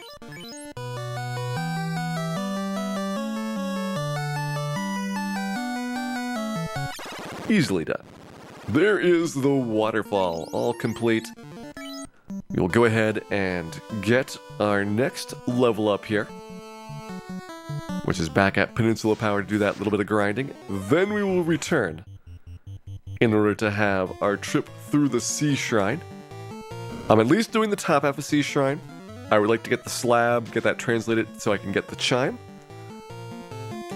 We'll get the opal bracelet out of the Sea Shrine, which is our last defensive item until we have the Pro Cape, which will be our last defensive item in the entire game. And that'll be a big, big chunk of the way to our final configuration for this Black Mage.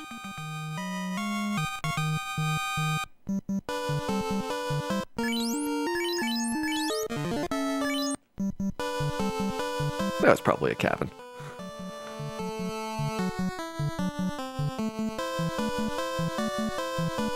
Said I'd rather have the unrenables than the aquatics.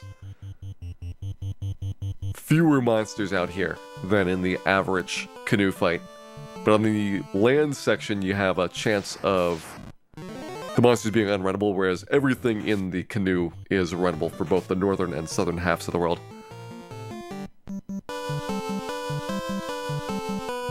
And made it back. Alright. So restocking items. We'll go and get our heal potions restored. Always want to have 99 of those things when walking around. We'll snag our level from Peninsula Power, and it does take a while to grind out the stat points. This one is going to be a Vitality guaranteed level. So we have a 1 in 4 chance of Strength showing up, and a 1 in 16 of Strength plus Agility. Which we'll spend about 10 minutes going for the 1 in 16, and if we don't get it, we'll fall back to the 1 in 4 as good enough. Although I really would love to have some of these agility points. At the end of the game, we're basically 1 white shirt down compared to what we would have if we had maxed out all the agilities, which would have taken much, much longer. But 1 white shirt, which is half of a defense sword, is a decent amount of dodge potential.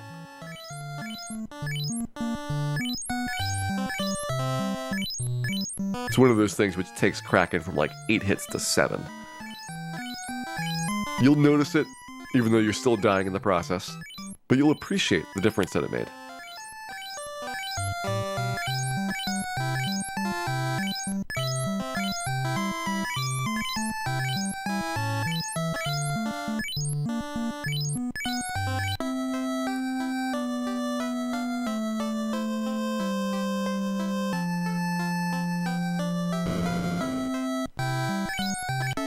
And up, and let's go ahead. Grab our experience here. We are pretty close to this level up. 8,500. Should be only a couple battles over at Peninsula Power to get. What is after the Black Mage? Definitely not the Thief. If I was going to do any more challenges, we'd probably do White Mage, which I will likely do in between Seasons 4 and 5. So Black Belt and Black Mage between Seasons 3 and 4 feels like enough challenges. And I can go to work on single segment routing, as well as have more nights of Dragon Warrior 4 until Season 4 is ready to go. If I go into the White Mage challenge, I'm spending probably another week doing challenge runs. And at some point, Dragon Warrior 4 has to get done. We've worked so hard to get that speedrun developed. And I want to have plenty of opportunities to get Dragon Warrior 4 runs done this year.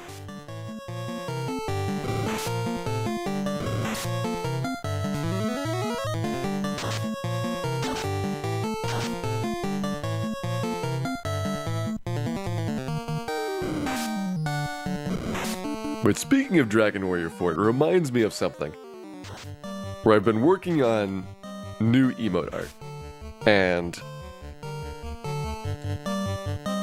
you've probably seen emote sets where you have the hands, you know, like a left hand and a right hand that you could put next to things. And I was doing a set of those for Necrocero. And I realized that at some point, Square has switched from Necrocero having 4 fingers on his hands to having 5 fingers. And I checked. Original definitely has 4 fingers, I remember this. DS version's got 4 fingers. Dragon Quest Heroes, when Cero uses the Secret of Evolution skill, has 4 fingers. But all of the toys, like the Sofubis and the statues that they produce, they all have 5 fingers in Necrocero, and I don't know where this Necrocero 5-finger artwork came from. But if you've got some inside information about why they might have redone that, or if that was even intentional, I'd be very curious to see whether I should have a 4-finger or a 5-finger picture. Currently I did it with 5 fingers because that's the most recent version, but I just don't know.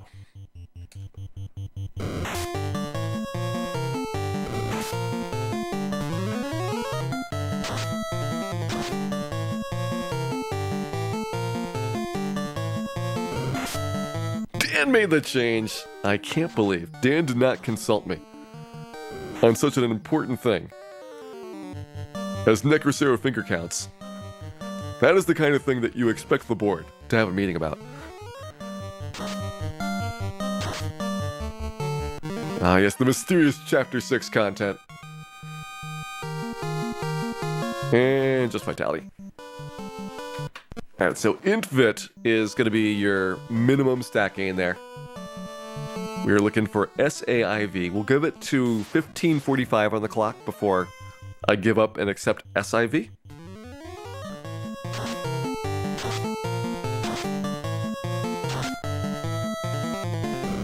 And good luck to Dan, getting this level up. We have to have strength so that we are able to do more damage with the Masvian when we get it. Vitality, more HP, very important. You're not going to max out. You're not going to come close to maxing out with Black Mage. Like, we were projecting like 590 hit points at the end of this, which is far, far less than any other character class. Agility, it improves your dodge rate, and it slightly improves your chances of getting first strikes. Luck just improves your chances of getting first strikes by the same amount, so it's by far the least of the functional skills, and then intelligence doesn't do anything at all, which is great because intelligence is Black Mage's primary stat. So every level I get an intelligence point that does absolutely nothing.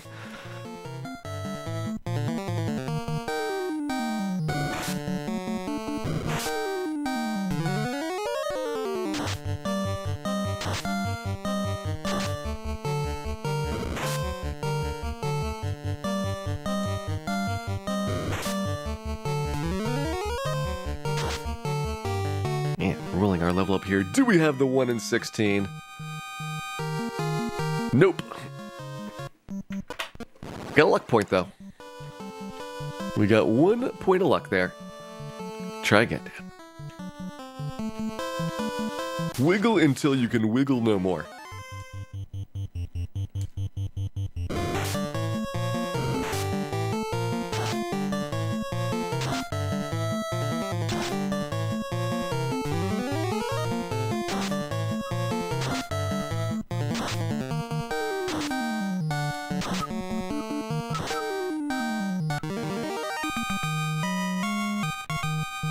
This time around, we get Strength, Intelligence, Vitality, Luck.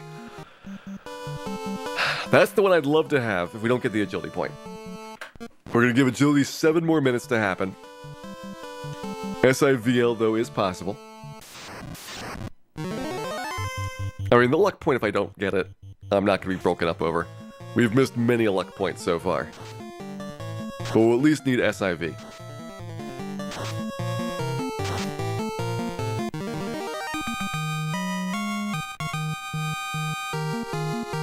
Agility, Intelligence, Vitality, like,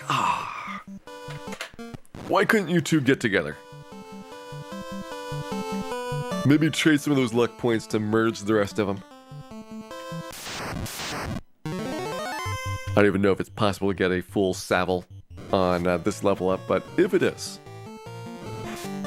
it would be neat to see another one of those. It's been a while since our last Savile.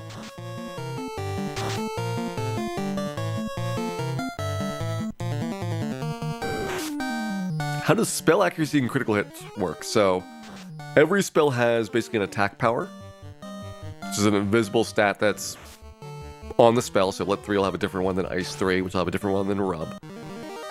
That attack power is compared to your magic defense.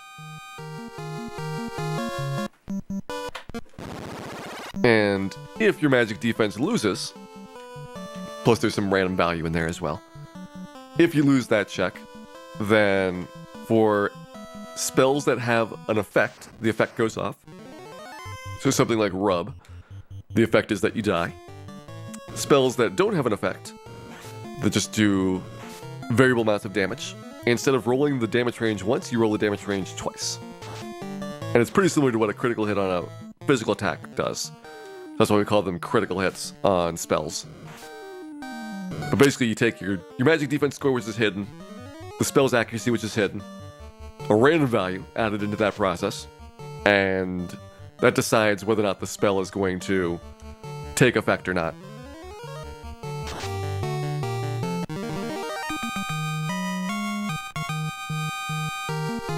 Strength, Intelligence, Vitality, Luck. It's only 1540. We'll give it 5 more minutes. 5 more minutes for Savile, or Savvy. I would take a Savvy.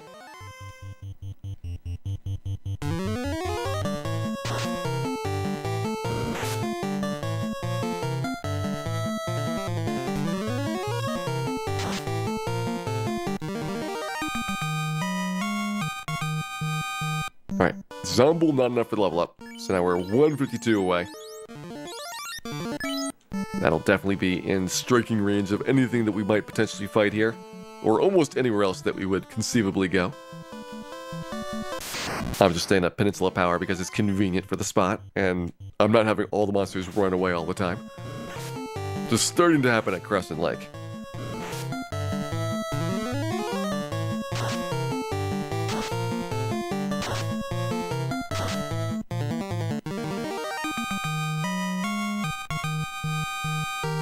And we get Strength, Intelligence, Vitality. Not taking it. 3.5 minutes until my standards go down.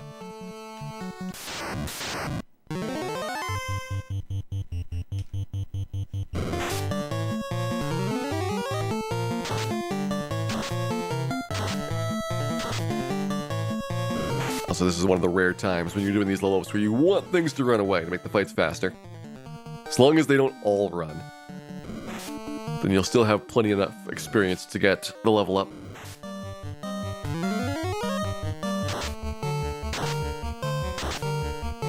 There we go, we got 1, that's enough.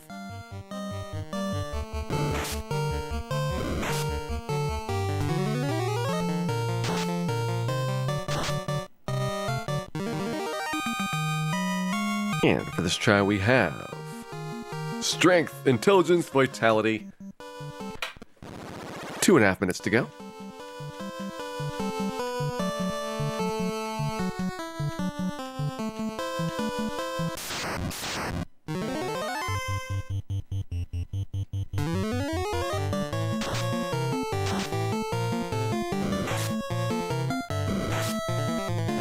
And since we're out of fire 3s, let's just toss lit 3s, I guess. Lit 3s will do enough damage to be respectable against zombies. And both of them. Alright, Dan. What's your level gonna be like? Strength, Agility, Intelligence, Vitality. There we go. Don't get a luck point, but it's good enough. Good enough for Dan's work. And that completes level 32. We'll go clear out the top half of Sea Shrine next. Still probably plenty of cabins and houses there for the time being.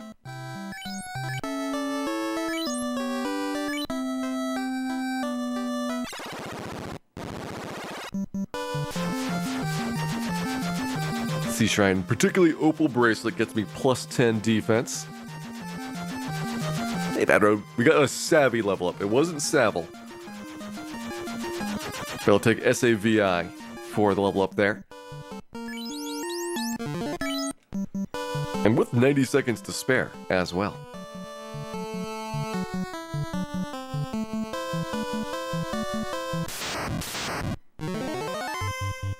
Unrunnables, you say? Good thing we got plenty of spell charges to use here. 412, nice. That's definitely the most damage I've seen so far in this game. This is amazing to think about. The black belt, probably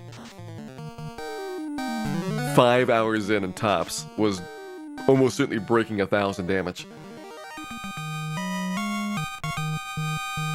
But the Black Mage does have the advantage of AoEs. That is at least a little bit of something in terms of value. Okay, where do we want to come into the Sea Shrine at?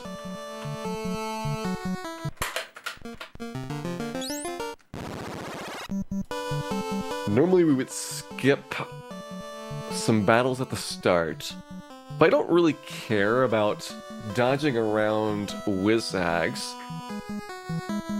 Then I think what we could do is skip one battle. That gets rid of a Naga fight on the first floor. And then we can take Gershark here second. And then Wizhag third, more Gersharks after that. There'd be plenty of good fights. Only a couple of sea snake battles that I wouldn't want to take. And there should be no ghosts and possibly no water elementals with this path.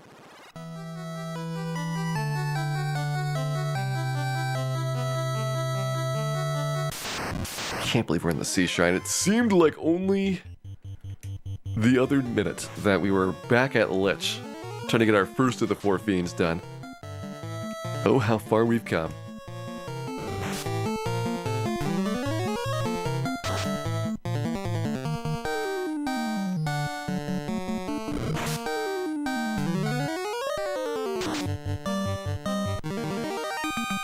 Sea Shrine on Onrak. It's not even randomized MD Soldier here.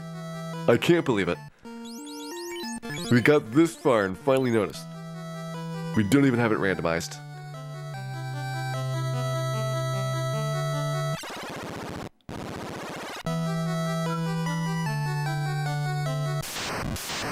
So there's our Wizhag battle here. One Lit 3 should take out most of the problems. And I can use Lit 2s to conserve those, because Lit 3 obviously is a pretty big resource for this dungeon.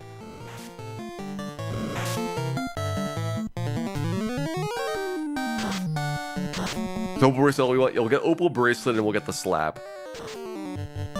And that is the only 2 things up there that I care about. I'm gonna get the Mage Staff down here on the way back. Mage Staff is actually better than the Silver Knife by a little bit. Well, better attack power. It doesn't have as much accuracy overall. But you'll be pleased to know that Dan finally will be having an alternate weapon to swing. Got that Silver Knife just after Astos died.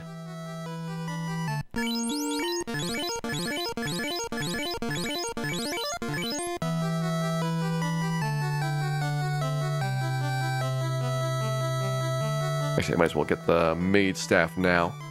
It's reasonably convenient to this path. Big guy should be fine. I'm trying to think about if I should worry about this gaze. And with the ribbon, the answer is no. The big guy's steely gaze does not affect Dan because he put the ribbon over his eyes. It wasn't where it's supposed to go, but it does protect against gaze attacks.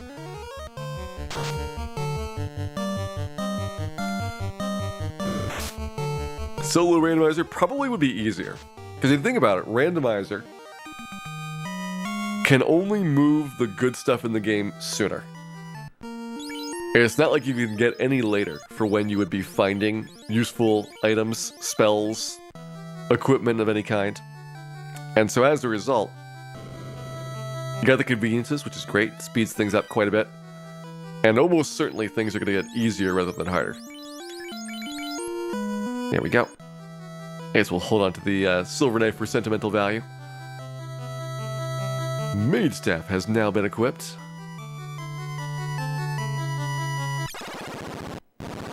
Question of will we get out of here before the water elemental fight?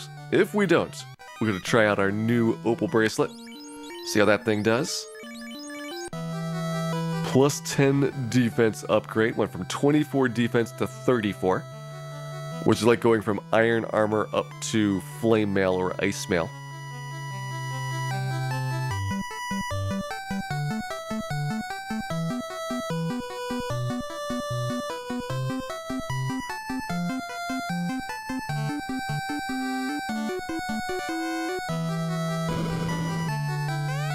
And there is our slab. That's the only other thing that we need to grab here.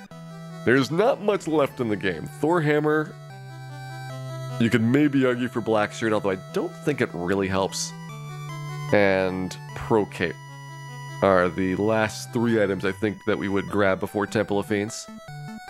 And in Temple of Fiends you got the Masbeam, but that is its own story for how that's gonna work.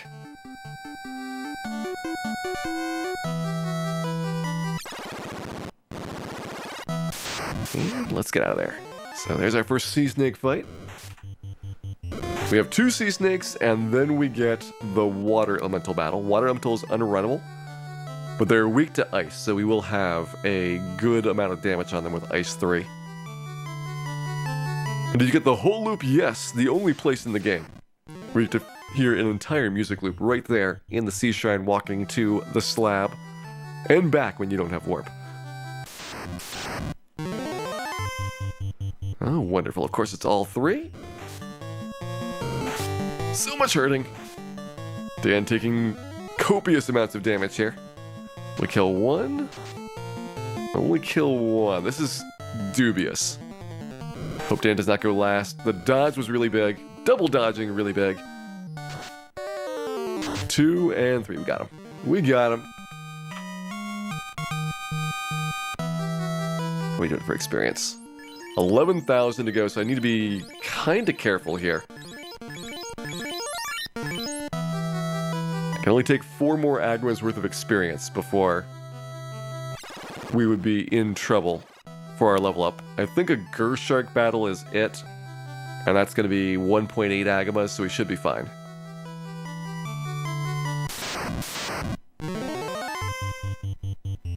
$1.9 because regular shark is here.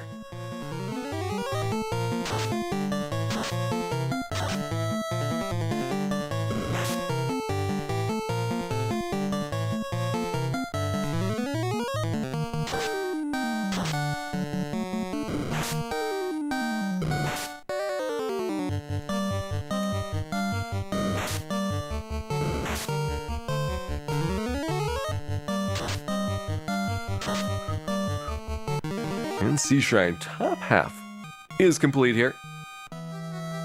That worked out pretty well. I am fairly happy with how that trip went. Question is, do I want to try to get the level up in the Sea Shrine? Wouldn't be a terrible idea given the significantly higher experience, but more of a pain to get in and out whenever I want to retry the fights.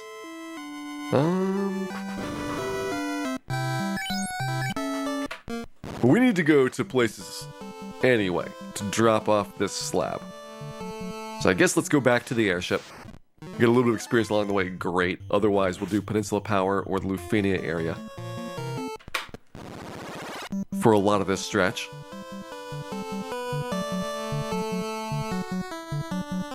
What is the entrance to the Sea Shrine? According to the remakes, it's a barrel.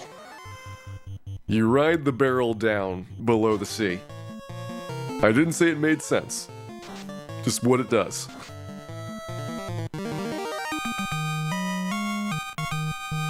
It's either that or it's the bucket from Chrono Trigger, one of the two.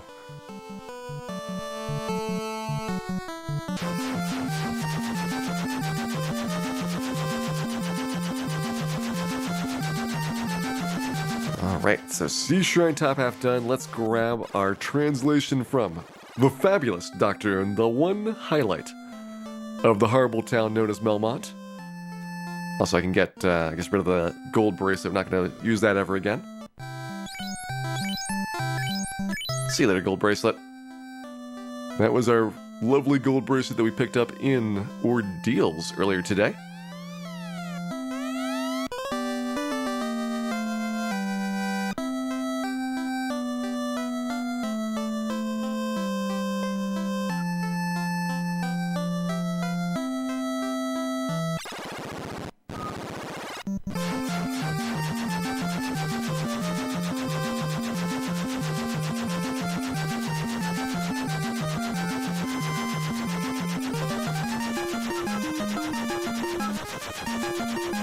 And over here to Lufenia. Now, along the way, I might max out XP for this level up and need to grab the level. This one is guaranteed SIL. This means we're going for the 1 in 16 AV. And we'll do the typical thing, which after like 10 minutes or so, if I don't get AV, I'll just do SIVL. And settle for that. That'll be level 34. The one coming up next.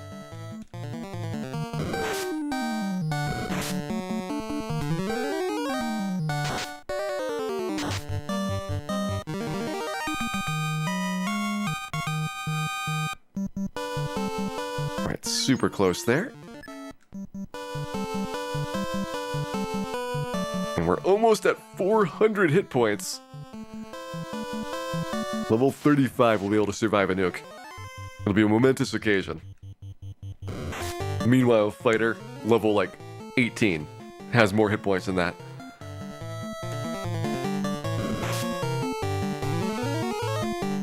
One of Dan's many, many weaknesses, his complete lack of HP, will give us quite a fit in the late game. Alright, so we are one battle away.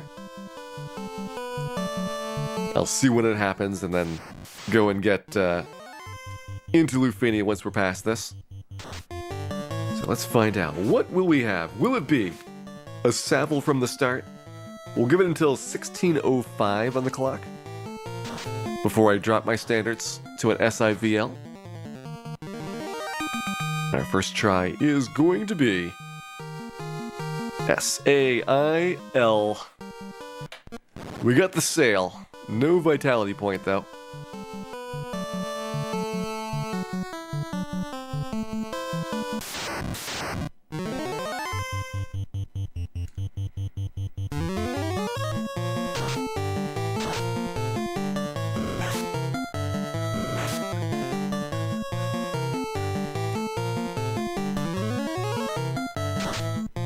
Alright, Bad Road, have a good night. Hope you enjoyed the stream today, and pleasant dreams. AIL. That is what ails us. Wait, is it not SIL? Oh, this is level 33. Alright, SAIV is what we want. The L is not guaranteed. I thought we were going for 34 here. 33 guarantees A and I. So we'll always get the agility point. And we need S and V to show up. So this is a 1 in 16. We have no choice but to 1 in 16 it. Which means there is no clock. We will take as long as it is necessary to get the right amounts there.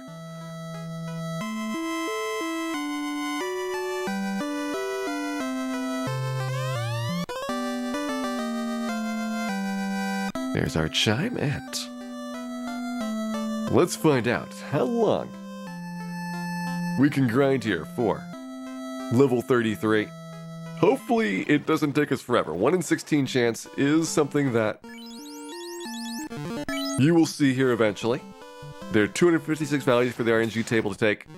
Means that some obscure combinations of stats cannot be done. But for 1 in 16, I feel like they should all be possible, even if some of them are a little bit out there in terms of probability.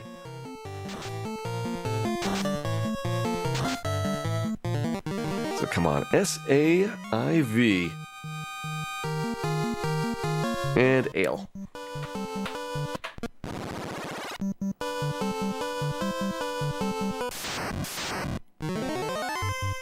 Try again on Zambles.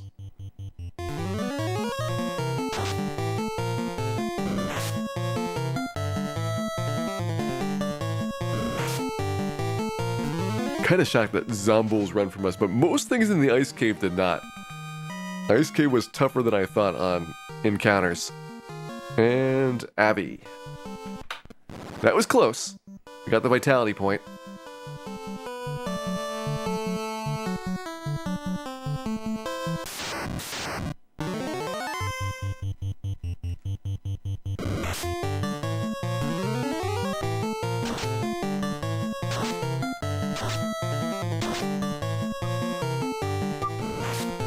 That's right, Giant. Run away. I only need one of you. I might need two of you.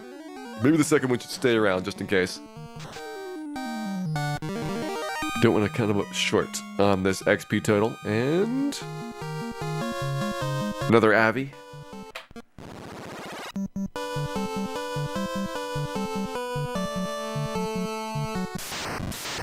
How about some more Giants?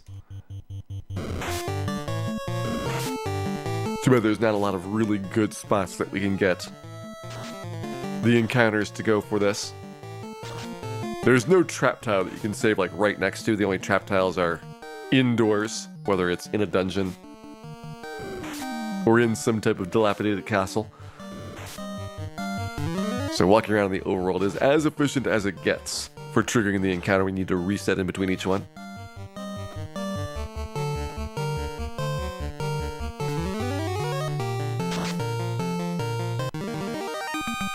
And for level 33 we have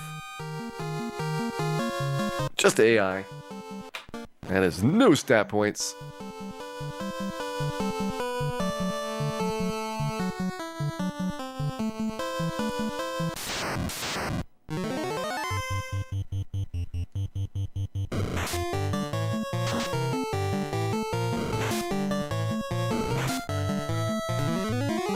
Dan's feeling a little bit chilly, but nowhere near the same level of frost as we had before. That ribbon really changes a lot of these fights in terms of just being able to shrug off the damage. Strength, agility, intelligence, and that's it. I got excited. Once we see our strength point, you're happy.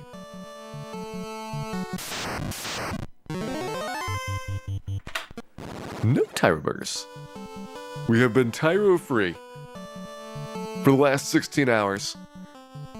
Not a single Tyro has been harmed in this Black Mage solo adventure so far, and I intend to keep it this way.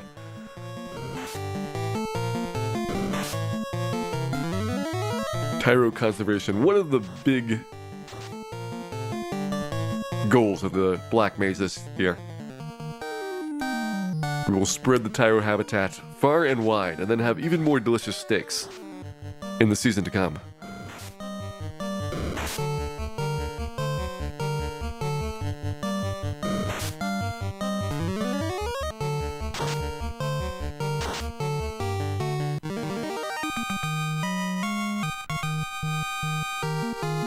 Strength, agility, intelligence, and that's it. Got another sigh. Giant burritos sound actually pretty good. I could use a giant burrito right about now.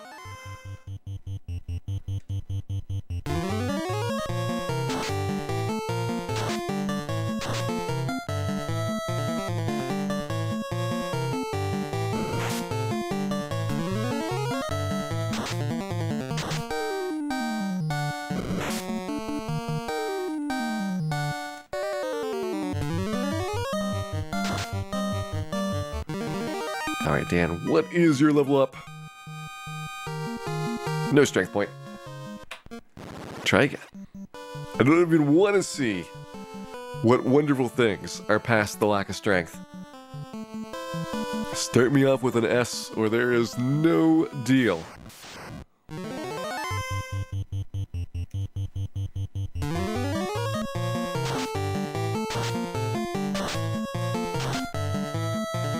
Good, we got our one giant down. Basically assuring us of having enough experience for getting the level up done. One giant's away, that's fine. Two giants are away.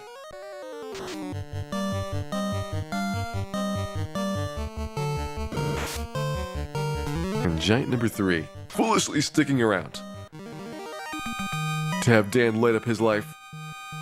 And we get strength, agility, intelligence, and another psi. Another psi. Have we had any sales yet? Have they all been psis?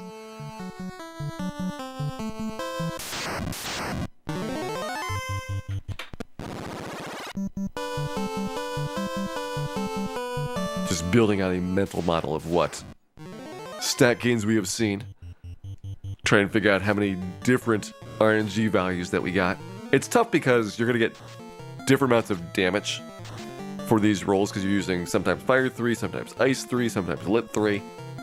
But if you can recognize, though, this is the exact same damage and the exact same stat gains, then you've not tried a new value. You've re-rolled into one of the old ones instead. Just sigh and ale. It happens sometimes.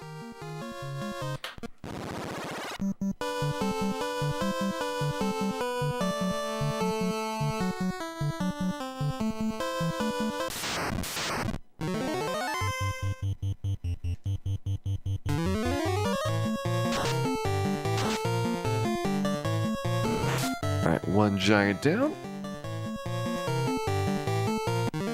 And is one giant enough for an experience for the level? Yes. And more ale. Dan is going to be in a really bad state after all this ale he's getting. He needs to drink in moderation.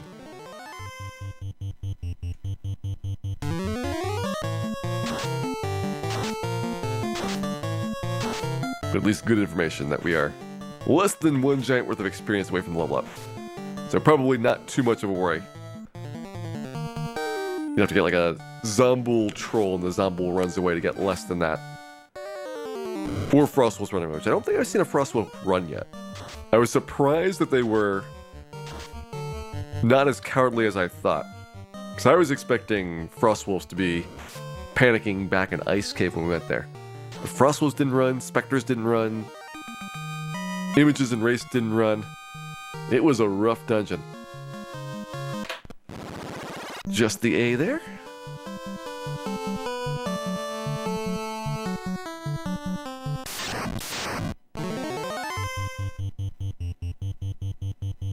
Alright. Everybody runs away. I feel slightly offended. The monsters don't want to hang out with Dan. I mean, we even got his Minty Fresh mouthwash. Mostly cured his horrible bad breath. And other than the complete lack of hygiene, I don't understand why the monsters don't want to hang out with him.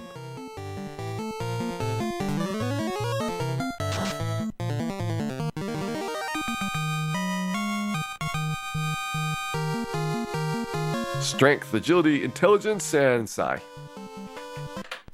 More sighing.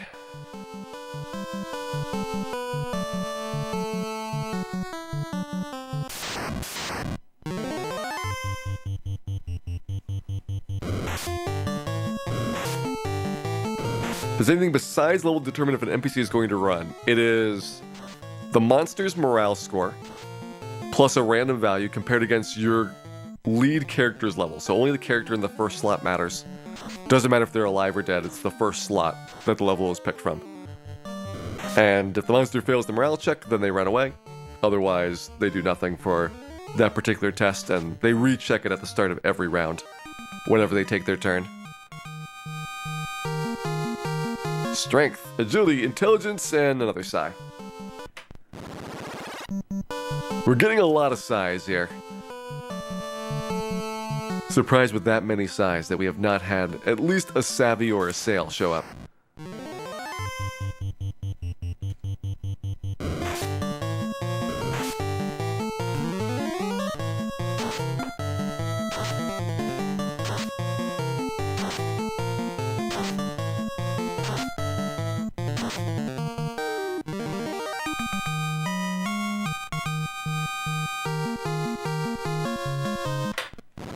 And nothing there.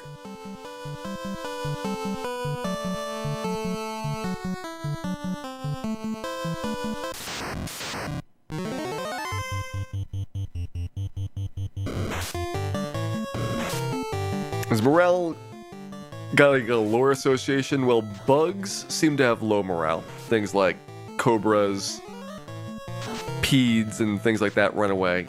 I think birds have relatively low morale, like cockatrice and pearlisk. Undead are not fearless. It's like zombies run, ghoul and geist run, zombuls run a bunch. I have no idea why zombul runs when much easier undead do not, but maybe they're just inconsistent with how they work. It's not really well thought out. It's more of a... when you're significantly higher level than the zone where the monster first appears, then probably they're about ready to lose the morale check. Except for bosses, and except for things like elementals, which have perfect morale. There's a couple of late game monsters that are perfect, but early game it's few and far between. Strength, agility, intelligence, vitality, and luck. We got the Savile. We have the full Savile. There is level 33 complete. 400 hit points have been achieved. And we can think about what we want to do next here. We have a full level to work with. I don't know if we want to kill Kraken right now. That seems like a difficult feat, given our current state. I could go for another level at this point. You know, like do Mirage Tower, try to get the Thor hammer out, maybe? Be an interesting idea. Let's see what happens if we go over there.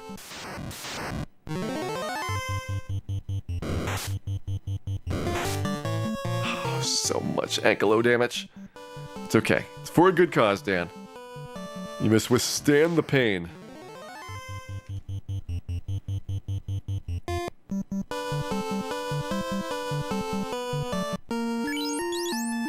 I'll just stand in the shadow. Why not? It's a free step.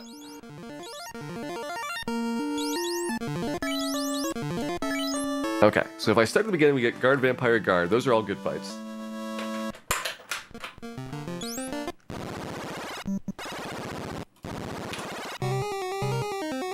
We want to go in here, grab the Thor hammer, which is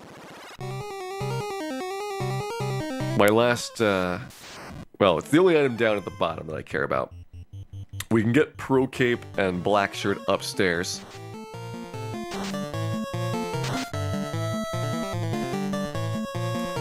How much damage would Dan have to do with the Mazvune for me to not worry about class change? I worry about getting to the Mazvune. Like, just the fact that you have a pretty perilous infested walk through there. No actual perilous, just other dangerous monsters. But you have to get past Lich, Carry, Kraken refights along the way. Those are all really, really nasty. That's right, dazzle me with your handsomeness, vampire. Better than punching him Dan in the face. By using Black Shirt to overvoice it? No. Black Shirt is just to be able to cast Ice 2 on demand. I don't think I'll ever need it, but in case I ever am in an area where Ice is the best way of dealing with things and I run out of Ice 3s and Ice 2s, which seems impossible, then I'd have that as a backup.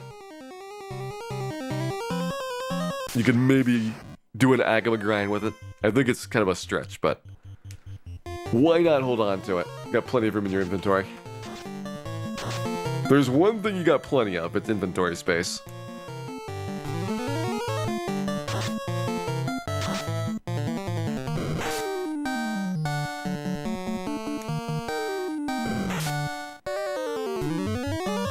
I wonder if there's any way to kill the Catmen here. Certainly the Cerebus is going to be a good fight. Cerebuses are a half Agama apiece, and very quickly die to Ice 3. If it's anything, it's going to be running away. Running away is going to be our strategy. She's only doing 1 damage. Or 18 damage. I could probably take him.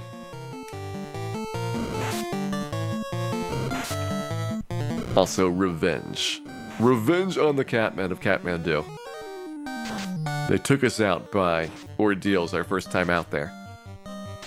Kind of expected, given that we are extremely fragile and low on hit points, defense, and really anything of value.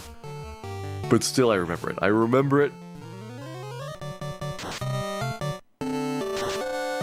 And I will have my vengeance. Plus, you get like an Agama and a half. It's like a Catman's like a 0.3 of an Agama for XP on it. It's not incredible. Better than nothing. Let's see. Thorhammer. We don't really need the Wizard Staff here right now. And probably better than the Heal Staff in terms of likelihood of coming up. Alright, so there is bottom half done. Got a Mirage item out. Can Dan speak Agama-ese fluently?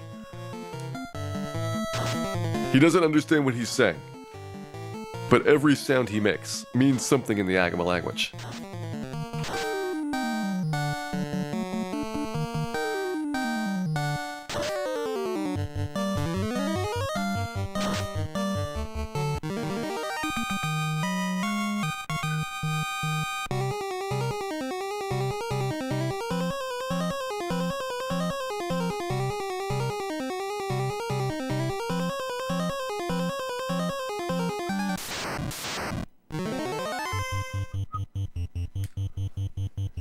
So after this, Catman Sabertee. That's probably a little bit more dangerous than the pure Catman fight. Sabertee can probably do some real damage. They're tough enough that I can imagine Dan being a little bit scared of their critical hits. I will have some Ice 3s to use against them. If I get downstairs, I'll get a Catman fight instead, which is fine.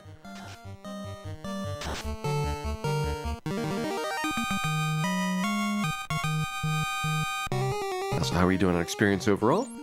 9,400 to go. Wow, we almost got that entire level. Just walking to the Thorhammer and back.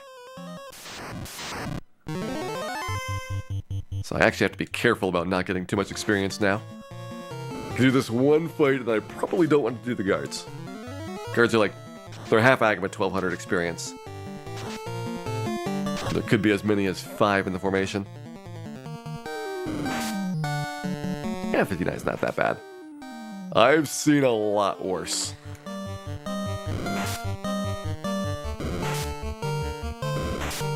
I'll be shocked if by the time that we finish this one up, Dan has not been hit by Kraken for at least 1,000 damage.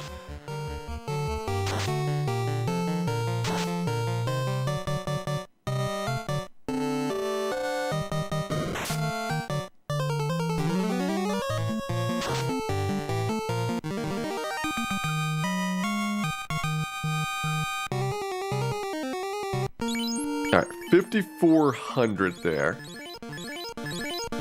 Which means we could take a 4-guard fight, but not a 5-guard fight. If we get the encounter on this floor, it'd be Whiz Mummies, which will also be pretty complex. Alright, we're out of that side. Let's see what we get for the guards. See, let's save and then see what we get for the guards. That'd probably be the smarter approach.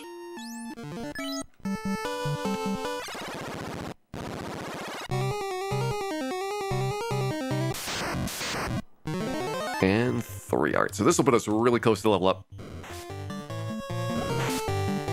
So yeah, Mirage Tower is going to be great for getting our levels. We can get that 32,000 experience we need. Well, 32,800 for each level up. From here until 50, pretty fast. And then the bulk of our time is going to be spent trying to get the stat points to go right. That'll be the hard part. Alright, so now we are 1770 away.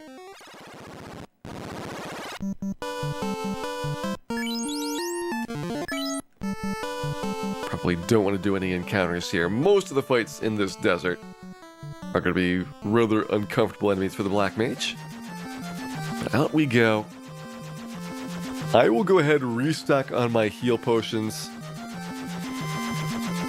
I'm thinking about calling it for the night here. It's been a little bit more than 5 hours, which was pretty much my target for the stream today. I've been doing a lot of 6-hour streams, and I probably shouldn't go that long. 5 hours is a little bit more reasonable for the lengths of these. So yeah, let's get our heal potions back, and then I will find somebody for you fine folks to go watch. And we will continue on with our solo Black Mage challenge tomorrow.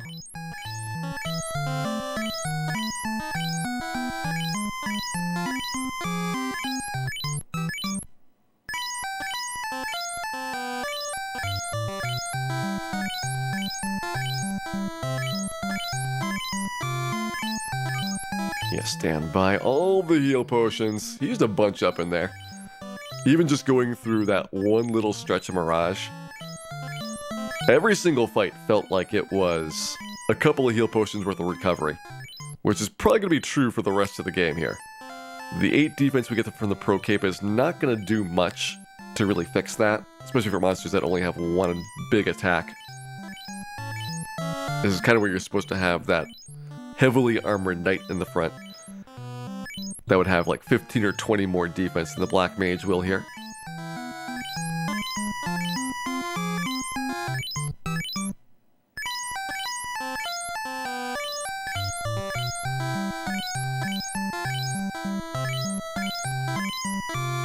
Is there a hole in the bottom of your knapsack, Dan? How are you still buying heal potions? I swear, I gave him just enough money. There we go, 99 heal potions. Want to make sure he didn't waste it on any frivolous things like gum. But he didn't. He didn't. We got our in trip there, 16 hours, 19